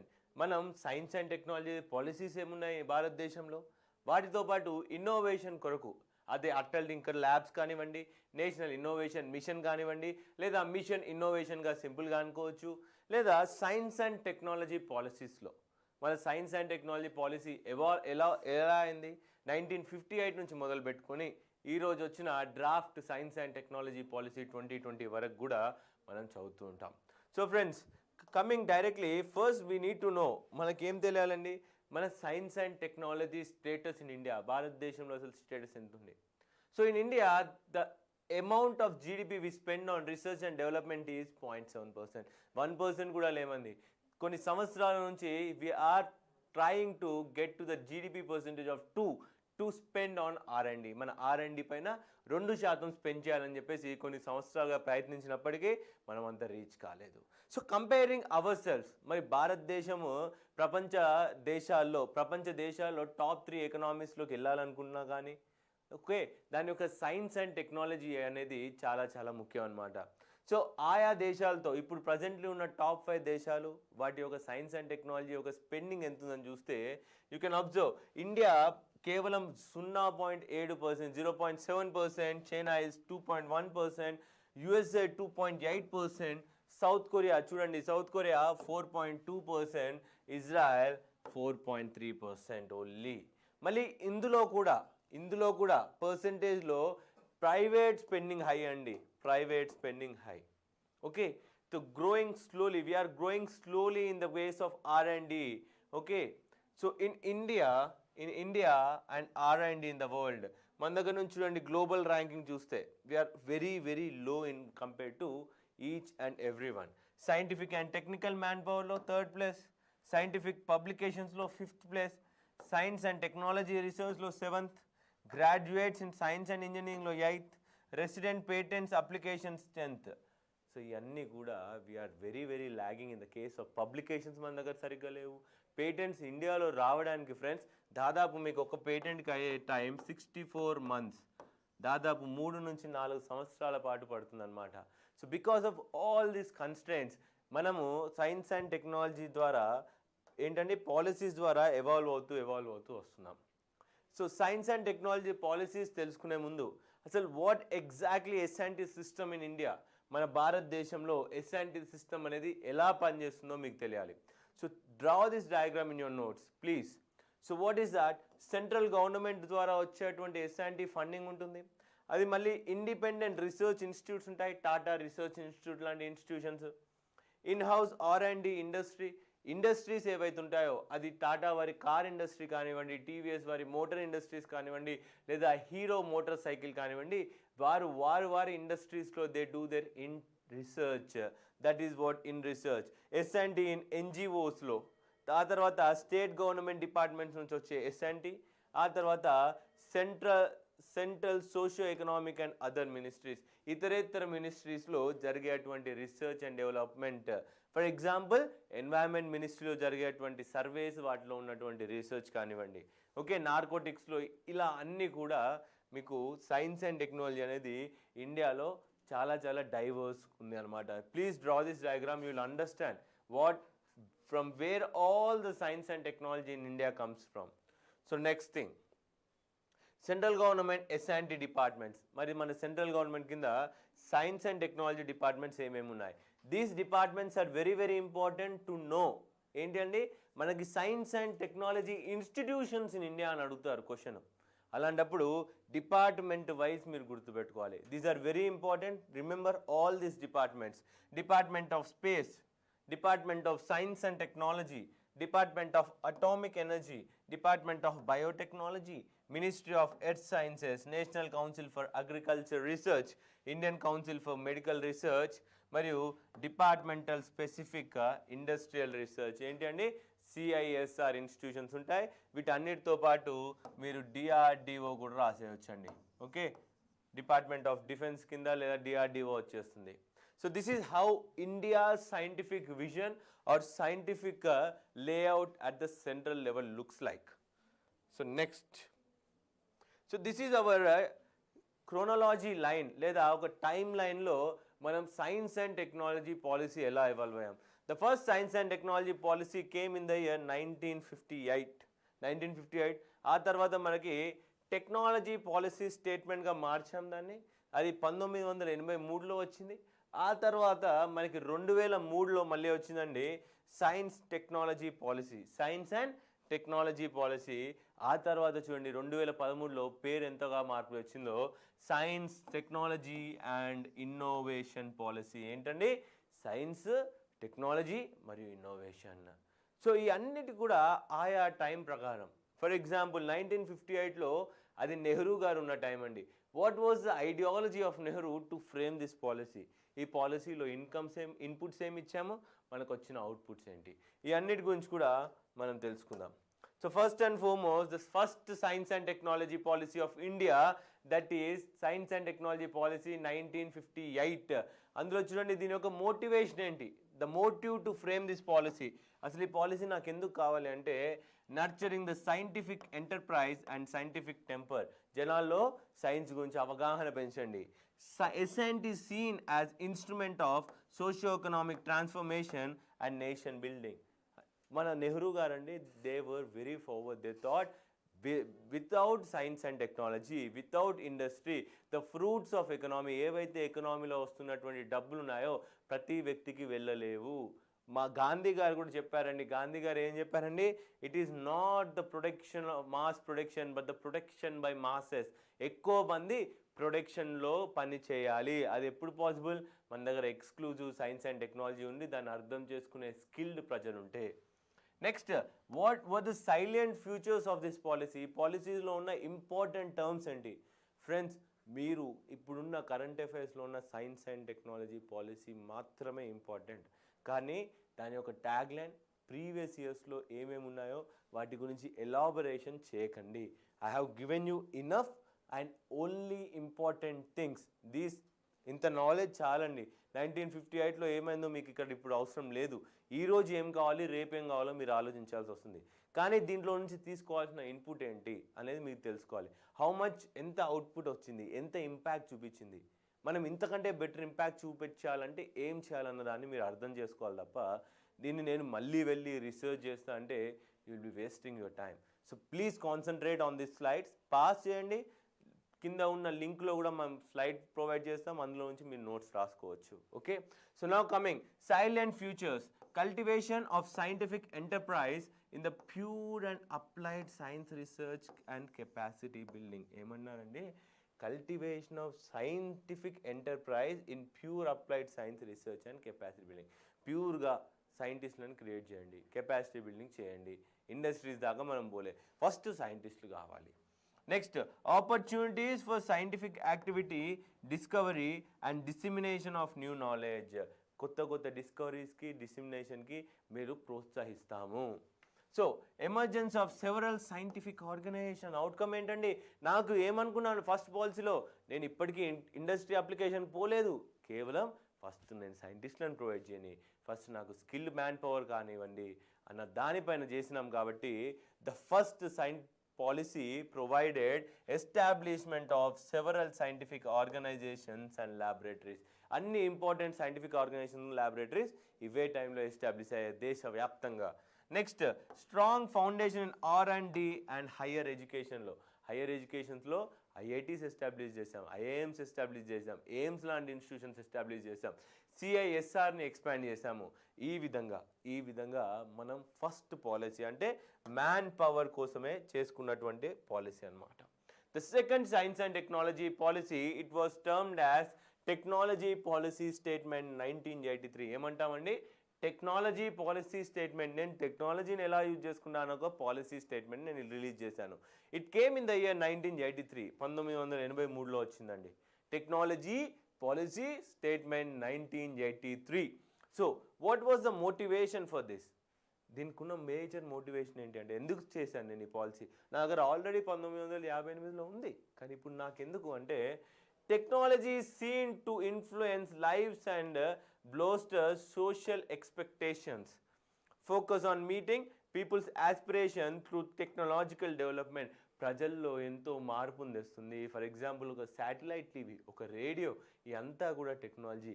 ఈ టెక్నాలజీని ప్రజల్లో మమేకం చేస్తే ఆ ప్రజల లైఫ్స్ అన్నీ కూడా ఒక చేంజ్కి వస్తాయి అన్న దాని గురించి ఆ మోటివేషన్తో ఈ యొక్క పాలసీని అనేది 1983లో స్టార్ట్ చేశామండి. What was the silent futures? Maximum utilization of local human and material resources. భారతదేశంలో దొరికేటువంటి ప్రతి రిసోర్స్ని వాడుకోండి, చాలా చీప్గా తయారు చేయాలి. Next, strength and technological and self reliance in new sector, information, electronics and biotechnology. ఇప్పుడిప్పుడే వస్తున్నటువంటి బయోటెక్నాలజీ, ఎలక్ట్రానిక్స్, ఇవన్నిట్లో మన లోకల్ మ్యాన్ పవర్ని పెంచండి, ఇక్కడనే తయారు చేసుకోండి. ఇక్కడ ఫ్రెండ్స్ మనం సెల్ఫ్ రిలయన్కి ట్రై చేసామన్నమాట. అది కూడా ఎక్స్ట్రీమ్ టెక్నాలజీస్లో కాదు, పెద్ద పెద్ద టెక్నాలజీస్లో కాదు, చిన్న చిన్న టెక్నాలజీస్ ఎక్కడైతే వాటిని వెళ్ళేసి వెంటనే తయారు చేసుకోగలమో అటువంటి టెక్నాలజీస్ పైన ఇక్కడ మనం ఫోకస్ చేయడం జరిగింది. మరి ఇంత ఫోకస్, ఇంత ఒక పాలసీ పెడితే దాని యొక్క అవుట్కమ్ ఏముంది, ఇంపాక్ట్ ఏం చూపించిందంటే, establishment of technological development fund. గుర్తుపెట్టుకోవాలండి, technological development fund was established under which policy of science and technology అని మీకు ప్రిలిమ్స్లో క్వశ్చన్ వస్తే, it was established under 1983 science and technology policy అని చెప్పేసి మీరు పెట్టగలగాలి. సో ఈ టెక్నాలజీ డెవలప్మెంట్ ఫండ్ ఏం చేసిందండి, మీరు టెక్నాలజీని డెవలప్ చేయడానికి, మీకు ఇండిపెండెంట్ రీసెర్చ్ ఫండింగ్ చేయడానికి, మీకు ఇన్స్టిట్యూషన్స్ ఎస్టాబ్లిష్ చేయడానికి, ల్యాబొరేటరీని ఎస్టాబ్లిష్ చేయడానికి పనికొచ్చింది ఇది. So establishment of technology and information forecasting and assessment council, రాసుకోవాలి, TFAC అనే కౌన్సిల్ కూడా ఇదే టైంలో ఏంటి, establishment of technology, information forecasting and assessment council కూడా ఎప్పుడండి, 1983లో స్థాపించబడింది. Please note it down. So next policy which came, ఇది కొంచెం ఫార్వర్డ్ లుకింగ్ పాలసీ అండి, 2003లో వచ్చింది. ఎందుకు వచ్చింది? ఎందుకంటే మనం ఫ్రేమ్ చేసినటువంటి 1983 పాలసీ 1991లో మనం LPG రిఫార్మ్స్ ఇచ్చామండి, లిబరలైజేషన్, ప్రైవేటైజేషన్ అండ్ గ్లోబలైజేషన్. దానికి అనుకూలంగా ఈ పాలసీ లేదు. ఎందుకండి? మీరు చూసారు ఇప్పుడే 1983లో మనం సెల్ఫ్ రిలయంట్ అంటే భారతదేశంలోనే అన్నీ చేసుకుందాం అన్న ఉద్దేశంతో ఆ పాలసీ చేశాం.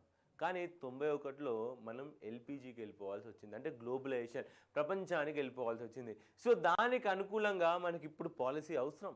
కాబట్టే నేను 2003లో మన సైన్స్ అండ్ టెక్నాలజీ పాలసీ కొత్తది వచ్చిందండి. మోటివేషన్ ఉంది, recognise the S&T enterprise in intertwined and inextricable. ఏమంటున్నారండి, S&T అనేది ఏ విధంగా నేను సపరేట్ చేయలేను మన లైఫ్ నుంచి, అది మన లైఫ్లో, మన జీవితంలో ఒక భాగం. అది unprecedented impact and growth in information technology and demonstration of internet on the socio-economic growth and development. ఏమన్నారండి, రోజు రోజుకు పెరుగుతున్నటువంటి ఐటీ సెక్టర్, ఇంటర్నెట్ తెస్తున్నటువంటి లైఫ్ చేంజెస్, ఇవన్నిటినీ నేను ఉపయోగించుకోవాలి కాబట్టి నాకు కొత్త సైన్స్ అండ్ టెక్నాలజీ పాలసీ కావాలి. అది సైన్స్ అండ్ టెక్నాలజీ పాలసీ 2003గా వచ్చిందనమాట. సో దీని యొక్క సైలెంట్ ఫ్యూచర్స్ ఏంటి? Okay, call to invest heavily into R&D. ప్రపంచ దేశాలన్నీ వచ్చి మా దేశంలో ఇన్వెస్ట్ చేయండి R&Dలో. First thing, goal to increase the investment in R&D to 2% రాసుకోవాలండి. ఏ సైన్స్ అండ్ టెక్నాలజీ పాలసీలో రీసెర్చ్ అండ్ డెవలప్ పైన 2% జీడిపి పెంచాలి అని చెప్పేసి ఏ సైన్స్ అండ్ టెక్నాలజీ పాలసీలో చెప్పారంటే 2003 సైన్స్ అండ్ టెక్నాలజీ పాలసీలో 2% of GDP should be spend on science and tech అని రాసుకోవాలి. Next, modernize S and T infrastructure in academic institution. ఏవైతే ఫస్ట్ పాలసీలో అకాడమిక్ ఇన్స్టిట్యూషన్ పెట్టామో ఆ ఇన్స్టిట్యూషన్లో ఇంకా మోడర్నైజ్ చేయండి. ప్రస్తుతం అనుకూలంగా ఉన్నటువంటి ఇన్ఫర్మేషన్ టెక్నాలజీ ఫీల్డ్లో చేయండి. Incentivise return of scientist and engineers trained abroad to contribute to the Indian R&D ecosystem. ఎవరైతే భారతదేశం నుంచి బయటికి వెళ్ళిపోయిన సైంటిస్టులు ఉన్నారో, అక్కడ రీసెర్చ్ చేసి ఎంతో జ్ఞానం పొందిన సైంటిస్టులు ఉన్నారో వారందరినీ మళ్ళీ భారతదేశానికి తీసుకురండి. భారతదేశం యొక్క రీసెర్చ్ అండ్ డెవలప్మెంట్ పెరిగేందుకు వారితో తోడ్పడేలా చూడండి అని చెప్పేసి 2003 సైన్స్ అండ్ టెక్నాలజీ పాలసీస్లో ఉంది. మరి దీని యొక్క ఇంపాక్ట్ ఏంటి? మనం 2% జీడిపికి రీచ్ అవ్వకపోయినప్పటికీ కానీ చాలా వరకు ట్రై చేసాం కనుకనే we spent significant rise in R&D investment. అప్పటికి ఇంకా 0.4, 0.2 ఉన్న టైంలో మనం దాన్ని 0.7% తెచ్చాము 10 సంవత్సరాల కాలంలో, 2003, 2013 కాలంలో. Rise in India's publication ranking. మన భారతదేశం నుంచి వచ్చే రీసెర్చ్ పేపర్స్ వారి పబ్లికేషన్స్ పెరిగాయి. Study increase in institutional and human capacity, okay, words and new IITs from 2008 onwards. 2008 నుంచి కొత్త IITsని కూడా ఎస్టాబ్లిష్ చేయడం జరిగింది. So now we come to the next important science and technology policy. ప్రస్తుతం రన్ అవుతున్నటువంటి science and technology policy అదే మన 2013 science technology innovation policy. చూడాలి, సైన్స్ టెక్నాలజీ ఇన్నోవేషన్ పాలసీ ఏంటండి? జుగాడ్ అంటారు హిందీలో. ఏంటంటే ఇన్నోవేటివ్గా ఆలోచించాలి, కొత్తదనం కావాలి, ఇంకా స్పిరిచువల్గా ఆలోచించాలన్న ఉద్దేశంతో మనం ఈ పాలసీ తెచ్చాం. It was announced innovation 2010 to 2020 was announced as మన అప్పటి ప్రైమ్ మినిస్టర్ ఎవరైతే ఉన్నారో, ఎవరంటే అప్పటి ప్రైమ్ మినిస్టర్ మన మన్మోహన్ సింగ్ గారు ఏమన్నారంటే announced the 2010-2020 as the decade of innovation గా వారు దాన్ని డిక్లేర్ చేయడం జరిగింది. Intent to synergise science technology innovation to transition of knowledge based economy. ఏంటండి? నాలెడ్జ్ బేస్డ్ ఎకనామీకి ట్రాన్సిషన్ చేయాలి దీన్ని. Aim to position India among top 5 global scientific powers. ప్రపంచవ్యాప్తంగా ఇండియా 5వ స్థానంలో ప్రపంచ టాప్ 5 సైంటిఫిక్ కంట్రీస్లో ఇండియా కూడా చోటు సంపాదించుకోవాలని ఈ పాలసీ యొక్క మేజర్ మోటివేషన్ అన్నమాట. So what were the silent futures? Innovation is the key to build science and technology led innovation ecosystem. Okay, innovation ఉంటేనే మనకి సైన్స్ అండ్ టెక్నాలజీ వస్తుంది. దాన్ని బిల్డ్ చేయాలంటే ఖచ్చితంగా ఒక ఆలోచన ఉండాలి. అట్రాక్ట్ ప్రైవేట్ సెక్టార్ ఇంటూ R&Dలో ప్రైవేట్ కంపెనీస్ని వచ్చి ఇన్వెస్ట్ చేసేలా చూడాలి. Linking science technology innovation to socio economic priorities. Science and technology ద్వారా ప్రజల్లో అవగాహన కానీ ప్రజల్లో బ్రతుకుల్లో మార్పులు తేవడానికి ట్రై చేయడం అనేది దీని యొక్క సైలెంట్ ఫ్యూచర్స్. మరి ఇప్పటివరకు ఈ పాలసీ నుంచి వచ్చిన మనకు అవుట్పుట్స్ ఏంటి, ఇంపాక్ట్స్ ఏంటి? A step in the right direction towards building robust national innovation ecosystem. ఏంటండి? అటల్ థింకర్స్ ల్యాబ్లో ఇందులో ఇన్నోవేషన్కి హై ప్రియారిటీ ఇచ్చాం. ఓకే, ఇటువంటి ఇనిషియేటివ్స్ ద్వారా, ఇస్రో వాళ్ళ ఇనిషియేటివ్స్ ద్వారా మనం ఇన్నోవేషన్కి ఎంతో ప్రియారిటీస్ ఇస్తూ వచ్చాం. ఇన్నోవేషన్ గురించి మళ్ళీ సపరేట్ క్లాస్లో ఎలాబరేట్గా నేర్చుకుందామండి ఇన్నోవేషన్ని. Okay, India leadership and participation in global mega science initiatives. ఇదే టైంలో అండి ఏమేం చేసామండి, లేజర్ ఇంటర్ఫెర్రో గ్రావిటేషనల్ అబ్జర్వేటరీ లిగోలో మనం పార్టిసిపేట్ చేసాము. బ్లాక్ హోల్ కనుక్కున్నామండి ఇందులో, black hole. Okay, large hadron colliders god particle ప్రాజెక్ట్లో, international thermonuclear experiment reactor ITER. Okay, దీన్నే తొకామక్ రియాక్టర్ అని కూడా అంటాం. ఏమంటామండి, tokamak reactor. Okay, so tokamak reactor. So ఈ అన్నిట్లో ప్రపంచవ్యాప్తంగా జరుగుతున్నటువంటి మేజర్ ఇనిషియేటివ్స్లో భారతదేశం పార్టిసిపేట్ చేయడం స్టార్ట్ చేసింది. ఓకే, కానీ భారతదేశం సైన్స్ అండ్ టెక్నాలజీని ఒక డిప్లొమాటిక్ ఇష్యూలా 1986 తర్వాతనే తీసుకోవడం స్టార్ట్ చేసిందనమాట. సో నెక్స్ట్, ప్రస్తుతం రీసెంట్లీ సైన్స్ అండ్ టెక్నాలజీ ఏంటండి, department of science and technology వారు ఇచ్చినటువంటి draft science and technology innovation policy 2020. ఇది డ్రాఫ్ట్ అండి, ఇప్పటివరకు పాలసీ బయటికి అంటే కంప్లీట్ పాలసీని బయటికి వదిలేదు, ఇది డ్రాఫ్ట్గా ఇచ్చారు. మరి డ్రాఫ్ట్ పాలసీలో మనం నేర్చుకోవాల్సిన ఇంపార్టెంట్ పాయింట్స్ ఏంటివి? సో ఈ పాలసీ యొక్క మేజర్ ఎయిమ్ ఏంటి? పాలసీ పెట్టాను, ఇంతకుముందు కూడా చూసాం మనం, మోటివేషన్ ఏంటి అని చెప్పేసి. ఈ పాలసీ యొక్క major aim to bring profound changes through ఏమంటే చేంజ్లు తేవాలి. ఏ విధంగా తేవాలి? Short term, medium term, long term mission mode projects by building a nurtured ecosystem that promotes research innovation on the part of both individuals and organization. ఏమన్నారండి, నేను ఒకటే policy పెట్టా, short టర్మ్లో నేను ఏం గోల్స్ తెచ్చుకోవాలి, లాంగ్ టర్మ్లో ఏంటి, ఇంకా మీడియం టర్మ్లో ఏంటి. ఈ పాలసీస్ని మిషన్ మోడ్లో అంటే త్వరగా అయిపోయే విధంగా కంప్లీట్ చేయడానికి ట్రై చేసేందుకు నేను ఈ పాలసీ ప్లేస్ చేస్తున్నా. Ecosystem that promotes research and innovation. నేను ఒక ఎన్వైరన్మెంట్ తయారు చేస్తా, నేను ఇటువంటి ఇన్స్టిట్యూషన్స్ తయారు చేస్తా. అవి ఎట్లా ఉంటుందంటే, ఇక్కడికి వస్తే నేను ఇన్నోవేషన్ చేయాలి, నేను ఇది చేయాలన్న కుతూహలతో ఇండివిజువల్స్ మరియు ఆర్గనైజేషన్స్ వారిని తీర్చిదిద్దే విధంగా కావాలి అనేసి నేను ఈ పాలసీ ఏం చేశాను, to identify and address strengths and weaknesses of the Indian science technology innovation ecosystem to catalyze socio-economic development of the country and also to make India a science ecosystem globally competitive. ఏమన్నా అండి, మనకి ప్రస్తుతం ఉన్నటువంటి loop holes ఏంటి, ఎందులో తగ్గుతున్నాం మనం, ఎందుకు ఇంకా వెనుకబడి ఉన్నామన్న వాటిని కనుక్కొని వాటిని వాటిని తీసివేస్తూ మనము ప్రపంచ దేశాలకు ధీటుగా సైన్స్ టెక్నాలజీ ఇన్నోవేషన్లో ఎకోసిస్టంలో మన దేశం ఉండాలి అని చెప్పేసే మన యొక్క ఎయిమ్. మరి draft science technology innovation policy 2020 అంటే చాలా పెద్ద డాక్యుమెంట్ అండి. దీంట్లో ఉన్న ఇంపార్టెంట్ పాయింట్స్ మీరు నోట్ చేసుకోవాలి. Okay, so first some important provisions. దీంట్లో ఇంపార్టెంట్ ఏం చేశారంటే, right to equity and inclusion.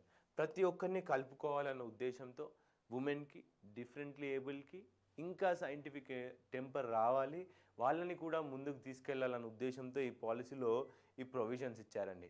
First is gender equality అండి.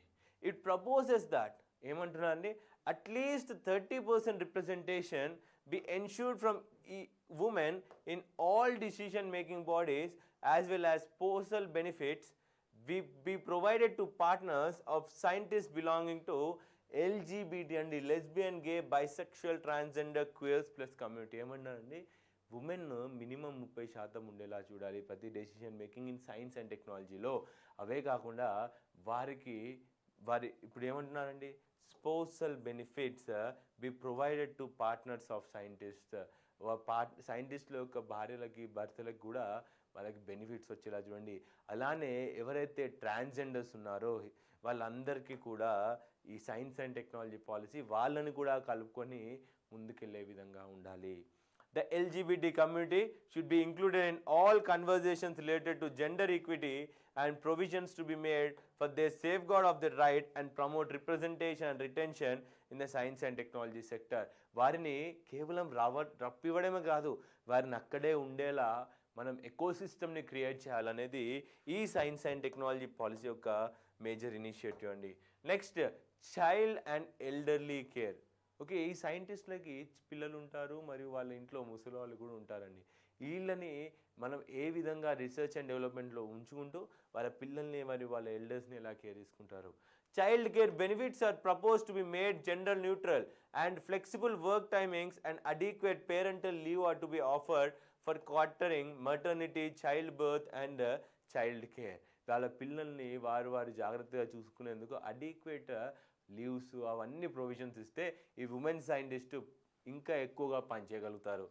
All publicly funded research institutions and universities will be asked to provide daycare centers for children of employees and also provision for elderly care. కేవలం పిల్లలే ఎందుకండి, మనం ముసలోళ్ళు కూడా ఉంటారు ఇంట్లో, వాళ్ళని కూడా పిల్లల్లానే జాగ్రత్తగా చూసుకోవాలి.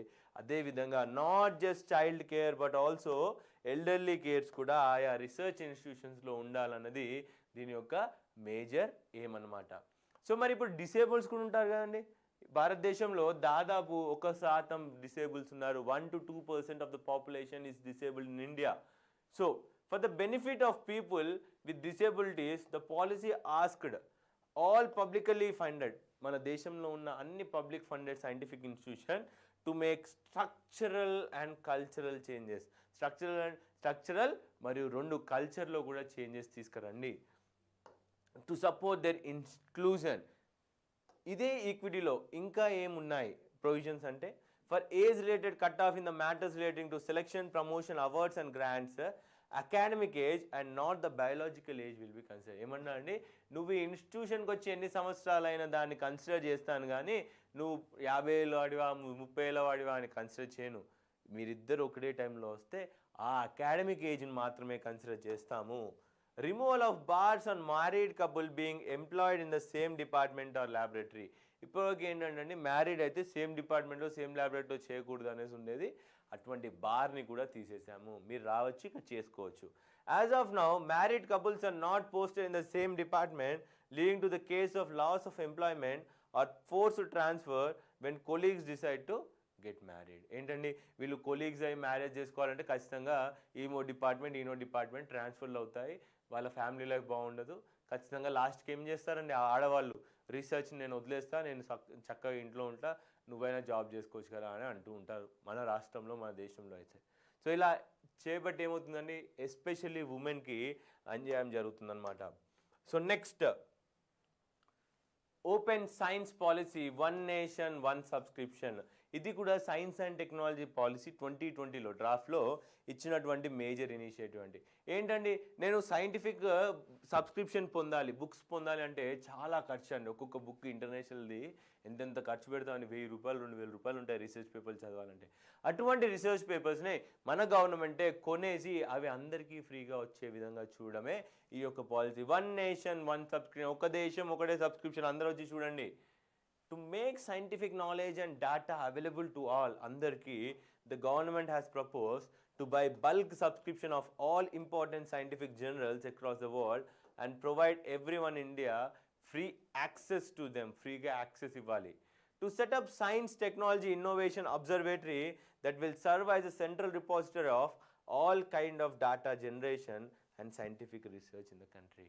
ఈ సైంటిఫిక్ రీసెర్చ్ డేటా ఏదైతే జనరేట్ అవుతుందో దాని అందరిని గమనించేందుకు STI అబ్జర్వేటరీ అనేది ఒకటి పెట్టాలనేది కూడా దీంట్లో ఒక ప్రపోజల్ ఉందన్నమాట. సో ఇప్పుడు రీసెర్చ్ అండ్ ఎడ్యుకేషన్, ఇదే సైన్స్ అండ్ టెక్నాలజీ పాలసీ 2020లో వచ్చినట్టు science technology innovation policy research and education గురించి ఏం చెప్పారు. It proposes to establish education research centres and collaborative research centres to provide research input to policy makers to bring together the stake holders. ఏంటండి, education ఇన్స్టిట్యూషన్లో research centres పెట్టాలి, అలాగే industry మరియు ఇండస్ట్రీకి collaborate అయిన research institutions పెట్టాలన్నది ఈ యొక్క policy యొక్క major aim అనమాట. Research and innovation excellence framework ఏమన్నా అండి, RIEF అనేది కూడా will be develop to enhance the quality of research along the promotion of engagement with relevant stakeholders. Next, a dedicated portal to provide access to output of such publicly funded research. ఈ funding ఎంత ఇస్తున్నాను, ఆ funding ఎంత ఇవ్వడం వల్ల ఎంత output వచ్చింది, అసలు లాభమైందా నష్టమైందా అన్న దానికి ఒక వెబ్సైట్ పెట్టేసి దాన్ని science and technology archive for research INDSTA okay, to set up infrastructure to boost local research and development capabilities and reduce large scale import in a selected sector of domestic importance such as electronic hardware for home appliances, railways, intelligent transport, clean tech and defense. వీటన్నిటిపైన కూడా local లెవెల్లో innovation జరిగేందుకు government ఈ అన్ని institutions తీసుకొచ్చింది. Last అండి ఇంకా science and technology policy 2020 complete అయిపోతుంది. For strengthening India strategic position, భారతదేశం యొక్క పొజిషన్ను ప్రపంచ దేశాల్లో సైన్స్ అండ్ టెక్నాలజీ గొప్పగా పెంచేందుకు, to achieve technological self Reliance, భారతదేశంలోనే పూర్తి టెక్నాలజీ తయారయ్యే విధంగా, అండ్ పొజిషన్ ఇండియా అమాంగ్, ఇప్పుడు చూడండి టాప్ 3కి వచ్చాం మనం, top 3 scientific super powers in the decade to come. వచ్చే 10 సంవత్సరాల్లో నేను ప్రపంచ దేశాల్లో టాప్ 3 దేశాల్లో ఒకరిగా మిగలాలి. To double the number of full time equivalent research, gross domestic expenditure in R&D and private sector contribution. R&D పెంచండి, 2% కంటే ఎక్కువలా అయ్యేలా చూడండి. మరియు జీడిపి అండి, జీడిపి ఒక షేర్ R&Dలో 2% కంటే ఎక్కువలా ఉండాలి అని చూడాలి. అదే కాకుండా డబుల్ ద ఫుల్ టర్మ్ ఈక్వాలెన్స్ని పెంచాలి.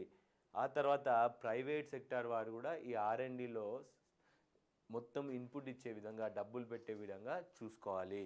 Establishment of strategic technology board, కొత్తగా స్ట్రాటజిక్ టెక్నాలజీస్ ఏముంటాయండి, మన కామర్స్ లేదా మన ఇండియా పెట్టుకున్నటువంటి స్ట్రాటజిక్ టెక్నాలజీస్ అంటే ఏముంటాయి, న్యూక్లియర్ టెక్నాలజీస్, బయోటెక్నాలజీ, అలానే మనకి ఇంటర్నెట్, ఇవన్నీ స్ట్రాటజిక్ టెక్నాలజీస్లో ఒక బోర్డు పెట్టండి. Bridge all the strategic government departments, ఈ అన్ని డిపార్ట్మెంట్స్ని ఒకటే దగ్గర తెచ్చి, and monitor and recommend technologies bought or indigenously made, ఈ టెక్నాలజీస్ ఏవైతే కొనుక్కొచ్చామో వాటిని మరియు భారతదేశంలోనే డెవలప్ చేసిన టెక్నాలజీస్ గురించి చూడాలి. సైన్స్ అండ్ టెక్నాలజీ పాలసీలో మనం ఉమెన్ కోసం గవర్నమెంట్ ఆఫ్ ఇండియా తెచ్చినటువంటి డిఫరెంట్ పాలసీస్ గురించి తెలుసుకోవాలండి. ఎందుకంటే మీకు ఇందులో డైరెక్ట్ క్వశ్చన్ వస్తుంది 10 మార్క్స్కి. What are the different policies ఏంటండి, what are the different policies taken by the government of India to encourage women to stay in the science and technology field. ఉమెన్ని science and టెక్నాలజీలోనే ఉంచేందుకు మనం ఏం చేయాలో government of India ఏం schemes తెచ్చిందో అన్న దాని గురించి ఈరోజు మనం చదివేటువంటి ఈ స్లైడ్ అన్నమాట. So first and first status of women in the field of science and technology. ప్రస్తుతము ఉమెన్ సైన్స్ అండ్ టెక్నాలజీలో భారతదేశంలో వాళ్ళ స్టేటస్ ఏంటి అంటే, at present research and development statistics 2019-20 ప్రకారం ఇండియా హ్యాస్ కేవలం 16.6% women researchers directly engaged in R&D. మొత్తం 100% రీసెర్చర్స్లో కేవలం 16.6% మందే ఆడవారు ఉన్నారండి. There are several reasons for this lower participation. మామూలుగా ఈ లోవర్ పార్టిసిపేషన్కి రీజన్స్ ఏంటి అంటే, ఫ్యామిలియా ఇష్యూస్, ఫ్యామిలీస్లో ఉన్నటువంటి ఇష్యూస్, భర్త దగ్గర భార్య దగ్గర పిల్లల్ని కనడం, అత్తమామల్ని చూసుకోవడం, marriage, family responsibilities, relocation due to transferable job of the post. These reasons attribute to the dropout from the higher studies, career break, overage for the scientific jobs, and prolonged absence from the place of work, and even resignation from the job. ఇవన్నిటి తోడవడంతో వారి education మధ్యలో ఆపడం, రీసెర్చ్ని మధ్యలో ఆపడం, resign చేసుకోవడం, ఇవన్నీ జరుగుతూ ఉంటాయి అన్నమాట. So SERP science engineering board వాళ్ళు ఏం చేశారండి, సైన్స్ ఇంజనీరింగ్ రీసెర్చ్ బోర్డ్, దీని గురించి నేను సపరేట్గా మిస్లీనియస్లో నేను ఒక్కొక్క బోర్డు గురించి వాటి గురించి చెప్తాను.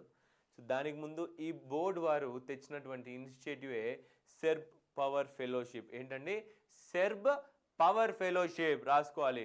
The fellowship is design to identify and reward excellent women researchers in Indian academia institutions and R&D laboratories holding PhD degree in any branch of science and engineering. ఎవరైతే ఉమెన్ రీసెర్చర్స్ ఉన్నారో అది కాలేజీల్లో కావచ్చు, లేదా సైంటిఫిక్ ఇన్స్టిట్యూషన్లో కావచ్చు, ల్యాబొరేటరీస్లో కావచ్చు, ఇలాంటి దగ్గర ఉమెన్ని చూసి వారు పిహెచ్డి చేసి ఉంటే వారికి మనం ఏమిస్తామండి, ఫెలోషిప్ ఇస్తామన్నమాట, కొంత డబ్బు సహాయం చేస్తామన్నమాట. ఫండింగ్ ఏజెన్సీ ఎవరండి, సైన్స్ ఇంజనీరింగ్ రీసెర్చ్ బోర్డు వారు ఫండింగ్ ఏజెన్సీ అండి. మామూలుగా గవర్నమెంట్ ఆఫ్ ఇండియా వాళ్ళు ఇస్తున్నారు. Science and research women researchers కోసం ఎక్స్క్లూజివ్గా ఇస్తున్నటువంటి ఇనిషియేటివ్ అండి. దీంట్లో మనం ఈ ఫెలోషిప్లో మనం 15,000 రూపీస్, నెలకి 15,000 రూపాయలు, in addition to regular income research grant of 10 lakh per annum. ఏంటంటే వాళ్ళకి వచ్చేటువంటి 10 లక్షల రూపాయలు పర్ యానం వచ్చేదానికంటే కూడా నెలకి 15,000 రూపాయలు ఎక్కువ ఇస్తూ ఉంటాం అనమాట. ట్వైస్ ఏ ఇయర్ ఫండింగ్ సైకిల్, 3 సంవత్సరాలు ఇస్తామంది. అలా ఆన్లైన్లో అప్లై చేసుకోవచ్చు. Eligibility to be women research in Indian academy institutions R&D holding PhD degree in any branch of science and engineering. ఒక PhD డిగ్రీ ఉంటే చాలండి. నెలకి వాళ్ళకి ఇచ్చే 10 లక్షల గ్రాంటే కాకుండా రీసెర్చ్ కోసం ఇంకా ఒక 15,000 రూపాయలు నెలకి ఇస్తూ ఉంటాం. సెర్బ్ పవర్ రీసెర్చ్ గ్రాంట్ అనమాట. సెర్బ్ పవర్ రీసెర్చ్కి ఇచ్చే grant. So this scheme is to encourage emerging and eminent women researchers from individual centric and competitive mode of research funding undertake R&D activities in the field of science and technologies. ఇప్పుడిప్పుడే emerging women ఎవరైతే ఉన్నారో కొత్తగా వచ్చారో వారిని encourage చేస్తూ వాళ్ళని R&Dలో ఉంచేందుకే ఈ యొక్క స్కీమ్ తెచ్చామన్నమాట. సో దీంట్లో ఇచ్చేటువంటి grants will empower women researchers by funding them under 2 categories. ఇందులో 2 కేటగిరీస్ అండి, లెవెల్ 1, లెవెల్ 2. లెవెల్ 1లో గవర్నమెంట్ ఇన్స్టిట్యూషన్స్ అండి, NITs, IITs, సెంట్రల్ యూనివర్సిటీ వాళ్ళకి ఇస్తాం. లెవెల్ 2లో ప్రైవేట్ కాలేజెస్లో చదువుకున్నటువంటి ఆడవారికి మనం గ్రాంట్స్ ప్రొవైడ్ చేస్తూ ఉంటామన్నమాట. దీనికి కూడా అండి అమౌంట్ వచ్చేసి 60 lakhs ఫర్ 3 years, లెవెల్ 2లో 30 lakhs ఫర్ 3 years. IITస్లో చదివేటువంటి ఆడవారికి రీసెర్చ్ కోసం మనం 60 లక్షల దాకా సహాయం చేస్తాం. అదే ప్రైవేట్ ఇన్స్టిట్యూషన్స్లో అటువంటి ఇన్స్టిట్యూషన్లో చదివేవారికి 30 లక్షల వరకు 3 సంవత్సరాల వ్యవధిలో హెల్ప్ చేస్తూ ఉంటామండి. So women and science, department of science and technology కిందకి వస్తుందండి ఇది కూడా. Next SERP women excellence award, same institution అండి, 3 డిఫరెంట్ ఇనిషియేటివ్స్ రాసుకోవాలి ఇవి.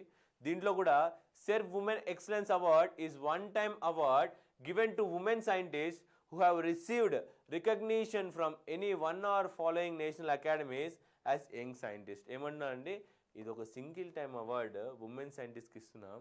ఎవరైతే యంగ్ సైంటిస్ట్గా ఈ ఇన్స్టిట్యూషన్స్లో రికగ్నైజ్ పొందారో వాళ్ళకి ఇస్తున్నటువంటి అవార్డు అనమాట. ఏంటండి, national science academy, Indian academy of science Bengaluru, national academy of science Allahabad, Indian national academy of engineers New Delhi, national academy for medicine sciences, national academy for agriculture sciences. ఈ అకాడమీస్లో వారు ఆల్రెడీ పేరు పొందుంటే వారికి ఈ అవార్డు ఇస్తూ ఉంటామన్నమాట. So next important initiative taken by the government of India is Kiran. Women కోసం ఏం తెచ్చామండి, కిరణ్ అనే స్కీమ్ తెచ్చాం. ఇది ఏ మినిస్ట్రీ కింద ఉందని, department of science and technology. ఎవరికి ఇస్తామండి, any post graduate degree in science, MSc science, MSc physics, MSc chemistry, MSc biology చేసినటువంటి స్టూడెంట్స్కి, లేదా బీటెక్ మరియు MBBS చేసినటువంటి పిల్లలకి ఈ యొక్క ఇనిషియేటివ్ వర్తిస్తుంది అనమాట. What is this KIRAN initiative? Knowledge involvement in research advancement through nurturing. Full form రాసుకోవాలి, KIRAN knowledge involvement research advancement through nurturing. ఏం చేస్తామంటే, under this scheme women scientists are being encouraged to pursue research in frontier areas of science and engineering on problems of societal relevance and to take up S&T based internship followed by self-employment. Science and టెక్నాలజీకి సంబంధించిన entrepreneurship లేదా internship తీసుకొని ఆ తర్వాత సొంతగా entrepreneur అయ్యే విధంగా వారిని రూపుదిద్దేందుకే ఈ యొక్క కిరణ్ స్కీమ్ తెచ్చామండి. A large number of well qualified women get left out of the S&T activities due to various circumstances which are usually typical and gender specific. The challenges faced by them are several, but most of them break in career arises out of the motherhood and family responsibilities. To address such issues, Department of Science and Technology launched Women Scientist Scheme. Kiran కిందనే women scientist scheme ABC అని 3 ఉంటాయండి, దాని గురించి కూడా చెప్తాను. This initiative primarily aimed at providing opportunities to women scientists, technologists between ages 27 to 57 who have break in their career but decide to return and to the mainstream. ఎవరైతే పిల్లల్ని కనడానికి బయటకు వెళ్ళారో లేదా వారి అత్తమామని జాగ్రత్తగా చూసుకోవడానికి జాబ్ వదిలేసి వెళ్ళారో వారిని మళ్ళీ మెయిన్ స్ట్రీమ్ తీసుకొచ్చేందుకే ఈ యొక్క కిరణ్ స్కీమ్ కింద మనం తీసుకొచ్చామండి. KIRAN scheme empowering women scientist and technologies. దాంట్లో ఉన్నటువంటి డిఫరెంట్ ప్రోగ్రామ్స్ చూడండి. Women scientist scheme ABC, okay, Indo US fellowship for women, STEM initiative 2017లో స్టార్ట్ చేశామండి. క్యూరీ అనే initiative, consolidation of university research for innovation excellence in women, ఇవన్నిటిని నేను especially చెప్తా అండి. CURIE in artificial intelligence 2019. Next Vigyan Jyoti అనే scheme 2019లో. అన్ని స్కీమ్స్ రాసుకోవాలండి. National training programme for women scientist and technologies 2012-13లో. SNT for women అనే initiative, SERP women excellence award అనే ఇనిషియేటివ్, ఉమెన్ టెక్నాలజికల్ పార్క్స్. మీరు సింపుల్గా అండి ఎవరైతే ఫస్ట్ టైం వింటున్నారో క్లాస్ వారికి ఎలాబరేట్గా చెప్పేందుకు ఈ స్లైడ్స్ పెట్టాము. మీరు ఫాస్ట్ ఫార్వర్డ్లో కేవలం వీటి పేర్లు రాసుకున్న ఎవరైతే ఎక్స్పీరియన్స్ క్యాండిడేట్స్ ఉంటారో వారు కూడా ఫాస్ట్ ఫార్వర్డ్లో వింటూ ఆ యొక్క టైటిల్స్ రాసుకుంటే మీకు ఆన్సర్లో వెయిటేజ్ వస్తుంది, ఆన్సర్లో మార్క్స్ వస్తాయి. నెక్స్ట్ ఉమెన్ సైంటిస్ట్ స్కీమ్ ఏ, దీంట్లో ఏముంటుంది? ఏబిసి అని 3 చూసాం కదా.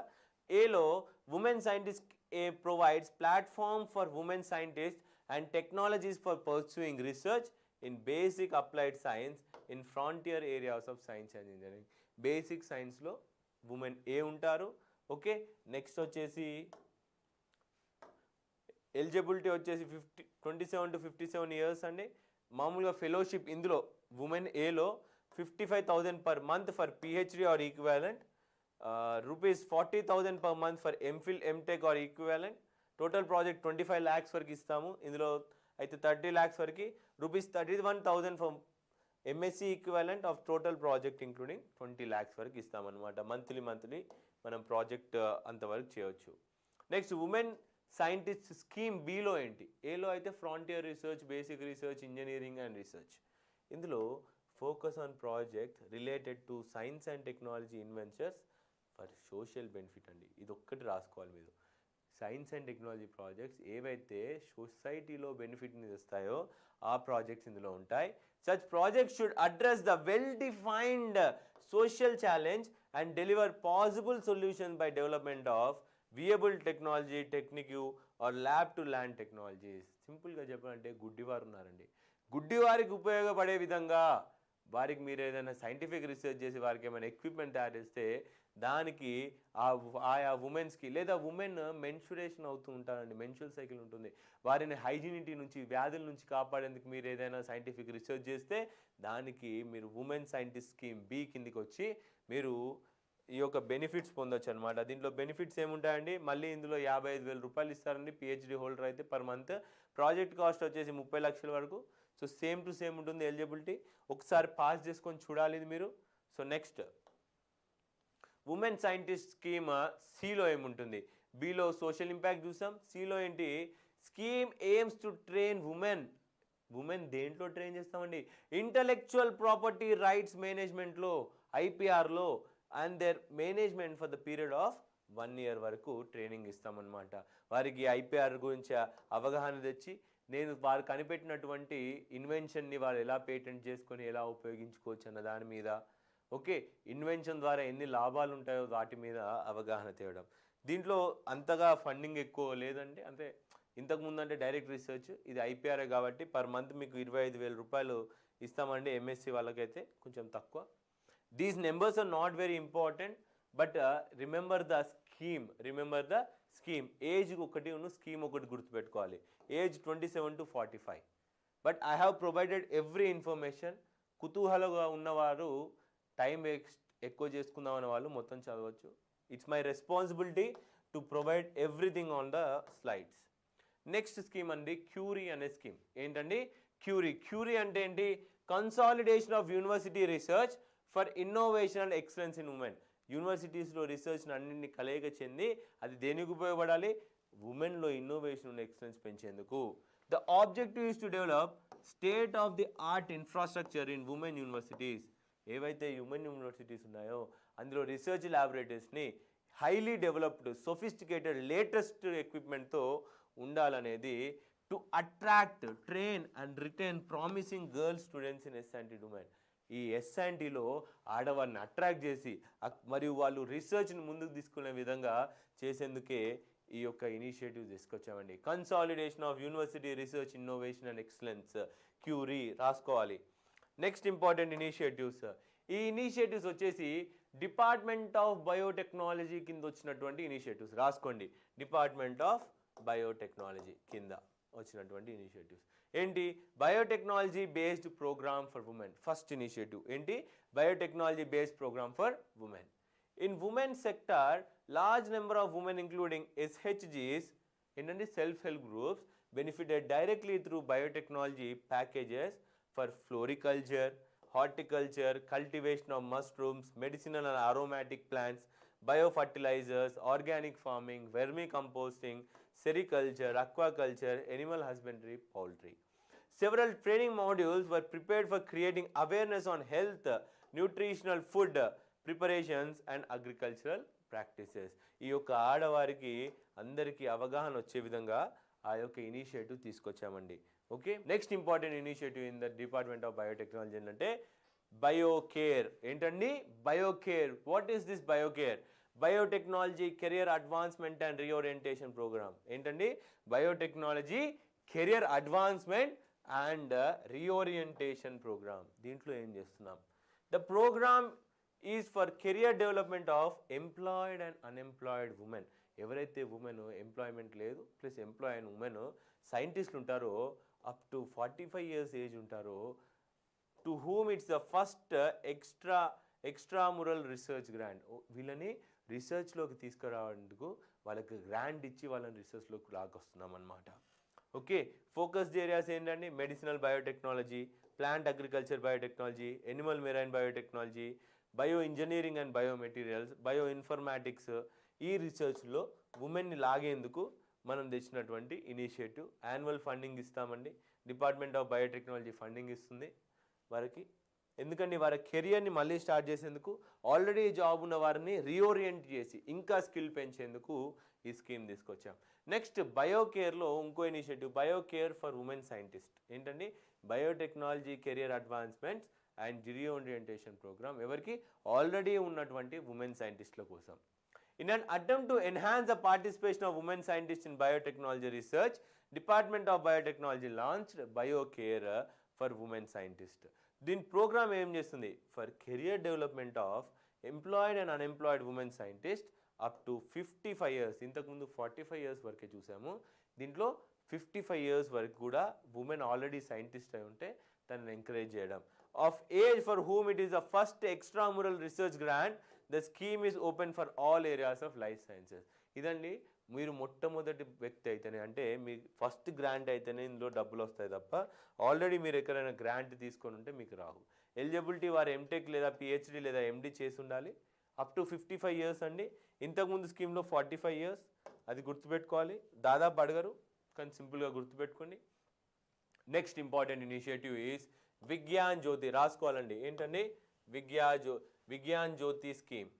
It is intended to create a level playing field for meritorious girls. ఇది స్కూల్ లెవెల్లో 9వ తరగతి నుంచి 12వ తరగతిలో చదివేటువంటి ఆడపిల్లలు ఎవరైతే ఉన్నారో వారికి సైన్స్ అండ్ టెక్నాలజీ వైపు అవగాహన పెంచేందుకు, అట్రాక్షన్ పెంచేందుకు తీసుకొచ్చినటువంటి scheme. To pursue science, technology, engineering and mathematics. Stem అంటే ఏంటంటే science, technology, engineering and mathematics మీద అవగాహన తెచ్చేందుకు in their higher education. It also offer exposure for girl students from the rural background to help to plan their journey from school to job of their choice and field of science. School పిల్లల్ని scientific ఫీల్డ్లోకి లాగేందుకు ఈ యొక్క initiative తెచ్చామండి. Women scheme అండి. Department of science and technology వారి స్కీమ్. Eligibility programme ఏంటండి Vigyan Jyoti. Aims to tap. ఏమేంటిది? కనీసం 100 మంది ఆడపిల్లల్ని ఇన్ 550 districts, 550 డిస్ట్రిక్ట్ల నుంచి కనీసం 100 మంది ఆడపిల్లల్ని 2020 నుంచి 25 లోపు will be chosen based on their percentage తీసుకొని వాళ్ళని ట్రైన్ చేసి వారిని సైన్స్ అండ్ టెక్నాలజీ, స్టెమ్లో ఉన్న courses, engineering courses, mathematics courses, technology కోర్సెస్కి పంపాలన్నదే ఈ ఏం అన్నమాట. నెక్స్ట్ ఇంపార్టెంట్ స్కీమ్ ఏమైనా ఉందంటే ఉమెన్ కోసం అదే మన మొబిలిటీ స్కీమ్ అండి. ఏంటండి మొబిలిటీ స్కీమ్?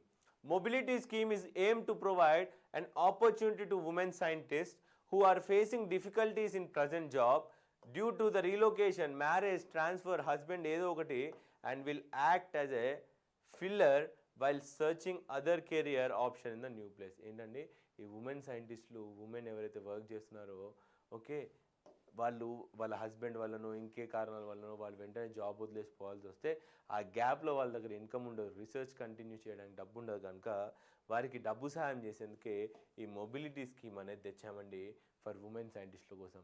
ఈ సైంటిస్ట్ ఒకవేళ హైదరాబాద్ నుంచి తమిళనాడు వెళ్ళారు, తమిళనాడుకి వెళ్ళి ఇంకా రీసెర్చ్ కంపెనీలో జాయిన్ కావడానికి టైం ఉంటుంది. ఆ టైం గ్యాప్లో వీళ్ళు సంపాదన ఉండదు కాబట్టి ఆ సంపాదన ఇచ్చేందుకే ఈ యొక్క స్కీమ్ తెచ్చామండి. ఓకే, మామూలుగా 5 years డ్యూరేషన్లో ఇస్తాం. Awardees will receive a consolidated amount of salary per month till the project duration. In addition to need based of manpower will be research అంటే మామూలుగా 5 lakhs వరకు కూడా గ్రాంట్ ఇస్తూ ఉంటాం అన్నమాట. ఇప్పుడు ఇండివిజువల్ సైంటిస్టులు ఉంటారు కదండి, ఉమెన్ సైంటిస్టులు, వారికి ల్యాబొరేటరీ దొరకదు, ఇంకేదో దొరకదు, ఇవన్నీ దొరికేంత వరకు టైం పడుతుంది కదా షిఫ్టింగ్లో, అలాంటి వాళ్ళకి ఇస్తూ ఉంటాం అన్నమాట. Next important initiative by government of India to attract women వచ్చేసి technology development and utilisation programme for women. ఏంటండి? TDUPW, technology development and utilisation programme for women. పేరే చెప్తుందండి. Provides assistant for those projects which are relevant to technology development and utilisation by women with special emphasis on technology development by scientific establishment. The program is aimed to meet specific needs of women and enhance their contribution. ఏం లేదండి, women's టెక్నాలజీలో కనుక research చేస్తూ ఉంటే వారిని encourage చేసేందుకు వారికి ఇచ్చేటువంటి గ్రాంట్ అండి ఇది. ఓకే, మామూలుగా ఫోకస్ ఏరియా వచ్చేసి అగ్రికల్చర్ మరియు మెడిసిన్ అండి. Agri and medicine. Okay, the organisations in government and non government professional bodies అందరు కూడా ఎలిజిబులే అండి. NGOస్లో పనిచేసే ఉమెన్ వీళ్ళందరూ కూడా ఎలిజిబులే. Next important initiative government of India ఏదైనా తెచ్చిందంటే India US fellowship in STEM. ఎవరైతే ఆడపిల్లలు ఉమెన్స్ ఎవరైతే ఉన్నారో సైన్స్, టెక్నాలజీ, ఇంజనీరింగ్, మ్యాథమెటిక్స్లో హయ్యర్ ఎడ్యుకేషన్, హయ్యర్ రీసెర్చ్ చేద్దాం అనుకుంటే గవర్నమెంట్ ఆఫ్ ఇండియా వారిని ఎంకరేజ్ చేసి వారిని యూఎస్లో ఉన్న టాప్ ఇన్స్టిట్యూషన్లో చదివించేందుకు తీసుకొచ్చిన ఇనిషియేటివే India US fellowship initiative for women. Fellowship for women in STEM, science, technology, engineering, mathematics మరియు మెడిసిన్ కూడా ఇందులో ఇంక్లూడ్ అయి ఉందండి. స్టెమ్ అన్నమాట. With Indo USA technology forum. Okay, ప్రోగ్రాంలో 2 మోడల్స్ ఉంటాయండి. Women overseas student internship programme, బయటి దేశాలకు పంపి ఇంటర్న్షిప్ చేయిస్తారు. ఉమెన్ ఓవర్సీస్ ఫెలోషిప్ మోడల్, బయటి దేశాలకు పంపి రీసెర్చ్ చేయిస్తామన్నమాట. అదే ఇండో US ప్రోగ్రామ్ అన్నమాట. సో ఉమెన్ టెక్నాలజీ పార్క్స్ అండి, సింపుల్ అండి, మనకున్న V-Hub లాంటిదండి. V-Hub ఆడవారిని టెక్నాలజీ డెవలప్ చేసేందుకు, టెక్నాలజీకి అనుకూలంగా తయారు చేసేందుకు మనం ఈ ఇనిషియేటివ్ తెచ్చాం. To promote research development and adoption of technology to improve the quality of life, working condition of women. ఆడవారి వర్కింగ్ కండిషన్, లైఫ్ని పెంపొందించేందుకు, వారి హ్యాపీగా ఉండేందుకు, వారికి కావాల్సినవి ప్రొవైడ్ చేసేందుకు. Okay, in gainful employment for women especially in rural areas to increase the contribution of women scientist to technology base. Rural ఏరియాస్లో ఉన్న ఉమెన్ని కూడా బాగుపరిచేందుకు తెచ్చిన ఇనిషియేటివే women technological park initiative.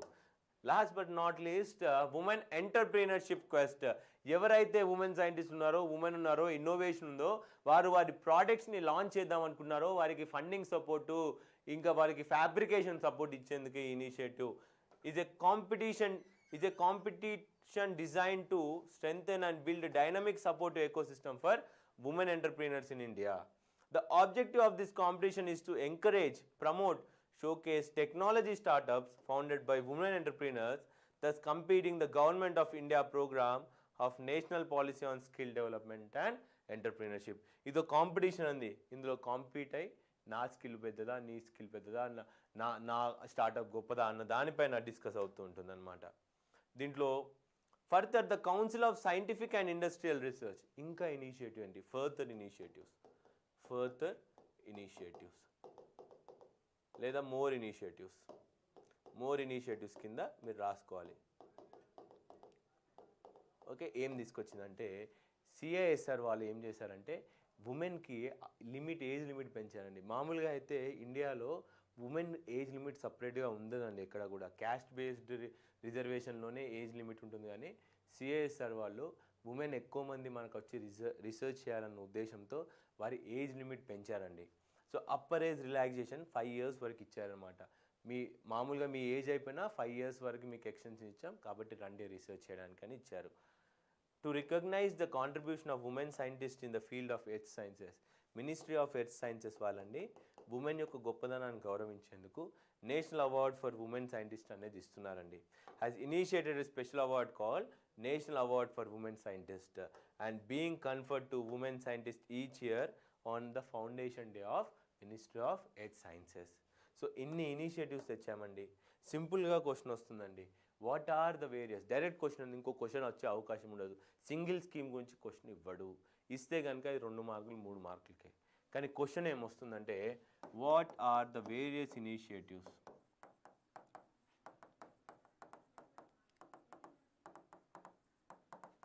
Taken by government of India, లేదా అప్పుడప్పుడు government of India along with Telangana, అయితే Telangana,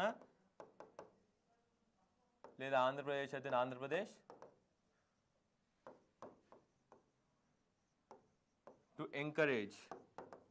to encourage women in science and technology అనేసి ఇస్తాడు. అప్పుడు సింపుల్గా మీరు ఫస్ట్ మనం అన్ని ఇప్పటివరకు చదివిన అన్ని ఇనిషియేటివ్స్ గురించి రాయాలండి. అది కిరణ్ కానివ్వండి, సెర్బు వాళ్ళు తెచ్చినటువంటి పవర్స్ ఇనిషియేటివ్స్ కానివ్వండి, క్యూరీ కానివ్వండి. ఓకే, క్యాచ్ ఫ్రేజ్ వర్డ్స్ ఇవి ఈజీగా ఉంటాయి గుర్తుపెట్టుకోవడానికి. లేకుంటే సిఏఎస్ఆర్ వాళ్ళు చేసినటువంటి ఇనిషియేటివ్ కానివ్వండి, ministry of earth sciences.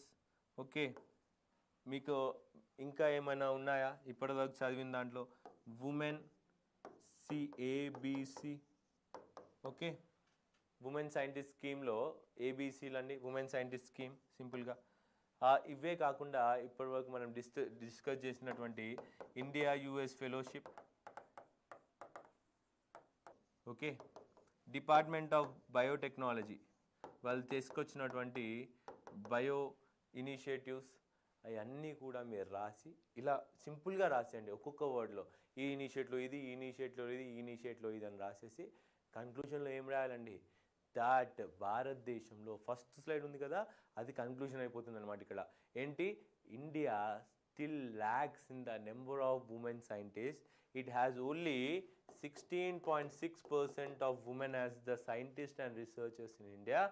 Their number and contribution should be increased as they are 50% of the population, and India cannot develop by leaving its women backward అని చెప్పేసి రాయాలి.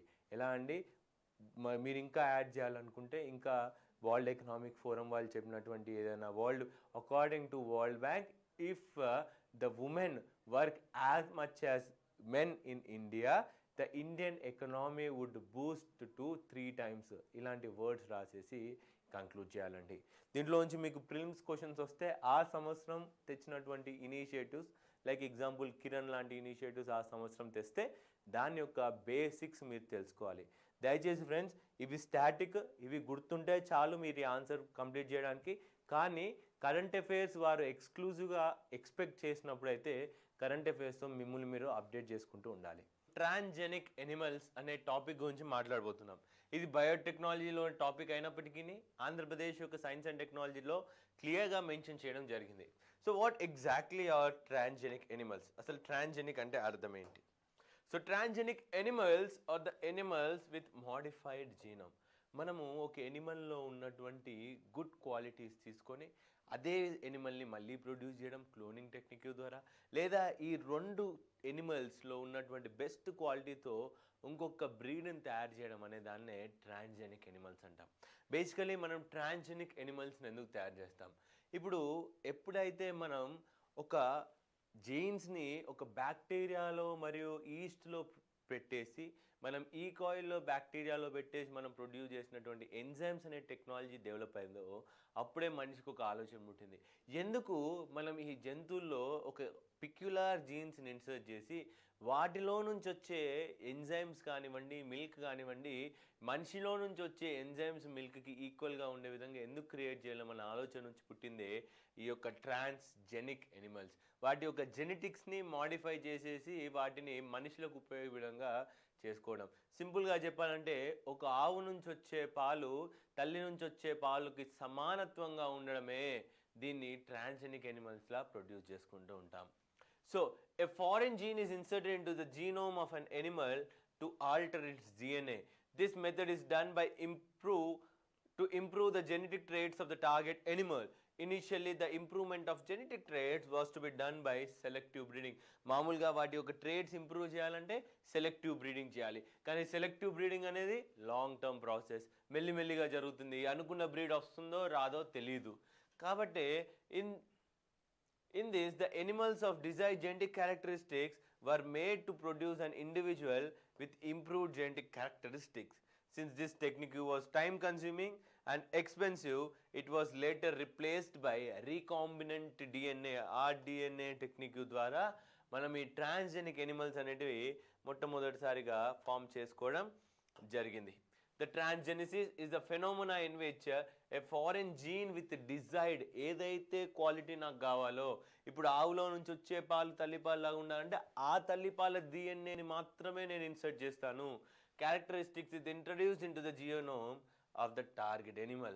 The foreign gene that is introduced is known as the transgene. ఏదైతే మనం తీసుకొచ్చి introduce చేస్తున్నామో దాన్నే transgene, transfer చేసినటువంటి jeans. And the animal whose genome is altered is known as transgenic. So ఏదైతే ఎనిమల్లో మనం జెనెటిక్స్ చేంజ్ చేసామో దాన్ని ట్రాన్స్జెనిక్ ఎనిమల్ అంటున్నాం. These genes are passed on to the successive generation. ఇప్పుడు ఆ ఎనిమల్ బ్రీడ్ చేసిన ప్రతిసారి ఈ జీన్స్ అనేది ట్రాన్స్ఫర్ అవుతూ ఉంటుంది. The transgenic animals are genetically engineered and are also known as genetically modified organisms లేదా GMO అని సింపుల్గా అనొచ్చు అనమాట. The first genetically modified organism was engineered in the year 1980. So మామూలుగా ఏ మెథడ్స్ యూజ్ చేసి మనం ఈ ట్రాన్స్జెనిక్ యూజ్ చేస్తామంటే basically the methods we use is physical transfection. ఏంటంటే ఫిజికల్ ట్రాన్స్ఫెక్షన్ మెథడ్లో the gene of interest is directly injected. దీన్ని micro injection అని కూడా అంటాం. Micro injection technique. మనకి ఏదైతే జీన్ కావాలో ఆ జీన్ని ఈ యొక్క ఎగ్లో కానీ న్యూక్లియస్లో కానీ స్లోగా ఇన్సర్ట్ చేస్తామంట మైక్రో ఇంజెక్షన్ ద్వారా into the pronucleus of a fertilised ovum. It is the very first method that proved to be effective in mammals. This method was applicable to the wide variety of species. Other methods of physical transfusion include particle bombardment and ultrasound and electroporation. ఇవన్నీ కూడా physical methods అండి. మామూలుగా micro injection వల్ల మనకు పెద్ద లాభాలు ఏం రాలేదండి. ఎందుకంటే మైక్రో ఇంజెక్షన్ ద్వారా ప్రొవైడ్ చేసినటువంటి ఎగ్స్లో కేవలం 10% ఎనిమల్స్కి మాత్రమే ఈ జీన్ ట్రాన్స్ఫర్ అనేది జరిగింది. కానీ ఈ డిఫరెంట్ మెథడ్స్ ఏవైతే ఉన్నాయో ఎలా అంటే ఎలక్ట్రోపోరేషన్, వీటి వల్ల ఈ యొక్క జీన్ ట్రాన్స్ఫర్ అనేది కొంచెం ఎక్కువగా జరగడం జరిగింది. Next chemical transfection. ఇందులో కేవలం జీనోమ్ కెమికల్స్ని యాడ్ చేయడం ద్వారా దాన్ని ట్రాన్స్ఫెక్షన్ అవుతుంది.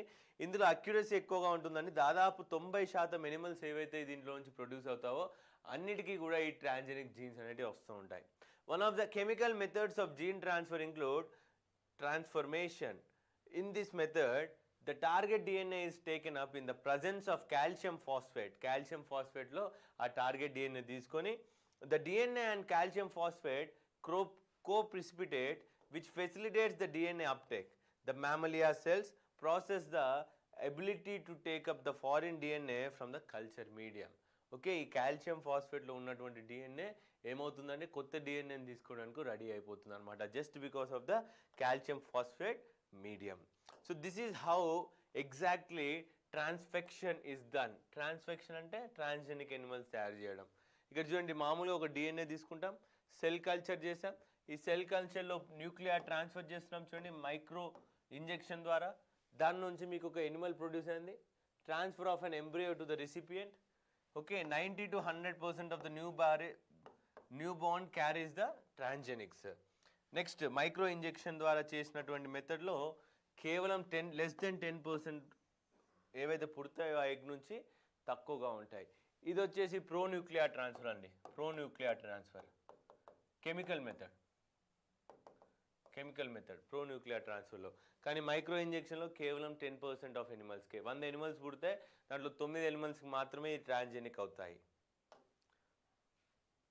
నెక్స్ట్ ఇంకా డిఫరెంట్ మెథడ్స్ ఏమున్నాయి ట్రాన్స్జెనిక్ ఎనిమల్స్ ప్రొవైడ్ చేయడంలో అంటే రెట్రోవైరస్ మీడియేటెడ్ జీన్ ట్రాన్స్ఫర్. ఈ వైరస్ను ఉపయోగిస్తూ మనం చేసేటువంటి జీన్ ట్రాన్స్ఫర్నే రెట్రోవైరస్ మీడియేటెడ్ జీన్ ట్రాన్స్ఫర్ అంటాం. To increase the chances of expression the gene is transferred by means of vector.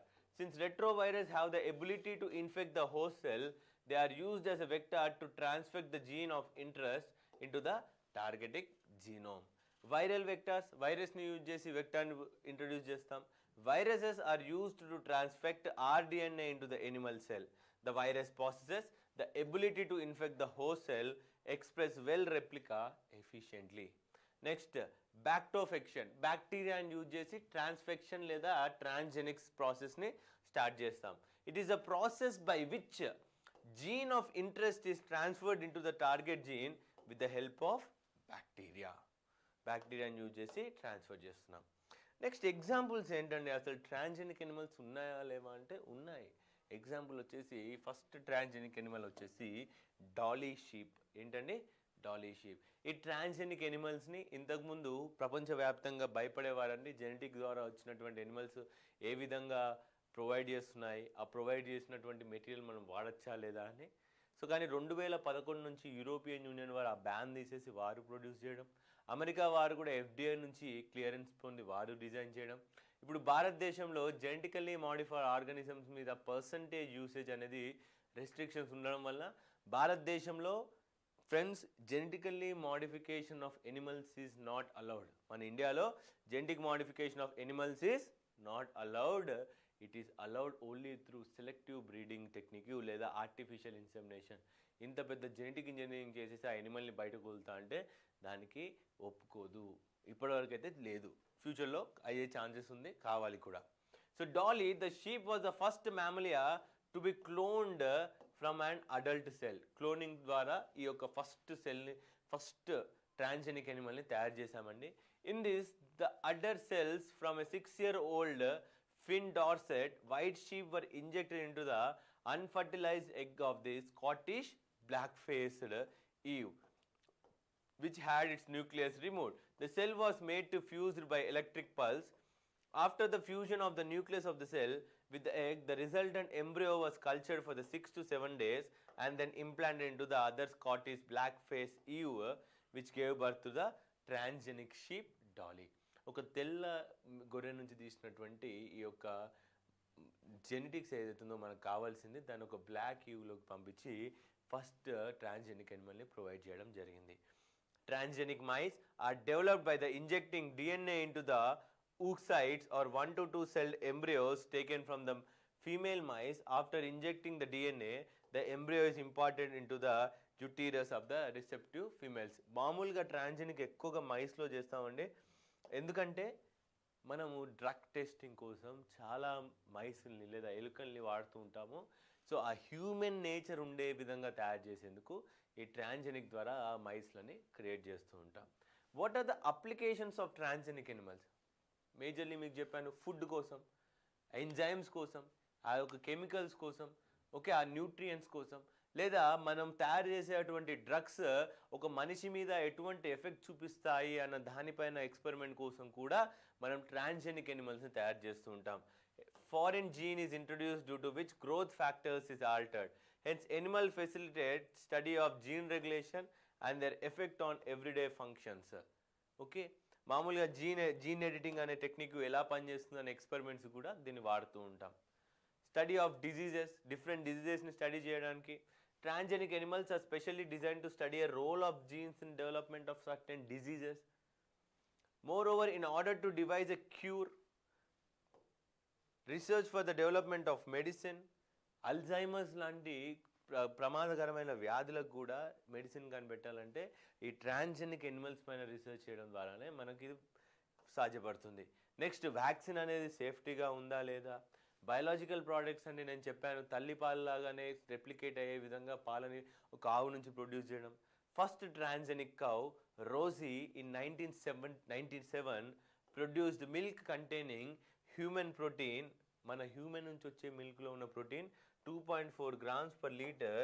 This milk contains human gene alpha lactalbumin and coupled and could be given to the babies alternative to the natural cow.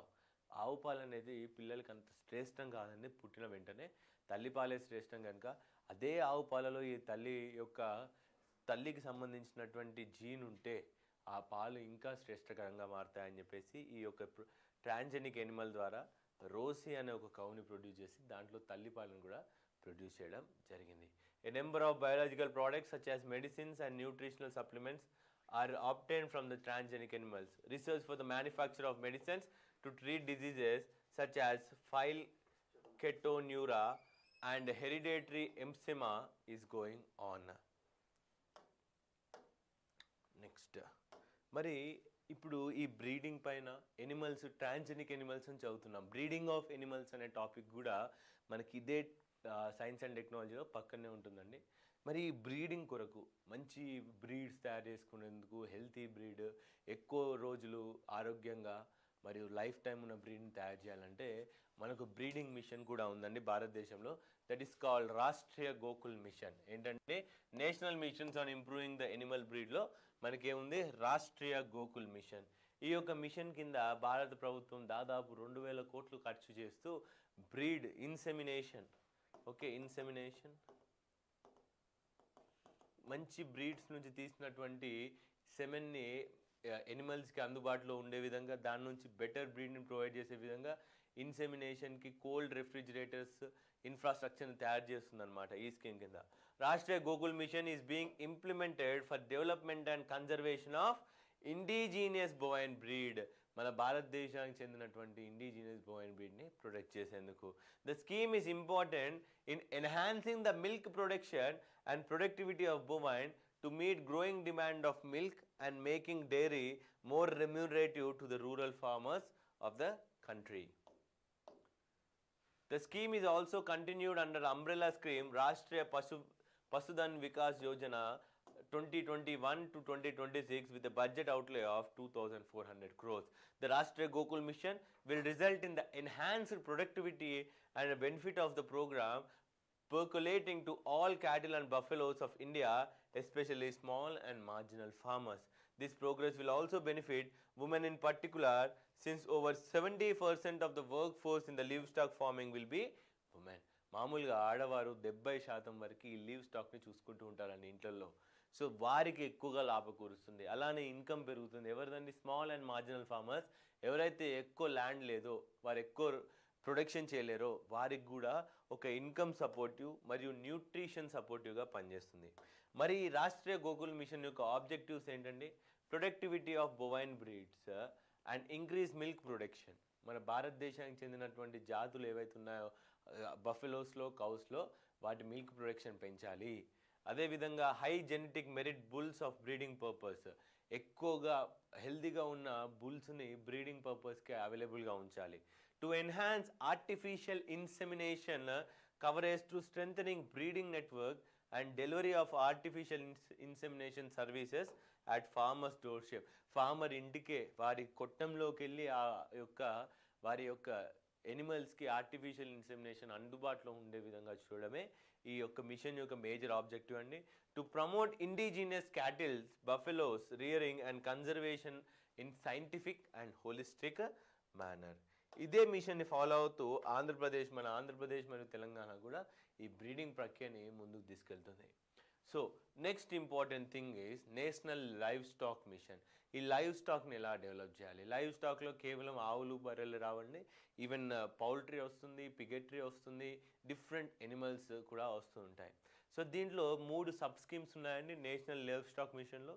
Submission on extension and innovation, submission on feed and fodder management, submission on breeding development of livestock and poultry అనేది 3 machines అండి. ఇందులో కూడా breeding ఉంది కనుక నేను మీకు ఇక్కడ దీని గురించి ప్రొవైడ్ చేశాను. Try to right these terms. Okay, ఈ టర్మ్స్ని మీరు యూజ్ చేయడం వల్ల చాలా ఉపయోగం ఉంటుంది. ఇదే కాక బ్రీడింగ్ కొరకు తీసుకొచ్చినటువంటి 2 major initiatives, national project on cattle and buffalo breeding. Okay, ఇది 2000 ఆ టైంలో ఉండేదండి, 2000 to 2006 టైంలో ఉండేది. Next national programme for bovine breeding కూడా. ఇవి 2 కూడా major schemes by government of India. Next ఇది Andhra Pradesh science and technology topic కనుక మనకు ఆంధ్రప్రదేశ్లో ట్రాన్స్జెనిక్ లేదా ఎనిమల్ బ్రీడింగ్ గురించి ఏదైనా ఇన్స్టిట్యూషన్ ఉందో లేదో తెలుసుకోవడం కూడా చాలా చాలా ఇంపార్టెంట్. దానిలోనే భాగంగా Andhra Pradesh livestock development agency government of India APLDA Andhra Pradesh livestock development agency అనేది చాలా చాలా ముఖ్యం దాని గురించి. In order to improve the productivity of existing livestock a massive program of breed improvement through doorstep artificial insemination launched by government of India under the scheme of national program for bovine breeding anamata. Cattle and buffalo breeding basically. C ante cattle, P ante buffalo. Restructuring of breeding operation. Andhra Pradesh varu ee scheme ni anukulanga they made up their own plan. Andhra Pradesh is one of the pioneer states which has taken up restructuring of breeding operations by involving farmers organization by establishing state level autonomous body. Ade mana Andhra Pradesh livestock development agency ni స్థాపించి దాని ద్వారా farmers ని include చేస్తూ ఈ schemes అన్నిటి ముందుకు తీసుకెళ్ళడం జరిగింది. Andhra Pradesh livestock development agency 2000 సంవత్సరంలో ఫామ్ అయిందండి.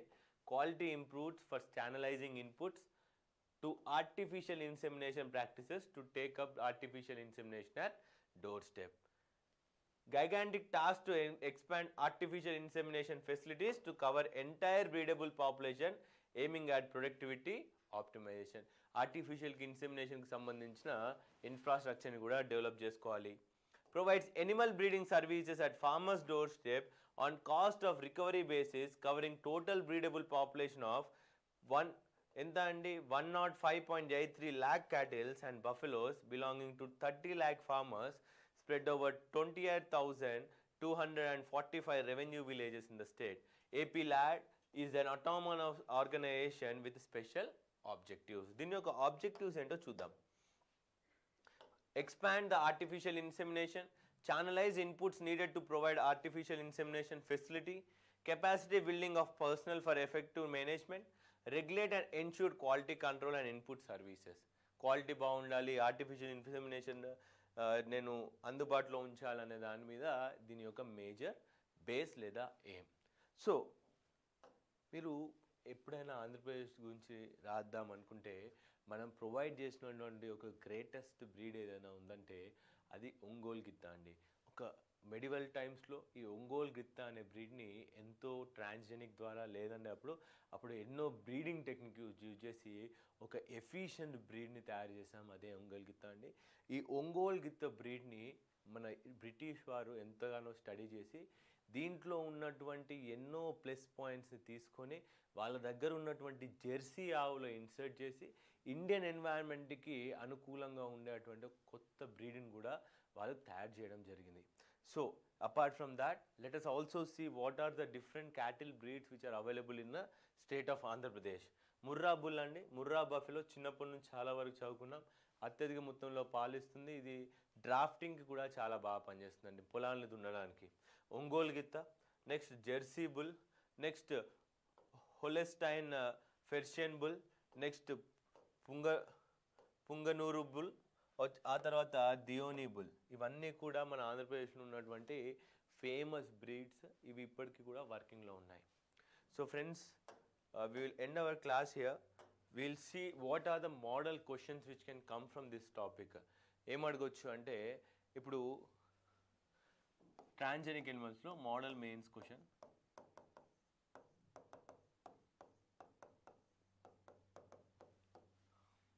What are the uses and application of genetic engineering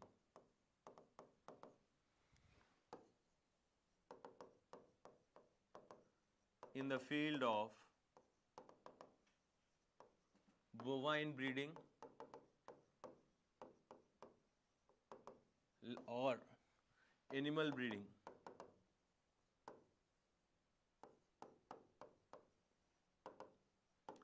ఏమన్నా అండి బయోటెక్నాలజీ యొక్క అప్లికేషన్ వలన వచ్చేటువంటి లాభాలు ఏంటి దేంట్లో అండి, ఎనిమల్ బ్రీడింగ్లో అంటున్నాను. ఇండైరెక్ట్గా వాడు అడిగింది ఏంటంటే transgenic Animal uses and applications, లేదా ఇది జనరిక్ క్వశ్చన్ అండి. ఓకే, లేదా ఆంధ్రప్రదేశ్ ఎక్స్క్లూజివ్గా అడిగితే AP livestock development, APLDA, role of APLDA in developing cattle breeds or breeding in the state of Andhra Pradesh. ఇది కాకుంటే థర్డ్ క్వశ్చన్ ఏమొస్తుంది, different techniques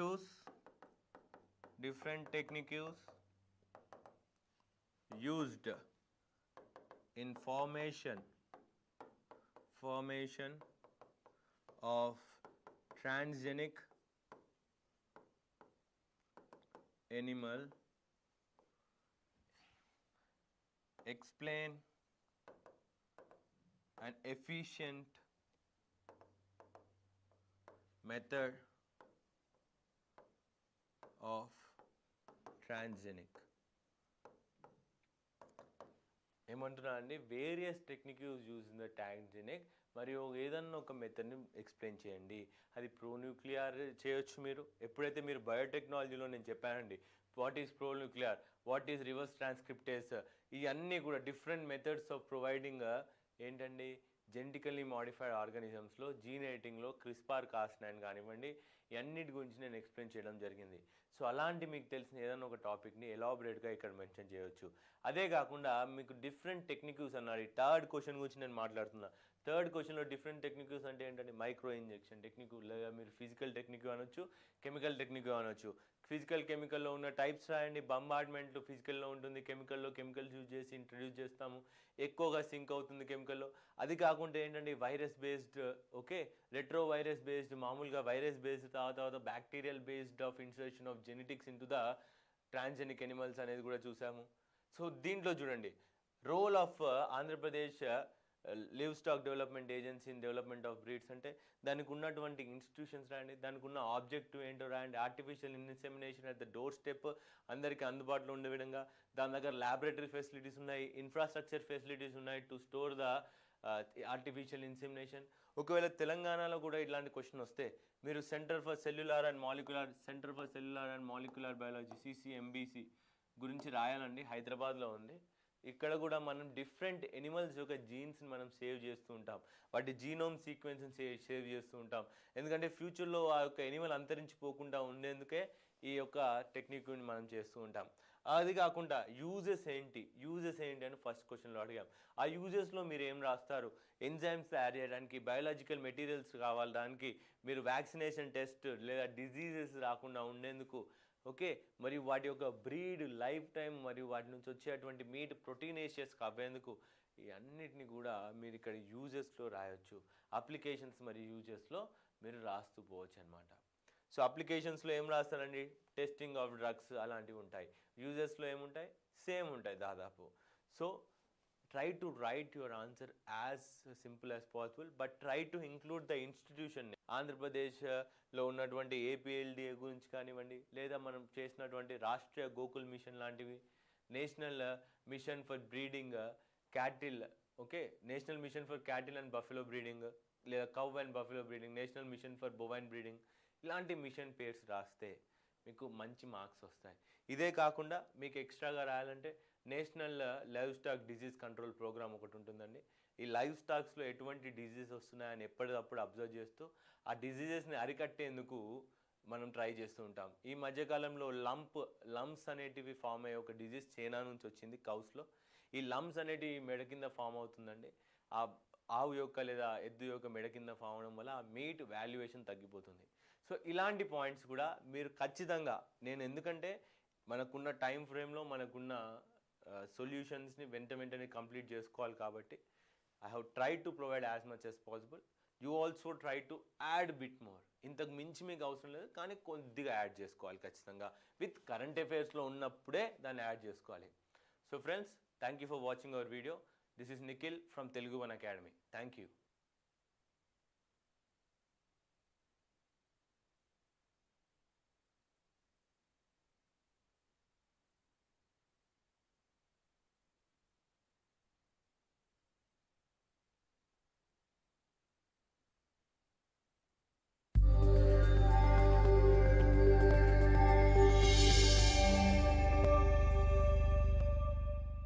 hello everyone, welcome to Telugu one academy. ఈరోజు మనం India's contribution in the field of science and technology అనే దాని topic గురించి చదవబోతున్నాం. So India's contribution అనగానే మనం దీన్ని డివైడ్ చేసుకోవాలి. We have to divide this topic in to 3 eras. That is the ancient period, medieval period మరియు మోడర్న్ పీరియడ్. దీన్ని కొంతమంది హిస్టరీకి లేదా కల్చర్గాను కూడా భావిస్తూ ఉంటారు. బట్ ద సిలబస్ అనేది సైన్స్ అండ్ టెక్లో ఇచ్చారు కాబట్టి మనం క్లారిటీగా తెలుసుకోవాలన్నమాట. మళ్ళీ దీన్ని ఎలా డివైడ్ చేయొచ్చండి? Medicine contribution, agricultural contribution, scientific కాంట్రిబ్యూషన్లో మళ్ళీ ఫిజిక్స్, ఆస్ట్రోనమీ, కెమిస్ట్రీ, మెటలర్జీగా దీన్ని డివైడ్ చేయొచ్చు. అదే కాకుండా ship building etcetera and etcetera. So we'll directly go into the topic and see what were the contributions of India in the field of science and technology. Okay, ancient period కి వస్తే the major contribution, అతి పెద్ద contribution ఏదైనా ఉంది అంటే దాన్ని idea of zero. Zero అనేది friends ఎంత ఇంపార్టెంటో అది ఇండియాలోనే కనుక్కొనబడింది. The value of zero has been given by Indians, by Aryabhata గారు ఇచ్చారండి జీరో అనే వాల్యూ. ఓకే, జీరో అనేది మన ఇండియాలో బక్షాలి మాన్యుస్క్రిప్ట్లో క్లియర్గా మెన్షన్ చేయబడింది. అదే కాకుండా రీసెంట్లీ కనుక్కున్నటువంటి చతుర్భుజ టెంపుల్ యొక్క వాల్స్ పైన కూడా జీరోని చాలా క్లియర్గా మెన్షన్ చేయడం జరిగింది. సో అందరూ అనుకుంటారు అసలు జీరో ఉపయోగం ఏంటి? So today the computer world the programming world works on zero. 0101 కోడింగ్స్లో జరుగుతూ ఉంటుందండి. జీరో అంటే నెగిటివ్, 1 అంటే positive. Imagine that we do not know what zero is, then there would not have been a computer era of today. ఈ రోజున్న computer ఎరా zero లేకుంటే exist అయి ఉండేది కానే కాదు. See, mathematician Aryabhatta was the first person to create a symbol for zero, and it was through his efforts and mathematical operations like addition, subtraction started using the digit zero. The concept of zero and its integration into the place value system also enable one to write numbers no matter how large by using only 10 symbols. అంటే ఎంత పెద్ద number అయినా కూడా చాలా సింపుల్గా రాసే విధంగా ఈ జీరో అనేది చాలా ఉపయోగపడుతుంది. So next important contribution of India ఏదైనా ఉంది అంటే అది మన డెసిమల్ సిస్టమ్ అండి. డెసిమల్ సిస్టమ్ అంటే ఏంటండి? 1.343.224. ఓకే, ఇలా డెసిమల్ సిస్టమ్ అంటే డినామినేటర్లో మనకు కనుక 10 ఉంటే దాన్ని డెసిమల్ సిస్టమ్ అంటాము. అంటే జీరోస్ని ఇంక్లూడ్ చేసుకుంటూ డినామినేటర్లో ఎలా సాల్వ్ చేయాలనే సిస్టమ్ని కూడా మనమే కనుక్కున్నాం అనమాట. So India gave the ingenious method of expressing all numbers by means of 10 symbols, that is the decimal symbols. అన్ని నెంబర్స్ని 10 పవర్స్తో చూపించే విధంగా ఇండియా అనేది ఫస్ట్ మొట్టమొదటి దేశం అండి. In this system each symbol received a value of position well as an absolute value. Due to the simplicity of the decimal notation which facilitated calculation, this system made use of arithmetic in practical inventions much faster and easier. ఈ రోజు మనకి decimal system ఉంది కనుకనే మనం accuracy maintain చేస్తున్నాం. Decimal system ఉంది కనుకనే మనకు ప్రిసిషన్ అనేది కూడా వస్తుంది. అంటే 0.0009 అనే ప్రిసిషన్ని కూడా, అంటే ఇంత చిన్న రీడింగ్ని కూడా తీసుకోవడం దేనివల్ల సాధ్యమవుతుందండి? కేవలం డెసిమల్ సిస్టమ్ వల్లనే. సో నెక్స్ట్ కాంట్రిబ్యూషన్, ఇదంతా కూడా మీరు మ్యాథమెటిక్స్ అనే హెడ్డింగ్లో రాయాలండి. Mathematics, India's contribution in the field of మ్యాథమెటిక్స్లో. So next important contribution is numerical notations. Numerical notation అంటే మనం దాన్ని హిందూ అరబిక్ సిస్టమ్ అంటాము జనరిక్గా. అంటే 0, 1, 2, 3, 4, 5, 6, 7, 8 ఈ నెంబర్ సిస్టమ్ అనేది ప్రపంచానికి ఇచ్చింది మన భారతదేశం అండి. దీన్ని అరబులు మన దేశం నుంచి నేర్చుకొని ఆ అరబుల దగ్గర నుంచి ఇతర దేశాలకు స్ప్రెడ్ అయింది కనుక దీన్ని అరబిక్ సిస్టమ్ అని కూడా అంటూ ఉంటాం. India as early as 500 BCE has devised the system of different symbols for each number 1 to 9 ఇలా. Okay, this notation system was adopted by Arabs who called it the Hind numerals. Centuries later, this notation system was adopted by Western world who called them Arabic numerals as it reached them through the Arab traders. Next, Fibonacci number. Fibonaccian numbers. Fibonaccian numbers అంటే ఏంటి? సింపుల్గా చెప్పాలంటే ఇలా triangular సిస్టంలో 1 మళ్ళీ 1 1 okay, ఆ తర్వాత ఇక్కడ 1